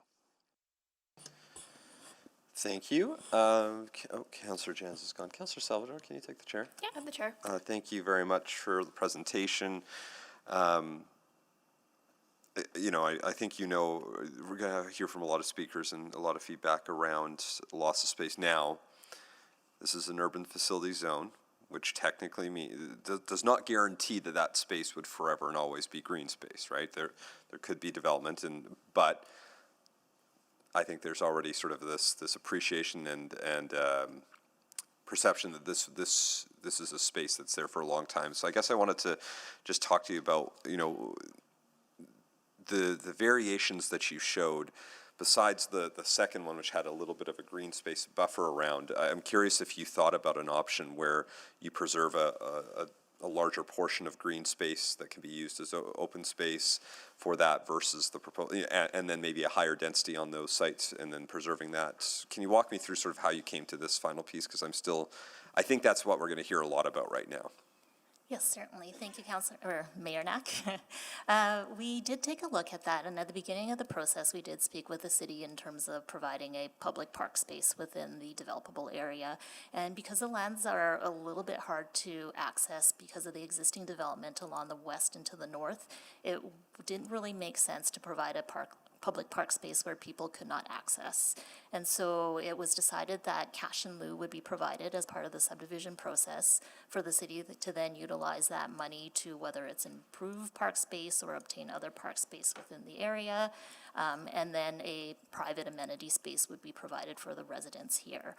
If I could just back up a little bit as well, the landowner has owned the lands for over 10 years, and he did explore transforming the space into a community facility in, I think it was around 2014. And so that proposal actually went all the way to council and was unfortunately defeated, and so the community facility did not proceed.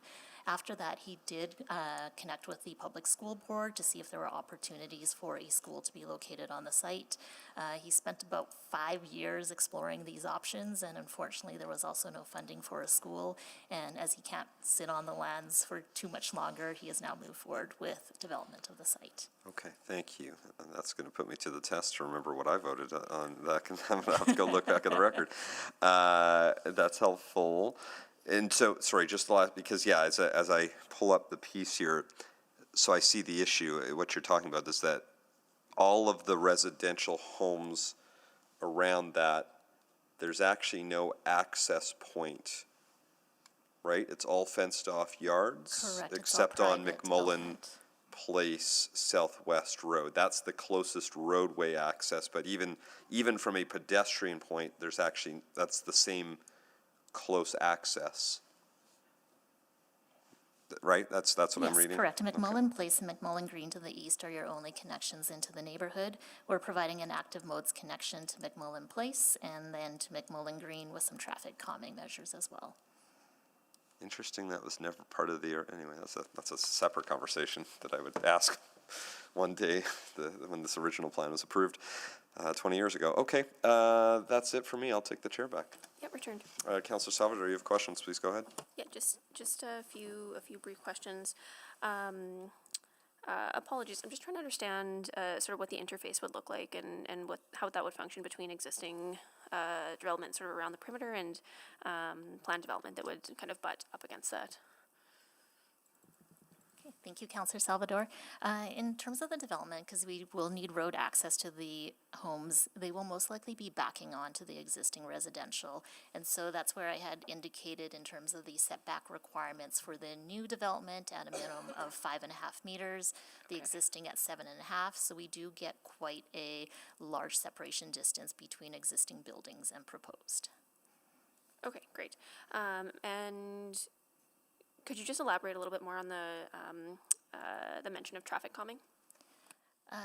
The exact method has not been determined yet, will be determined at development permit, but through the transportation impact assessment, it was identified that traffic calming is warranted for the cars entering from the new development to existing. Okay, thank you.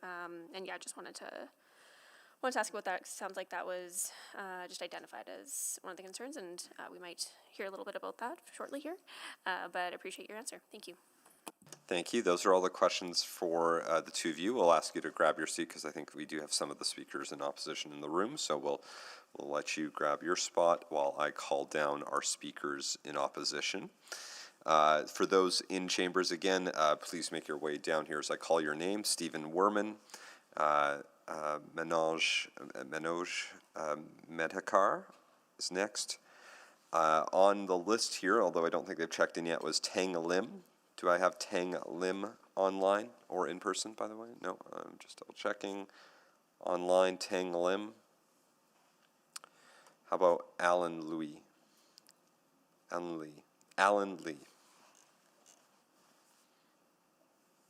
No? Oh, sorry. Yes, here. Sorry, who's this? Can you just say, this is Alan? This is Alan Louis here. Louis, yep, Alan Louis. Okay, you are here, thank you. We'll make sure we make a note that you're here. We'll keep track. Deepali Medhakar is next, making their way down. Tyler Paxman, you're here as well. Perfect, please make your way down. Nelson Gomez. Yes, Your Worship, I'm here. Oh, you're here online, fantastic. And then, I'm not going to do that one well. Let's try Efstasios Papakonstantinou. You're going to have to help me with that one if you're here. I think they just registered, so maybe they're online.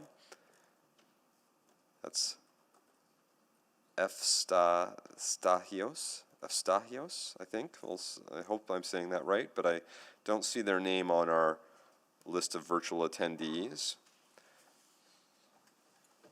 We'll keep an eye out, and if they join, they can speak and then also give me a updated pronunciation to make sure I'm saying it appropriately. So, okay, well, we have 6 speakers. We're going to just hear one because we're pretty much right up on we'll do our first one, Stephen Werman, and then we'll take our 15-minute break. So, Stephen, please go ahead. You'll have 5 minutes. Good afternoon, City Council. My name is Stephen Werman. I, my wife, and our 2 children have lived in the McEwen neighborhood for the past 7 years. I am opposed to the McEwen site rezoning of 11520 Ellerslie Road Southwest with the following concerns. This proposal would have significant impacts on the McEwen neighborhood. This is the last viable urban service parcel in McEwen suitable for a future school or recreational use. Rezoning would permanently eliminate that option at a time when nearby schools are already operating at or near capacity. School capacity pressures would likely intensify. Concerns have been raised by Edmonton Public Schools, noting that Roberta McAdams School, an elementary school, is already operating above capacity, and Johnny Bright School, a high school, is nearing high utilization. McEwen does not have its own neighborhood school, meaning additional residential density would generate more out-of-area student trips by private vehicle. This would compound peak hour congestion and further distance the community from the goal of a walkable 15-minute neighborhood. Traffic and transportation impacts remain unresolved and would further strain an already constrained network. The traffic impact assessment already shows that the neighborhood's primary outlet, the McEwen Road and 111th Street intersection, already operates near capacity. The traffic impact assessment also focuses on site access improvements, but does not resolve corridor level capacity or cumulative growth pressures, including the approved rugby field development, adding 1,117 additional housing units. When considered in isolation, each project may appear manageable. However, when layered together, these developments will significantly increase traffic volumes along 111th Street, a corridor that has already been operating under peak hour strain. Local streets such as McMullen Green and McMullen Place were not designed to absorb overflow parking or diverted development traffic. Additional on-street congestion would create safety risks for children, pedestrians, and residents with mobility challenges. Fire safety and emergency access present additional concerns. Administration has acknowledged deficiencies in on-street fire protection that would need to be corrected at a later stage. The development relies primarily on a single southern access. In an emergency, evacuation traffic could conflict with responding fire apparatus. Given McEwen's experience with the 2007 residential fire, access redundancy and fully resolved fire protection measures should be demonstrated before zoning is deferred. This proposal would also remove an important piece of community amenity. The existing church property functioned as a de facto neighborhood hub, supporting gatherings, childcare, and informal open space. Redevelopment would eliminate these benefits without securing on-site replacement park space or community facilities. While cash in lieu of municipal reserve may be provided, this does not replace accessible, walkable green space within the neighborhood. The net effect is a reduction in local amenity in a community that already lacks abundant space. Infrastructure and drainage concerns also remain. While a drainage report has been accepted, binding mitigation and long-term monitoring commitments are not secured at the rezoning stage. Without enforceable conditions, downstream risks remain. To sum it up, these impacts represent more than a routine intensification. They constitute a fundamental change into land use, infrastructure demand, neighborhood character, and long-term planning certainty. Approving this rezoning would remove the last opportunity for a future school site, increase congestion and safety risks, reduce community amenity, and impose compatibility impacts on surrounding homes, all without fully resolving the associated infrastructure and service constraints. In closing, I would respectfully ask council to defer approval of this rezoning until transportation capacity, school site implications, emergency access, and drainage mitigation are fully resolved and independently validated. Thank you for your time. Thank you.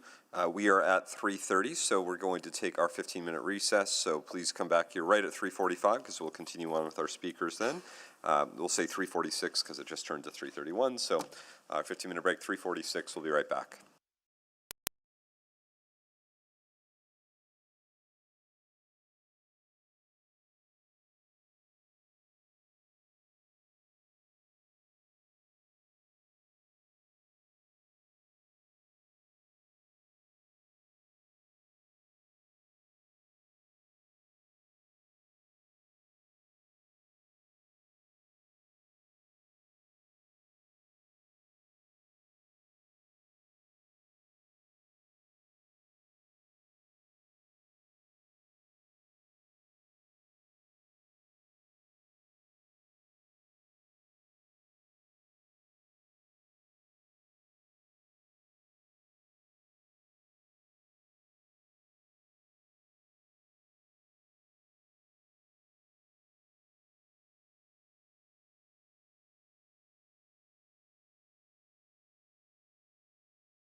Hello. Hello, Councillor Morgan is here.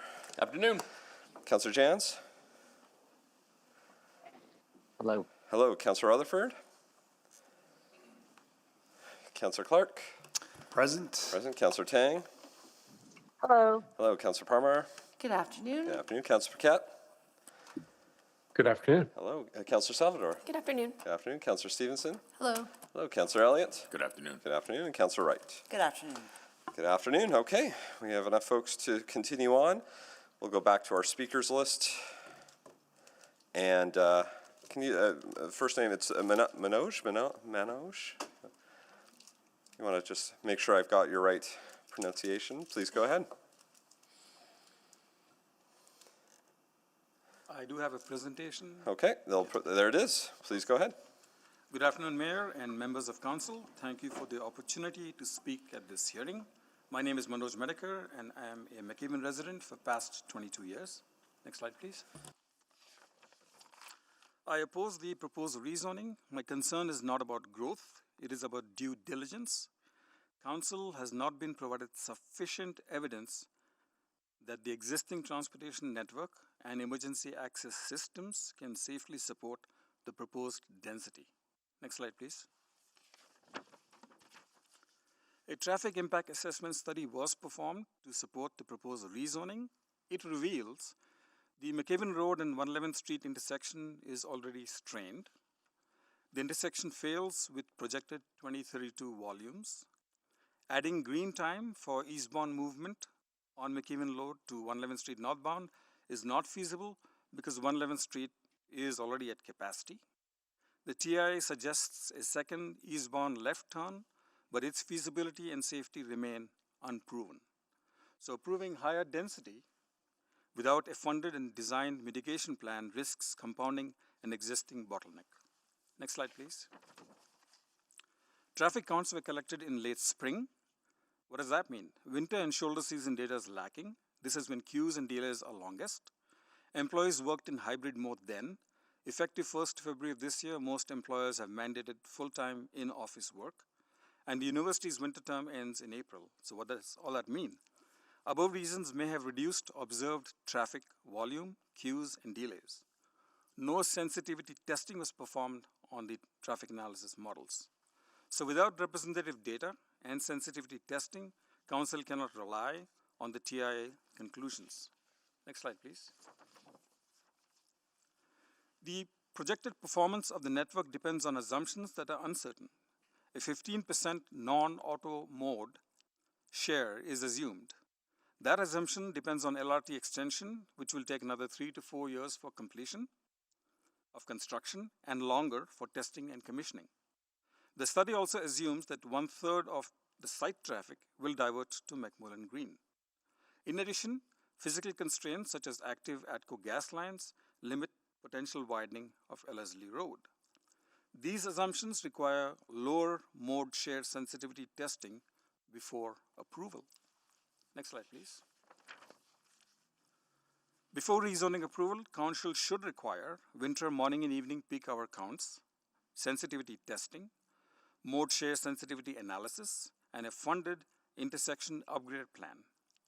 Deferral is not rejection, it is simply ensuring that decisions are based on complete and defensible analysis. Next slide, please.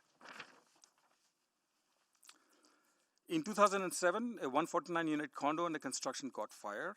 Despite the valiant efforts of the fire department, 18 occupied homes were destroyed, 76 occupied homes were damaged, losses exceeded $20 million. That event was mitigated by 3 independent access routes to the site and an adjacent open space where fire apparatus could park and fight the blaze. So access, redundancy, and open space are vital. Next slide, please. Over 800 units are proposed on this site, and for context, this is 5 times the 149 units at the 2007 condo. The site has a single primary access from Ellerslie Road and a secondary access through existing McMullen Green. Site is fenced in along multiple sides. From a fire safety perspective, no evidence has been presented of blocked access scenario testing, winter degraded access modeling, swept path validation for fire apparatus, and the operational reliability of the existing McMullen Green access. So higher density with limited redundancy increases operational risk. Next slide, please. Council has a duty of care to ensure basic life safety is demonstrated, not assumed, before increasing density. Prior to rezoning approval, Council should direct administration to obtain formal review from Edmonton Fire Rescue Services confirming compliant apparatus access routes, adequate fire hydrant placement and flow, and a construction phase fire safety plan. Hence, I respectfully request that Council defer these bylaws until transportation capacity and emergency access are independently validated. Thank you, and next slide, please. Perfect. Thank you very much. Our next speaker, oh, they might be online now. Teng Lim, you have 5 minutes. Please go ahead.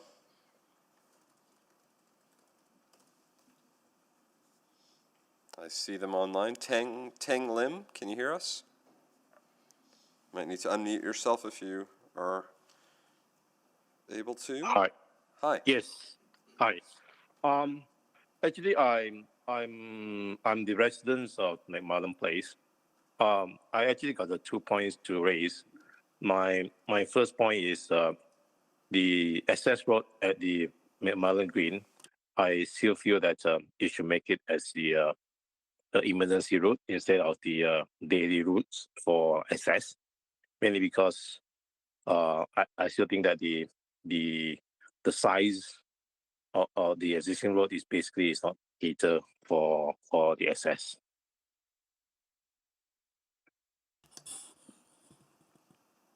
And my second point is basically on the drainage. I noticed that the drainage that it was proposed is actually channeled to only one channel, which is actually ended up in McMullen Place. I would actually suggest that the Centec probably will look into like diversifications. Instead of going to one channel, probably should actually divert it to 2 channels. That's actually what I have. Thank you. Thank you very much. Our next speaker is Alan Louis. Please go ahead. Can you hear me?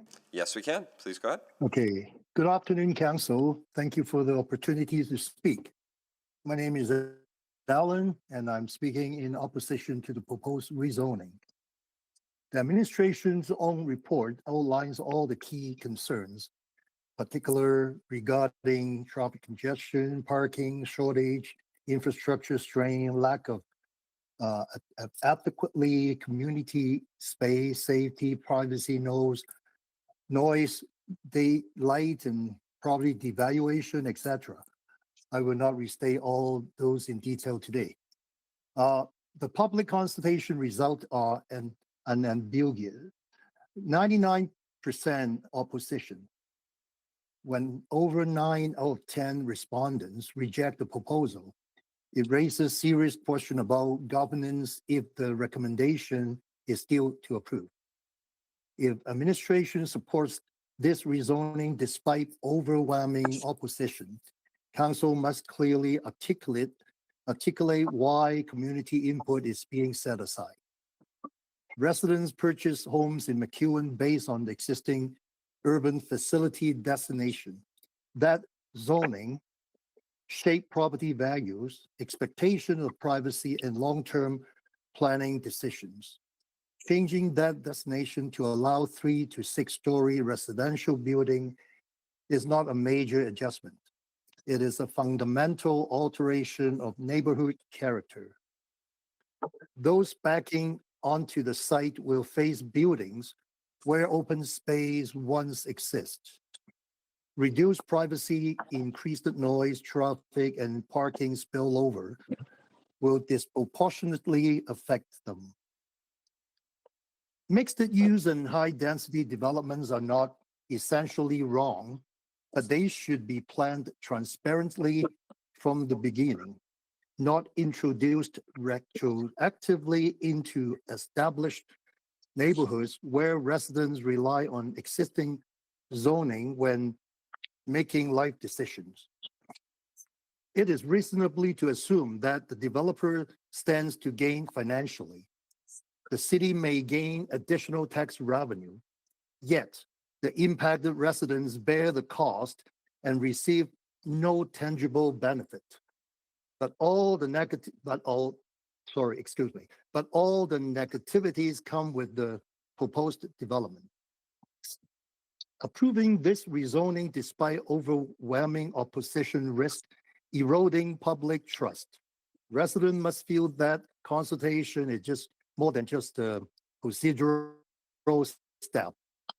Once approved, this cannot easily be reversed. I respectfully urge Council to carefully consider the overwhelming public opposition and reject this rezoning and uphold the expectations of the long-term homeowners. Thank you. Thank you very much. Our next speaker, and where's my list gone? Here we go. Deepali Medikar, please go ahead.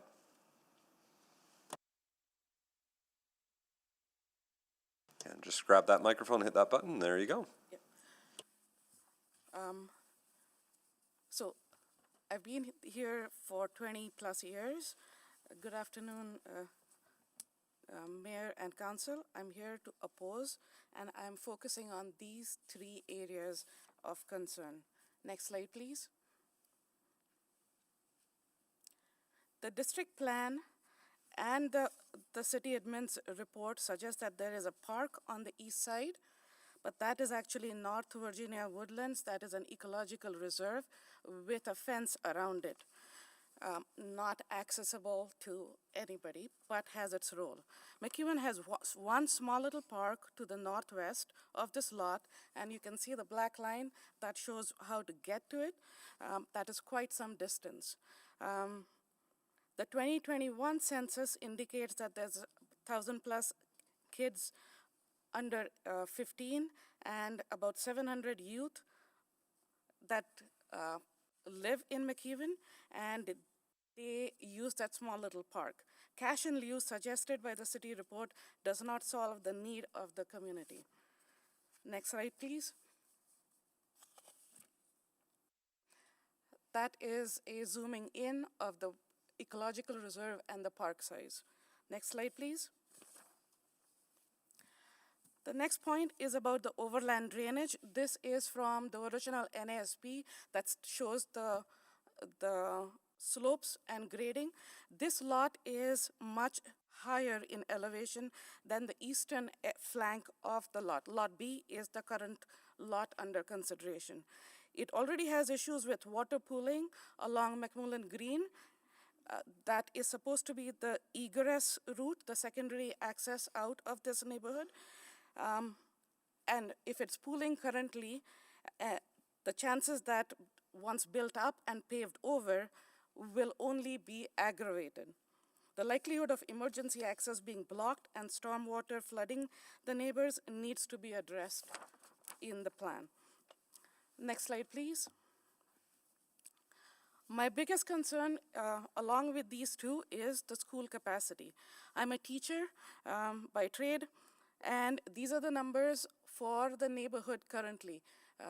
1,000 plus and 700 respectively for K-6 and senior high onwards.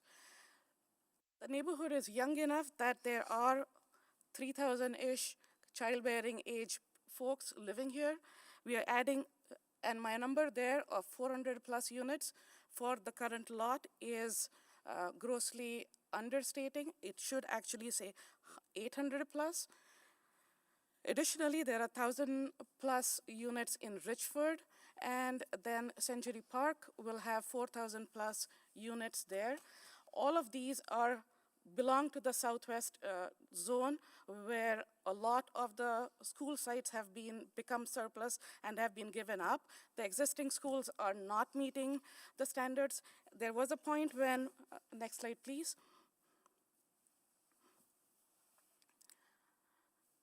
There was a time when McEwen and Rutherford both had started together, and we canvassed for a school, we got a school, we thought, and then now we are not in that Rutherford's school zone limits, so we have been kicked out. Some of our kids go to McAdam, Roberta McAdam School, and we are back to being bused all the way to Duggan already. And we don't know how long Roberta McAdam will be available to us because of the number of 5,000 total units coming up between the Richford development, that is the rugby field, and this. So we need to have a school within McEwen's boundaries, and this UF zone does allow us to have a school. And even if Edmonton Public said no, there could be charter schools, there could be independent schools, and it's sad that living in McEwen for this long, we had no clue that the developer had even tried to get a school. I work for a school, I have been a teacher for the past 18 years, and my school has been looking for a lot for these many years to build their own school. So it sucks that we didn't know it before.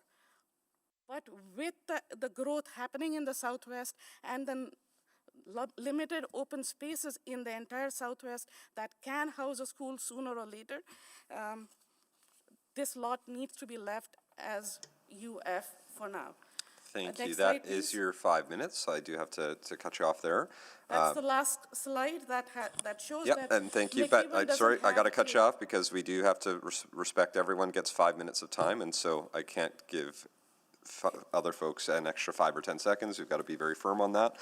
Thank you for the time. Thank you, yes. Tyler Paxman is next. Please go ahead. Good afternoon. Thanks for inviting me here. Very nice place you have. Just wanted to talk through, it might be a little bit different than some of the other presenters, and I'll get to why. Thanks for allowing me the opportunity to speak.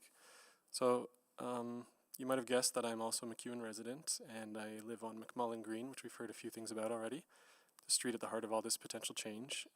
What you may not know is that I first learned about this proposal exactly 3 days ago from just a pamphlet left anonymously on my doorstep by a neighbor. So needless to say, I've been a little bit frantic working to get up to speed on all of this and figuring out that ultimately being 60 meters away precluded us from, or over 60 meters precluded us from getting a mandatory notification. And even the subsequent expansion to 120 meters, I understand, that was done, also didn't quite catch us. And this is really unfortunate because it means that many residents of McMullen Place and McMullen Green, where we live, were never informed about a proposal that involves converting what is effectively a cul-de-sac. Oh, by the way, are my slides up? I should have slides here. Thank you. What is effectively, has acted as a cul-de-sac, in a sense, into a major roadway for hundreds of new vehicles from a potential new development. So you can see here, this is a picture you've seen already, but the arrow there is the key that I'm trying to talk about. I know when it was presented originally, a lot of emphasis was given on the main being Ellerslie Road, but this is a road here that's slated to be one of the main roads for all of these people, not to mention shortcutting potentially, which was mentioned in the traffic study. Okay, next slide, sorry, please. So I made this one, that's really nice, I think, and this is 60 meters is the inner one, you can see, 120 meters, the outer one. We actually live on the corner just outside of there, and you can see this McMullen Green sort of route that will be, at least that's been proposed. This whole blue box, though, all of these people in these houses, all of these people that live on this road that's going to be changed drastically have no idea about this, at least unless they've happened to hear about it from some other source. So I guess, going door to door the past 2 nights confirmed that awareness was very spotty, like I thought. There's those people that learned it through the grapevine, ranging to those that learned it from me last night at 8 o'clock. So many learned about it at the same time I did from the same pamphlet a few days ago. Needless to say, I don't feel that this is appropriate, given the gravity of the decision being made here. I strongly feel that all residents of McMullen Green and the attached McMullen Place, at least, should be engaged before any decisions finalized. And my request is essentially for this council to solicit further public engagement from people like us. I would like to be involved, and I've seen all the reports and things going back to, the open houses last year, all of these types of things that were already provided to those people within 120 meters. I feel a little left out, I guess, is what I say. So But seriously, I just feel that this is really important for people obviously on this road. I know that the zoning is the main focus here, but this is a direct impact of that, right? And somebody mentioned like 145 attended the open house, of which 144 voted opposed. I'd be interested to see how many of those additional people on this road would contribute to either side, so we don't know that yet. And again, I guess I appreciate the administration is making these efforts to expand the distance of engagement in the first place, making minor adjustments to the development plans. However, I feel that we're still not, obviously we don't have enough knowledge in the community, given that people on the main road to be used for this new development are still in the dark on this. In the bylaw, I was reading through it, I noted that there's 60-meter requirement, but it also says that, if you go to the next slide, sorry, it also says that there, in the subsection, that sites that are likely to experience any impact attributable to any development allowed within the proposed zone need to be notified too, regardless of distance. I can understand that this may be argued that this is not, traffic is not the application here. I just have to kind of disagree and appeal to just hopefully common sense in that we are obviously being impacted, whether that impact is direct or not. Compared to shadowing or anything like that, I think it's very, very much important. And I was going to get into some questions because I have a lot of questions obviously now that I would like to be going through that process to ask, what about the schools? What can we do with the community? What about, why does it need to be McMullen Green, all this type of thing. So thank you for your time. Thank you very much. Our next speaker is Nelson Gomez. Please go ahead. Yeah, thank you very much, Mayor and Council. And I just put my video so you can see my face, but I'm going to turn it off just to make sure I have enough bandwidth and I can go through the whole thing without delays. So thank you very much again for allowing me to voice my concerns regarding the rezoning of the planned residential and commercial development at 1520 University Road Southwest. I've been a resident of McEwen South for the past 18 years. My residence is located just a few meters from the fence that separates the McMillan Green Southwest with the land lot that is being considered for rezoning. I'm only a few meters from McMillan Green Southwest stormwater collector, located right there against the fence. I have been receiving information about rezoning, thank you very much for that, and the development since last year. And I was surprised to know when I talked to my neighbors, sorry, can you hear me? Yeah, you can hear you. Continue on. Please go ahead. Yeah, but I don't see the clock going. Oh, there you go. Thank you. Thank you for the minute. Okay, so yeah, so I've been talking to my neighbors and I was surprised to see that very few of them knew about this development. And those that were aware, it was clear to me that they weren't really clear of what the likely impact to McMillan Green Southwest community in terms of traffic, stormwater collection, foot traffic of people and students, and the problems that will arise at the intersection of McMillan Green, McEwen Road Southwest, and McAllister Loop. In addition, none of the neighbors I talked to had given any thought to the potential impact to seasonal traffic. For example, during the winter season, McMillan Green Southwest becomes, for the most part, a single lane due to the snow accumulation and the street parking, which takes about part of the half of each of the lanes on both sides. So we have to negotiate going one car at a time. Now imagine all this traffic coming through once it's developed. Moreover, when I talked to the neighbors, none of them had any idea of the impact to the stormwater collection along McMillan Green Southwest or McMillan Place. My assumption is that the reports made available are very technical, very in-depth. They're very long and technical. So having a technical background, I took upon myself to analyze the reports in detail. And I've been sending a lot of questions to planner Gilbert Kwasi Sam, who's been very kind to giving all the responses. My most recent questions and concerns were sent a couple of days ago to the planner regarding the final traffic report. This last email had 8 points of concern that included questions regarding current and future vehicle density. They have the same value, which apparently doesn't account for the 50% increase by 2032 as per the city estimate. That's Appendix D. And also a significant reduction in level of service, and it's indicating multiple locations and intersections as an F, a level of service failing in multiple locations. And the other thing they didn't consider sufficiently, I believe, is pedestrian crossing. Some are marked and some are marked. For instance, there's one pedestrian crossing that goes at the end of one of the curve from McMillan Green Southwest, going to Erlesley Corner shopping area, and also to the schools. I see a lot of children walking across there, and it's just crossing the road. And then, of course, the intersection with McEwen Road Southwest, McMillan Green Southwest, and McAllister. These both have public and school bus stops. And you see a lot of foot traffic of students and people in general and kids. With respect to drainage, I read this drainage service report and I submitted many questions. The land to be developed is 1.5 meters above McMillan Green Southwest and at least 0.5 meters above McMillan Place.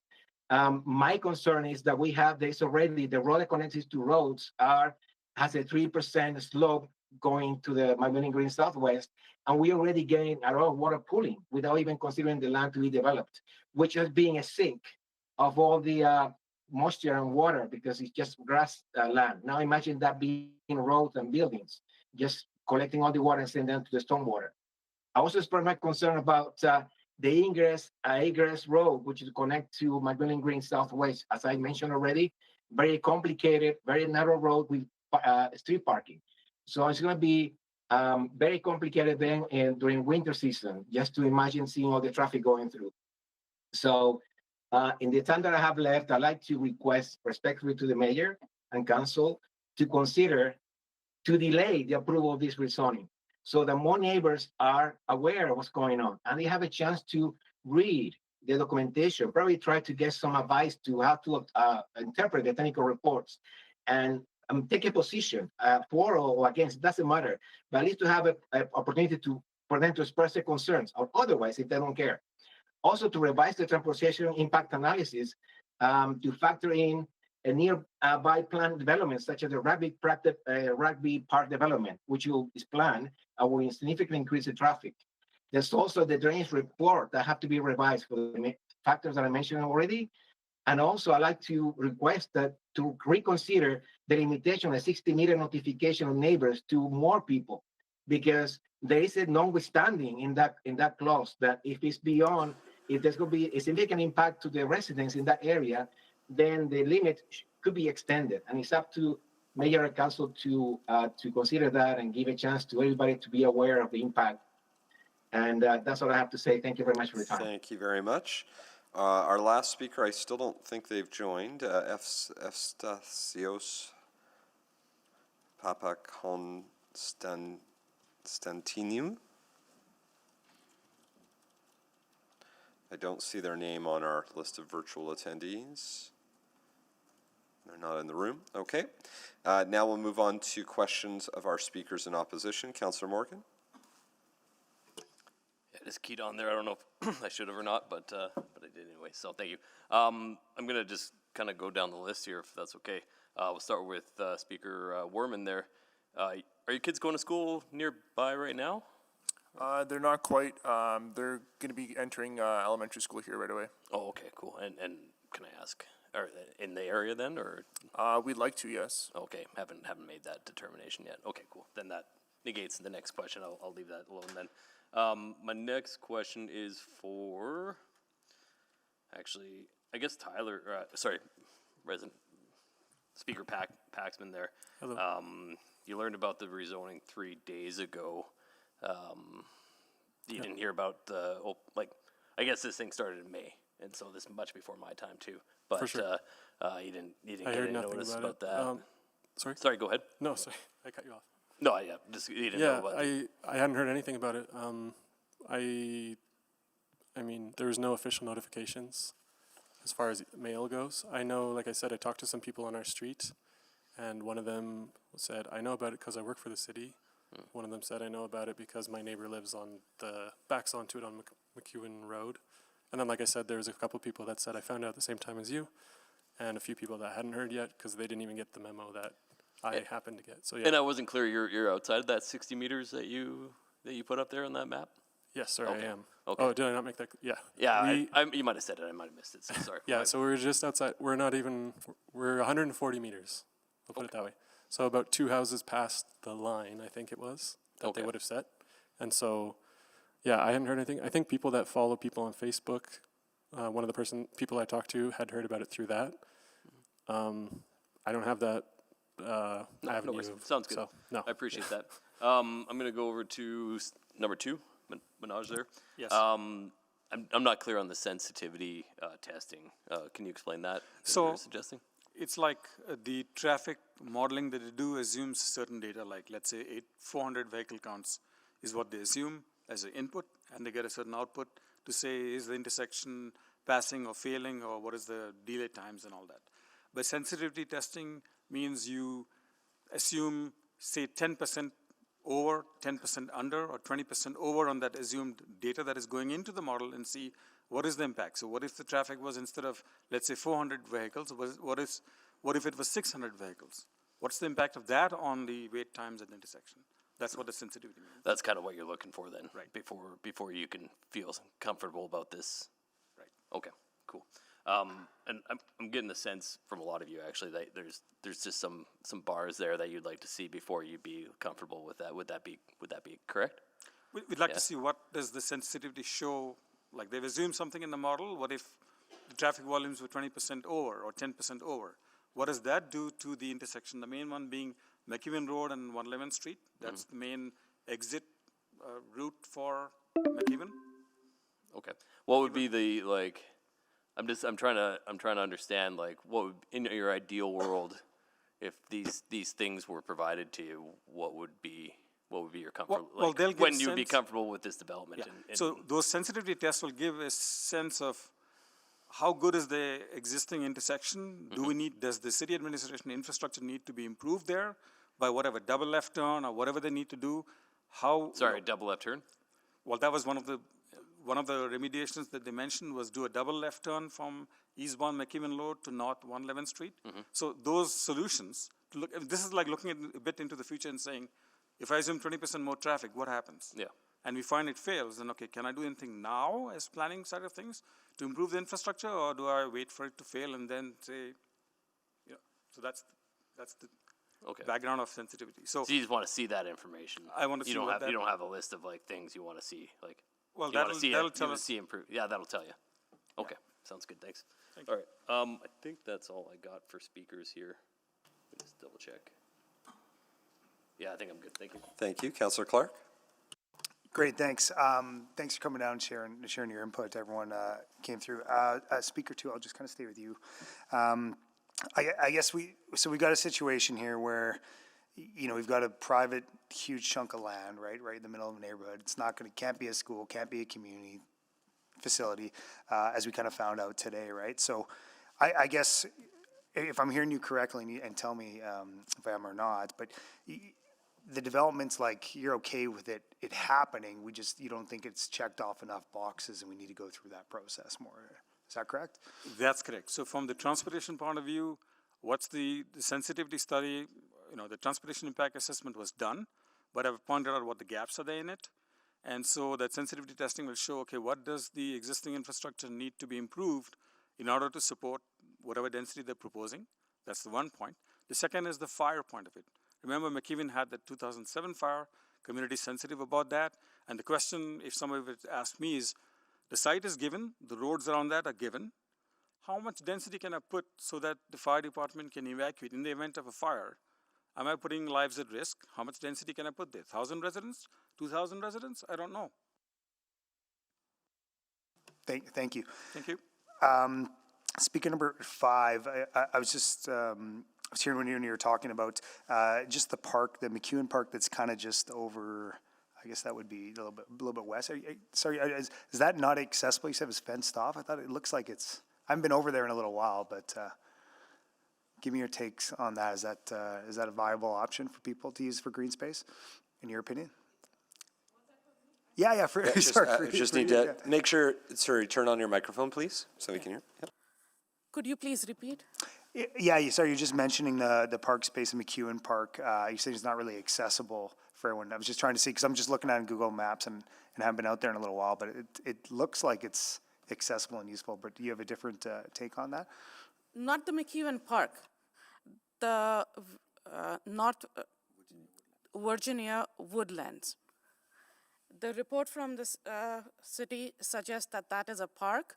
That's what the district plan as well says, but that is an ecological reserve that is fenced off. That is the historical green patch that the whole area had around Ellerslie Road and 111. This is the last bit that has been kept as reserve. Okay, gotcha. Yeah, I just wanted that clarity. Thank you very much. So. Thank you. Councillor Salvador, can you take the chair? Yes, I have the chair. Thanks everyone for coming. I maybe want to, because I think I saw a bunch of nodding heads, but I'd rather just be very direct and ask. So let's assume, and I appreciate you don't have it yet, but let's assume the information you're seeking around the traffic piece, around the fire piece, and I should note, we do circulate all these reports through fire rescue, so we'll be able to ask administration directly on that, so they should actually have an answer up front. For the sake of this question, let's assume that there is a clear path to address traffic safety concerns and emergency services. I saw a bunch of nodding heads, but I wouldn't mind hearing it. You would be comfortable then with the proposal, assuming those things were being adequately addressed? I'm seeing one head shaking no. I heard originally speaker number 2 say yes.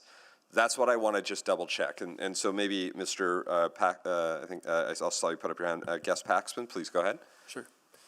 Yeah, is that appropriate? Yeah, please. Oh, no, that's perfect. Okay. Thank you. Yeah, thank you. Yeah, I guess I would answer that by saying I don't know. So my problem, and I guess what I'm trying to communicate today, is that I'm not necessarily opposed at all to this. I actually don't know enough about it. I feel that 3 days notice, and not official notice obviously, isn't a lot of time to get familiar with something this drastic that's going to affect hugely our neighborhood and our street and all this type of thing, right? So I'm not here to say I don't agree with the plans, because I haven't read all the plans. Yeah. You know, I haven't had time to do that, and I'm not saying, I appreciate the need for affordable housing in Edmonton, like I'm not opposed to that either. Yep. I appreciate that type of thing. I think, like I said, it's good to see that there's been some, I don't know if it's called compromise, but adjustments made based on, hey, we're going to do it like this. No, let's tone it down a little bit. Maybe that would be something I'd like to have a say in as well. And I think however many other people, dozens of other people on the street that don't even know about this yet would like to have that say too. Okay. Because obviously it seemed like that played a role in making some of the adjustments that have been made. Yeah. And so of course that I attribute to some smart people that have been, you know, putting forth ideas, and hopefully we can offer some others as well. So I guess for me, when you ask, I guess the question is, would we be okay with it?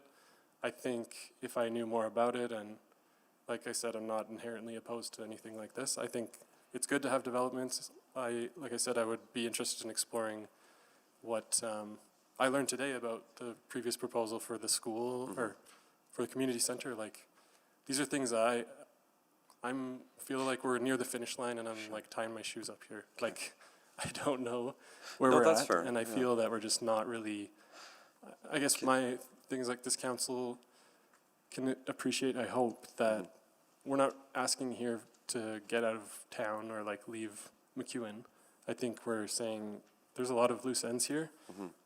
Some of them are notification issues, like I'm bringing up, and then some of them are safety issues, I think, and other stuff like that. So let's defer, or I guess, I don't know, officially, could we have more engagement, like solicit more engagement from the community, such as people that haven't yet been talked to? So Two additional questions. One, I just want to double check, because you said you were on McMullen Place Southwest, that road? McMullen Green. McMullen Green, okay. Yeah. Yeah, I just wanted to double check, because and usually, I don't know if the min has pictures, I'll ask when we get to it. It does say on the report that there were 2 information signs placed on the property, one facing Ellerslie Road, one facing McMullen Place Southwest. And then it seems, you said? The McMullen Place Southwest, and that they've been in place since August 20th. So I wanted, did you go past the site and see those signs, or? Not that I have seen. Okay. So are you talking about? There's on the actual, street? so we now require, because of, essentially we've changed things over time to actually require physical signage on the site so people, because we know that no matter the notification radius, frankly, we're never going to get everyone who always wants to be notified. Somebody might miss it in the mail, it's a postcard. So we started to put signage up on sites a number of years ago so that people could physically, you know, most people are driving by Ellerslie Road, you know, it's a major road. So that was part of what we wanted to do to build greater awareness on these properties. And I'm hearing you didn't see that, and that's fine. I just wanted to ask that question. Well, I'm not sure where that would have been either. And I'll double check with I spend most of my time inside these days. I don't know if anyone else is feeling that. Yeah, no worries. I understand that. I guess I would just say, like, I think those types of things are helpful, like you said, to gauge, or at least to, like, raise awareness, but they shouldn't be expected, like, I don't know, the feeling of, this has been going on for a year, like, why haven't you heard about it? I'm not saying that you're giving that impression, exactly. But I think that some others may say that, like, you know, you really didn't hear about this? Like, no, I really didn't hear about this. Well, that's fine, yeah. I have a couple kids at home, and that's all I get to do at night, so, I mean. No worries, I'm out of time. I do have a few more questions. Actually, I have a few more questions. Want to move a second round? Yeah, I'll move a second round. Second. Seconded by Councillor Wright. Please vote for second round.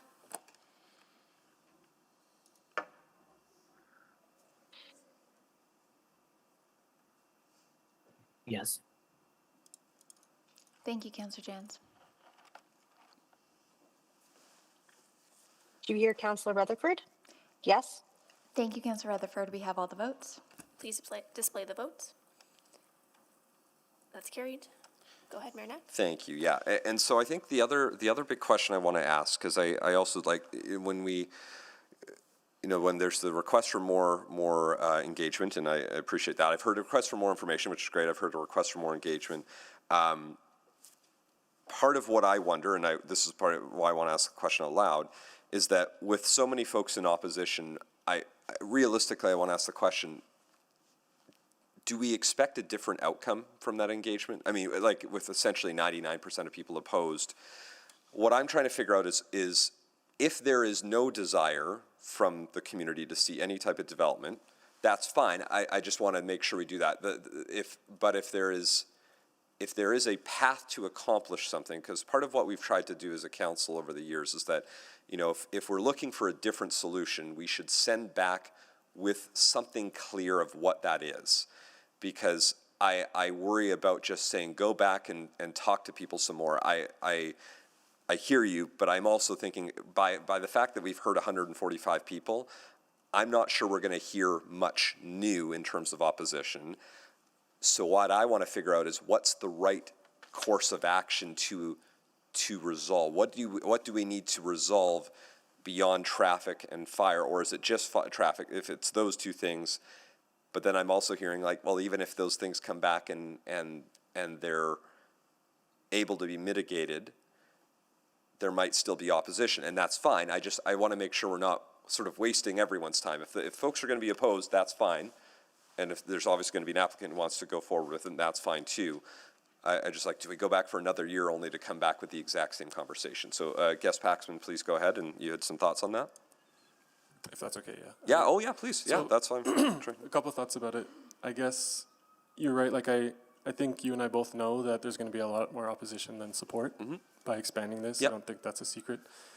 That being said, I guess I'd ask, like, do you think that it's reasonable, regardless of whether you expect a different outcome, to, at the very least, inform people that this is happening on the road if they haven't been informed? I understand that it's a zone first issue, but we're talking about kind of two things here. Yep. For me, I'm almost of the mind where it's like they're a little bit separate in terms of, and I'm not really clear on the fact that with this development, why is it just like tacitly accepted that we're going to have to use McMullen Green, right? Like, I don't know. Is there any way to do two different sides in Ellerslie? I have no idea. So again, I'm ignorant. I hope I convinced you of that by that's now, but I don't know. No, it's okay. But I guess what I'm saying is that, I was going to say too, like, when it comes to engagement, I can't speak for all the people here. Some of the things that were presented today I didn't know, and I'm curious to know more. For example, there was talk of single-family homes being constructed. My impression, again, from my 2 days of frantic searching, is that we're getting condos, right? Maybe a tall one, maybe a little one, I don't know. or some townhouses. Like, I had no idea that there was even talk of doing single-family homes or duplexes, which personally, if we have to decide what's going on, of course, I would prefer something that, like that kind of like fits with what we have there now. I didn't know that. I don't know if other people knew that. I don't know if that was public or if that's kind of new. So I think just that alone, I mean, those type of things, like more information is what we need. And so to make a decision, yes, there's still going to be opposition. There's still going to be not in my backyard type stuff. I'm not saying that that's going to go away. But what I'm saying is that if we don't ask people, and again, like I said a few times, you had these engagement sessions and you came away with new plans, right? Yep. So there were new plans that came after this. So like, I guess you're asking what could possibly come out of it? I think maybe that, like someone, I can't remember who asked it on earlier, said, hey, have you given any, maybe it was you actually, well, I don't know. Have you given any thought to leaving more green space? Like, do we need it all to be this stuff, or should we have like a park here or whatever? Like, have you thought about that? I hadn't thought about that either. I thought that's a great idea. Like, if we're gonna have to, balance having, maybe there's that 6-story condo right on Ellerslie Road and it just goes to Ellerslie and that's it. And behind that, there's some park space and community space. I don't know. That sounds to me like a great idea. I don't know. Again, I'm saying I don't know a lot, sorry. But that's I okay. think what I'm trying to communicate is that it isn't reasonable, in my opinion, for having this level of change to a local road. And again, not even the congestion issues that other people have talked about. Just people that don't know that road that ends in a fence right now is being voted on today to be maybe removed and changed completely. So I just feel like, not just for myself, but all the other people on the road, that there has to be some sort of information before a decision like this goes through, my opinion. I am out of time, but thank you. I appreciate it. I'll take back the chair. Okay, returned. Thank you. Those are all our questions for our speakers, so I'll ask all of you to grab your seat, and then we'll move on to questions of our administration, and I'll start with Councillor Morgan. Please go ahead. Yeah, sounds good. So I just was reviewing the report, list of mobility upgrades associated with this development. We got signalization of the intersection on 111th Street and 115th Street and Ellerslie Road, correct? Basil there? Or? Yeah, signalization at the primary access to the site at Ellerslie Road. Yeah. I got some of my answers, actually. I was going to ask a bunch of questions about McMullen Place. I find it's unfortunate. I'm just going to say it's unfortunate that we didn't have more people aware of that on that street. But I guess, yeah, my curiosity here is that 60-meter notice, was that for residents along McEwen Road too, on the north end of the development? Yeah, it's a 60 meters just all the way around. All the way around the perimeter of the property line. Okay, cool. What is McMullen Green right now? What is the current definition of that road? It's not an arterial. I know that. It's not a collector, I don't think. Just residential? It is a local road, Councillor. Local road. Okay, what's the capacity of a local road? So a local road typically can carry up to 2,000 to 3,000 vehicles per day. 2,000 to 3,000 vehicles per day? Correct. And is that a local road, and like it's a single lane road in the wintertime, at least, with cars parked on both sides of the street? That definition is maintained? Correct. Okay, cool. It's a lot of cars for a local road there. At what point does a residential road become upgraded to an arterial? It doesn't, because when we look at the overall network, this network got established back in 2001 when the NSP was established. So there were roadways identified as collectors and other as locals. And that's how the NSP has developed in the last 20 plus years. And what you see here today is basically a fully developed neighborhood that was approved. So that road's going to go, though, basically that road, though, looking at that road, it looks like it's going to go from Ellerslie Road, and it's going to turn east and go up to McMullen, up to McEwen Road for people going. They could basically cut through that whole area and go to 111th Street. And so it feels very much like an arterial road instead of just a residential. I don't know what your thoughts on that are. So my thoughts are, I look at it from a network perspective. This site being an island for over 20 years now, this is a way to stitch this island into the neighborhood and make it part of the network. This is going to be a local road, which is expected to carry less amount of vehicles, as I already mentioned, with primary access to Ellerslie. So bulk of the traffic from this site will be using Ellerslie Road. And from network perspective, it is a benefit for close by residents as well to have that additional option to disperse the traffic, and that's an added advantage. Yeah, and I guess you kind of hinted it here, but the report says majority of site traffic will use the Ellerslie Road Southwest primary access point. With that connection there, McMullen Green, a majority of that land is the developable land that's coming up here is north of that. So how do we actually know that people are going to choose Ellerslie over McMullen Green? Typically, it is the direct and the most convenient access, which is Ellerslie in this case. Why would commuter be traveling through a low-speed roadway and then get stuck at McKeevan Road, which already is congested, rather access the arterial right away at a fully signalized intersection and get to the arterial? And sorry, I'll just stop you there, Faisal. You're saying that McEwen Road is already congested? Yes, it is. Okay, cool. And we have acknowledged that in the report and the TIA. Yeah, McEwen Road and 111 there. So, I guess that kind of leads me to my next set of questions here, is that, like, when it talks about 111th Street, McEwen Road, it's asking for a holistic solution, maybe. I've already heard the residents here talk about upgrades that are needed, 2 turning lanes left to go north to 111. What's a holistic solution? Councillor, it's a complex one because we have to see what the priority is for that intersection, and it is at the moment 111th Street, which is carrying almost 5 times more traffic than McKeevan Road. Sure. And we have to keep that road as much unhindered traffic flow as possible. So there are those competing priorities that we have to juggle with. There is also a bus stop. There is pedestrian crossings, and the complications are there in terms of how much you want to add to the timings and impact the through traffic. Thank you, Councillor Elliott.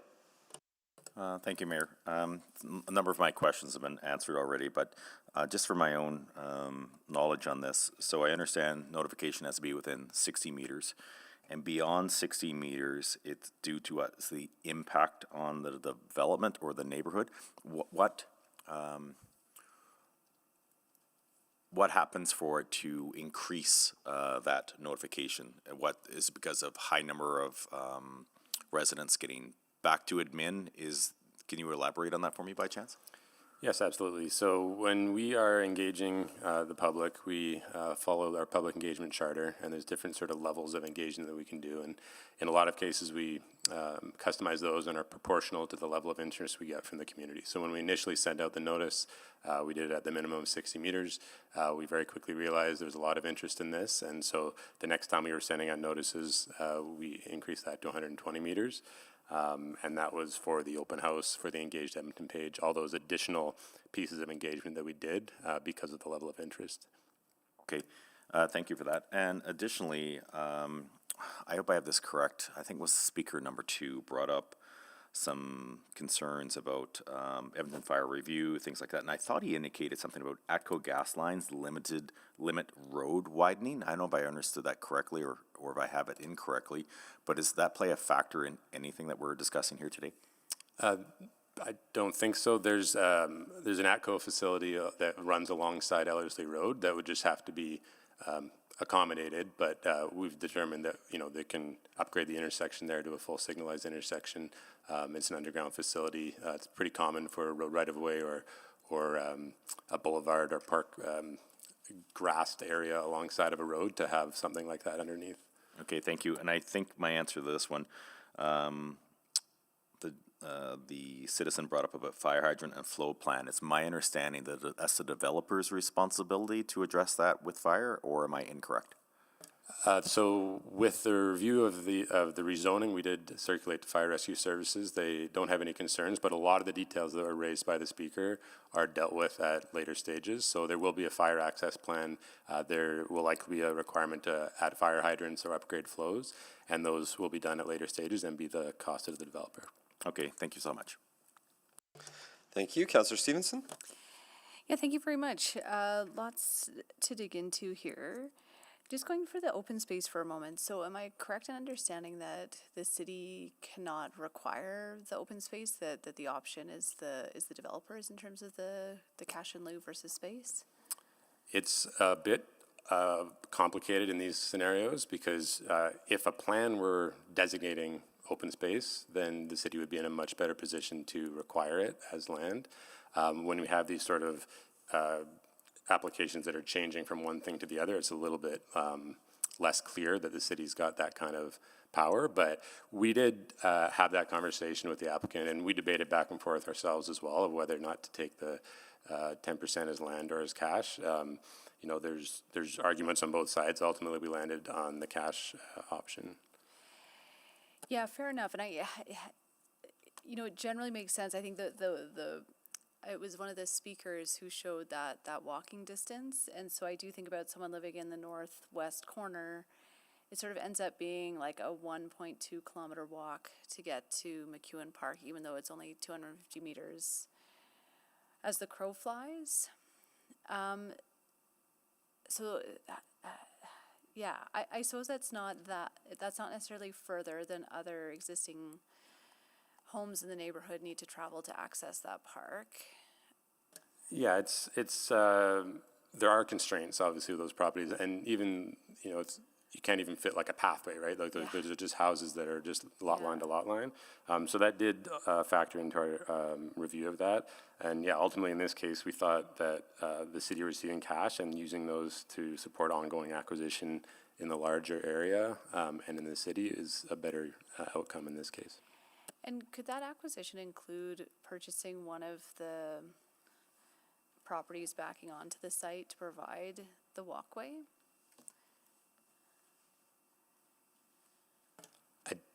Unlikely, because again, our open space team would be looking to acquire land that's designated as park space in plans.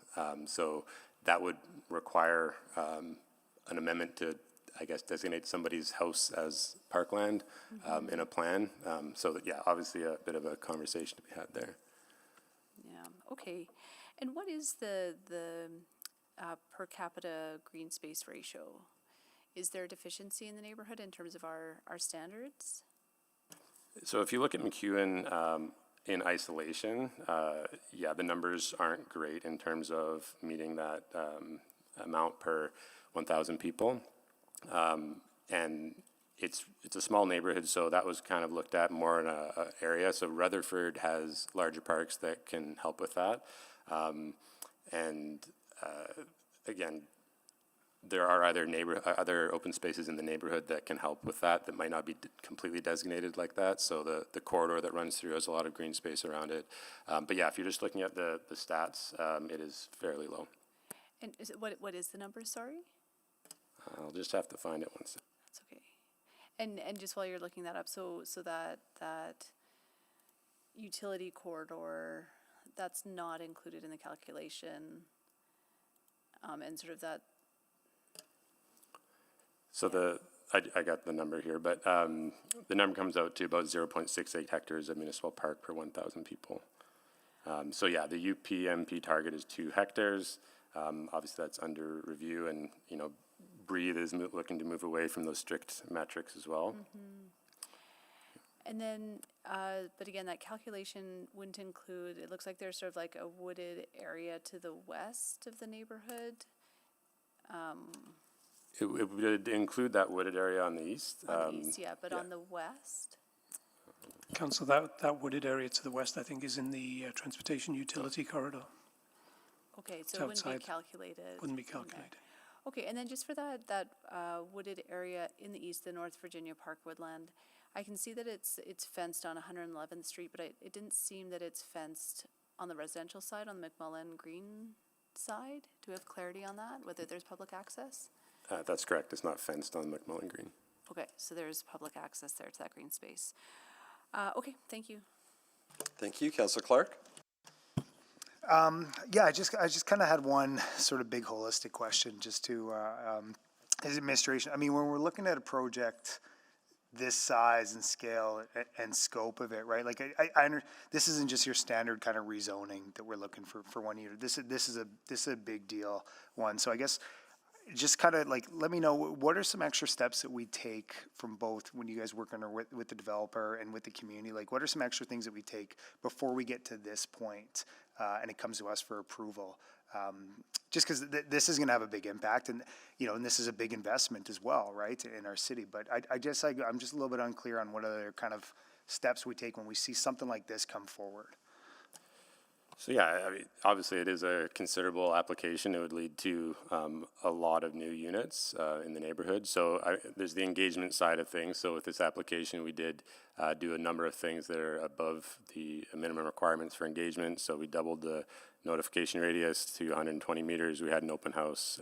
We did online engagement. We had a very good turnout at the open house. We had lots of feedback. So those are all things that we were done on the engagement side. And then on the review side as well, like there, very in-depth transportation impact assessment and other studies that are looking at the impacts of this and looking at the networks. So yeah, those things were all done and looked at very closely. And ultimately, at the end of the process, we have a recommendation that we think you should approve this. So those are some of the things we've done. Great, thank you. Thank you, Councillor Principe. Thank you, Mayor Knack. I do have a question in regards to the cash in lieu. And there was talk about, to obtain other park space, but I'm still trying to get an understanding. Can administration explain to me? I thought I heard that you often look to purchase park space that's already designated park space. That's what I thought I heard. So in some areas, there's plans that we seek to have more open space in a neighborhood. And in order to have that open space, we have to acquire land. And so that's where some of that money would go towards, is where there have been identified locations where we want more open space, we would have more money to purchase it. Okay, but it's not designated. It's not city-owned land. It's not city-owned parkland currently. It's just land or neighborhoods where we want to have more open space. Okay. And then what about, can you tell me, it's not in the neighborhood proper, but to the east of 111th Street, there's an area there, DC zone. Just wondering, I'm assuming that's privately owned? Yes, you're talking north of Ellerslie Road and east of 111th Street. That is privately owned, yes. Correct.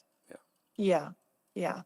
And I'm not sure if that would be a space that could provide some park space, because even though, the space in question is not zoned as park space, the community has been using it as such, and I think it would be a great loss, or could potentially be a great loss to the community. So just wondering if realistically, if there is space in the area that could be purchased by the city to be used as park space. So right now, there's been no areas identified like that. Like you mentioned, that DC is privately owned. It was recently rezoned for development. They have intention to go ahead with that and develop housing there. So there's no sites currently identified in the neighborhood where the city could purchase more land for open space. And Councillor, okay. Mm-hmm. Sorry, I'll just add that when McEwen neighborhood was under review and the larger ASP, like MR was balanced across the NSP and the ASP, and there is a need for, or was a need for, to use that MR for larger parks, in Rutherford, for example. So, and McEwen is a much smaller neighborhood as well. So, while we've noted some arguments on either side, ultimately the decision was to take the cash in lieu. Okay, all right.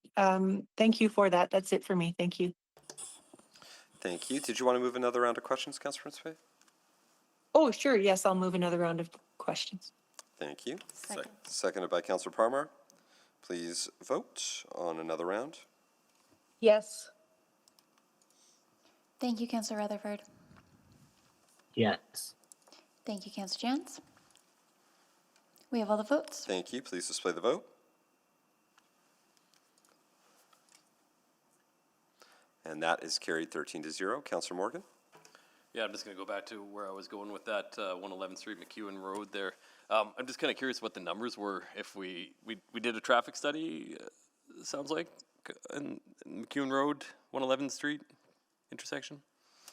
Yes, the TIA did include analysis for that intersection.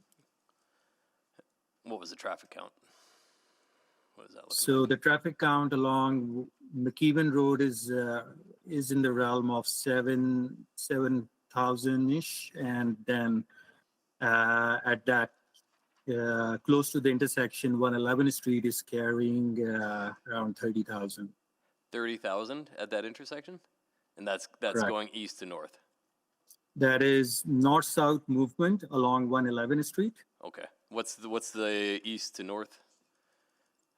So east to north, I have got the daily numbers around 7,000 vehicles per day. Okay, Yes. cool. And do we think one left turn lane is sufficient for that, given that we will probably add to that with this route out of this new development? So like I said previously, here it's less about the number of lane and more about the priority. So if we were to give more green time to the east to north movement, then the volumes are not necessarily triggering a need for 2 lanes. But can we do that? The chances are we can fine tune some signal timings, but we cannot eliminate the delay time. So I won't even call it a failure. It is more of an added delay because this road is connecting to 111th Street, which is 5 times more traffic carrying and requires to be prioritized in the signal timings. I wonder if residents feel that added delay is not a failure. Do we, like, what? I'm just really worried about that traffic moving north to south or east to north there. So I'm going to go over to transit here for a minute too. I see transit was referenced as sufficiently connected to the site with 721 on the south end there.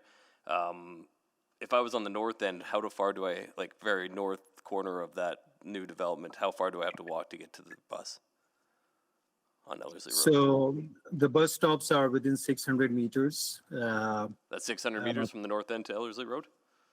It's about Yes, 400 meters. so there are multiple routes. So there are routes that are along Ellerslie Road, and then there are routes that are along 111th Street as well. I only see one on Ellerslie Road. I know there's reference to bus rapid transit. Is there a bus stop there for bus rapid transit? So there is a district route identified along Ellerslie Road as part of 1.25 million mass transit network. That's not there though right now, right? Not right now, but you can also, and when we talk about the intersection in question, I think it's important to note as well what's happening as part of city's investment on other modes. For instance, extension of LRT that is underway, future mass transit, which is again 1.25 million. Design work is underway on that. So those are definitely the options and investments that are coming not that far away. And the travel patterns and traffic patterns will change with LRT opening to the south. So those are definitely some of the important considerations. We should not be just looking at that intersection in isolation. But I think we should be considering that intersection for sure. Do we know current residential density of Heritage Valley?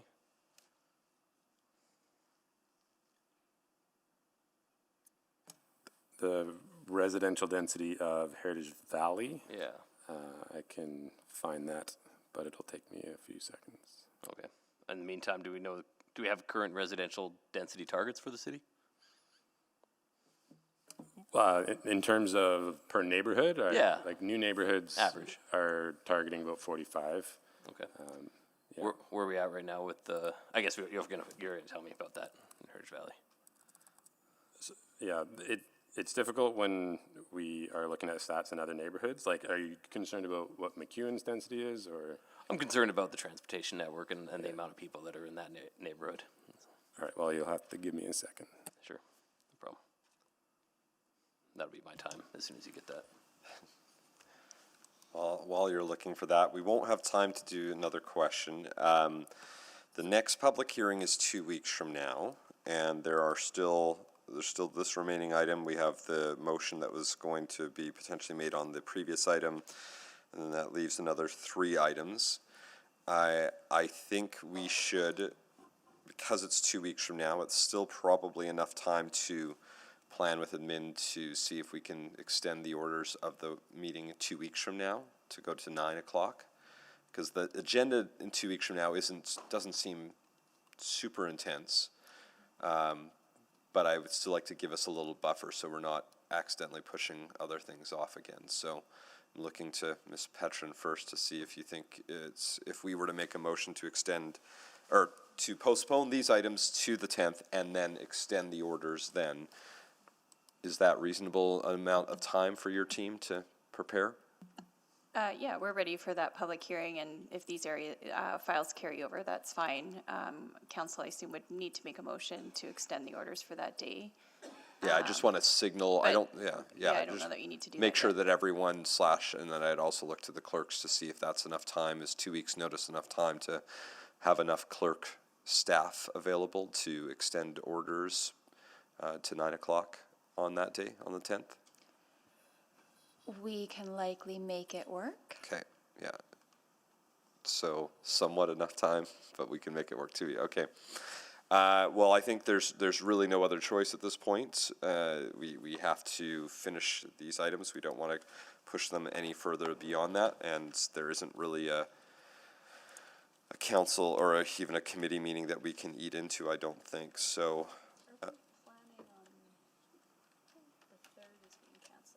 Urban planning on the 3rd is being canceled. Have members of council started booking on that day? Yes, but.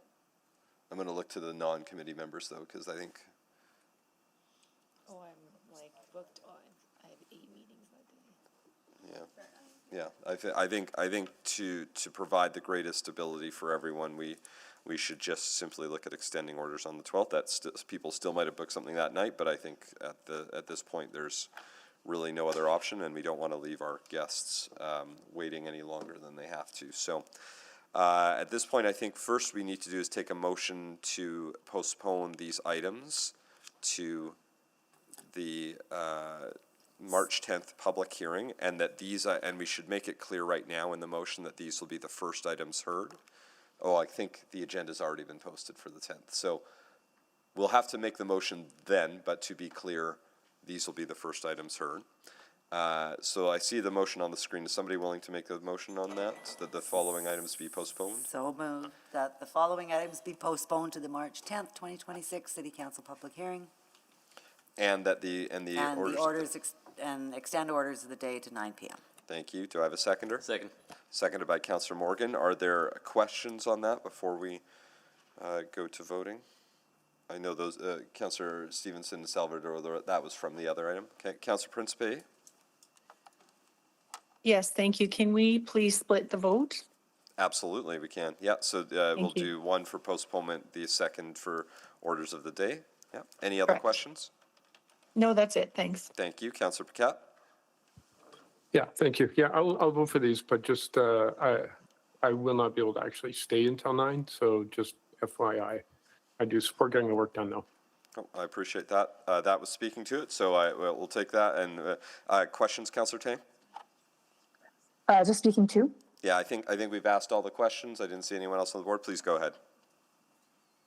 So I support moving the items over. However, I don't support extending the orders.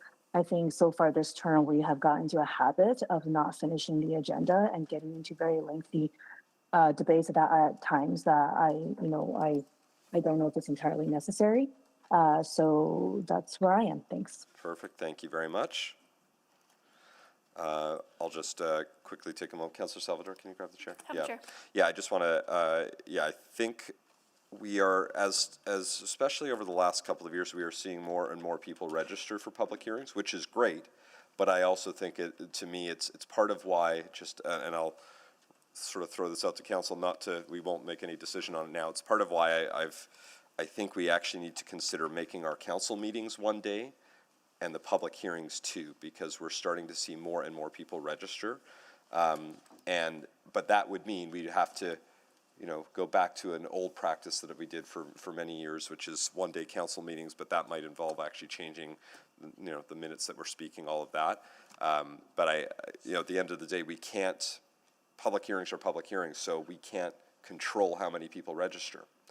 And if we're going to continue to see more and more people registering, which I think is a sign that more people are engaged and a good thing, we have to consider how we might want to amend our council meetings to adjust accordingly, because we are starting to see this a little bit, and I'm a little worried about pushing things off, and I don't like the idea of extending either, but we also don't want to see a situation where we don't finish next 2 weeks' agenda and then have to push things further off again. So I hate the idea of extending orders till 9.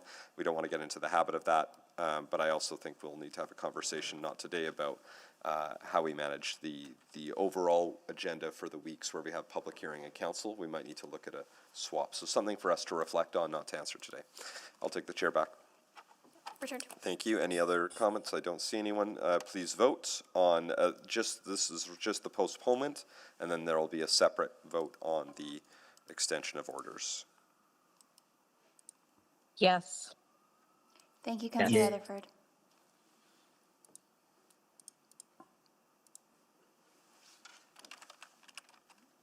And Councillor Jans, may I just confirm you are a yes?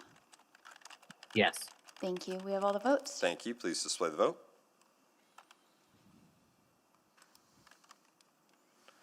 Thank you. That is carried 13-0. And next motion, the motion was to extend orders on that day to 9 o'clock. What day is it? That's Tuesday, March 10th. So moved. That I think it was already moved. We just split it for voting purposes, so we just got to vote now. Yes. Thank you, Councillor Jans.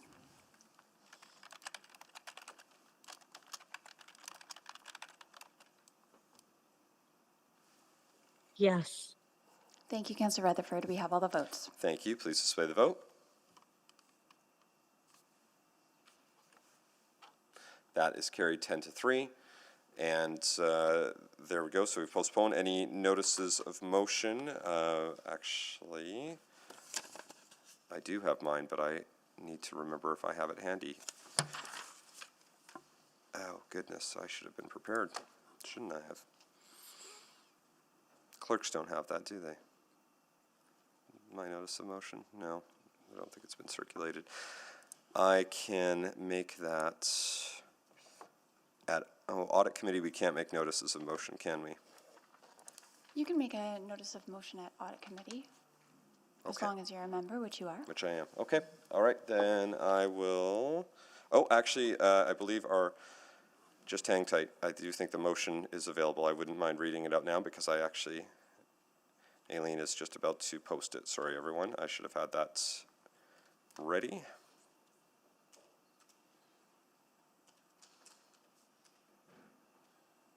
It's coming.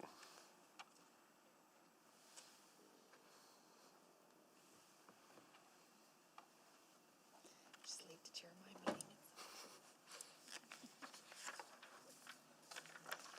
There we go. One more moment.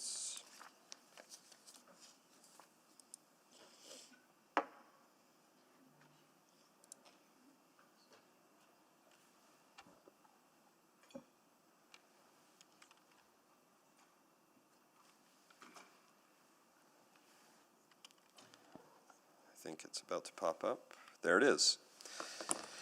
So I'll move at the next regular council meeting that the city manager and partners, do I need to give it the chair actually to make a note? Or, yeah.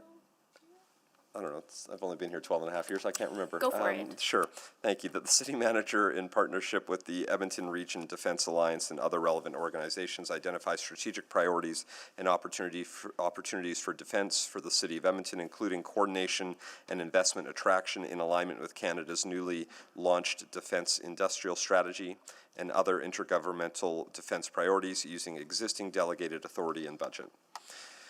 So that'll be my notice. That's my notice for the next council meeting. Anything else? Not seeing any, we are adjourned. Thanks, everyone. Mr. Mayor, if I may, really sorry. quickly before you Yes, wrap up. thank you. Yes, please. So just to remind you, there's a need to maintain procedural fairness, so please keep this in mind as this is still an open public hearing on the remaining agenda items, which have not yet concluded. So when this matter returns on March 10th, your decision needs to be made based on the information that you receive in these meetings. And during the time before the continuation of this meeting, I invite you to be very careful about engaging on these issues, taking a position in the media, or seeking further information. Thank you, Mr. Mayor. Thank you. So again, what that means, just from practical sense, that means you might get emails from people, but you can't be having conversations about these items. And I know that's hard, especially for public members, but we are now in an open public hearing. So if you're sending information, that's fine, but you're not going to get responses back from councillors while we're in the middle of an open public hearing. So because all of the information needs to be shared in these meetings today. Thanks very much, everyone. We are adjourned.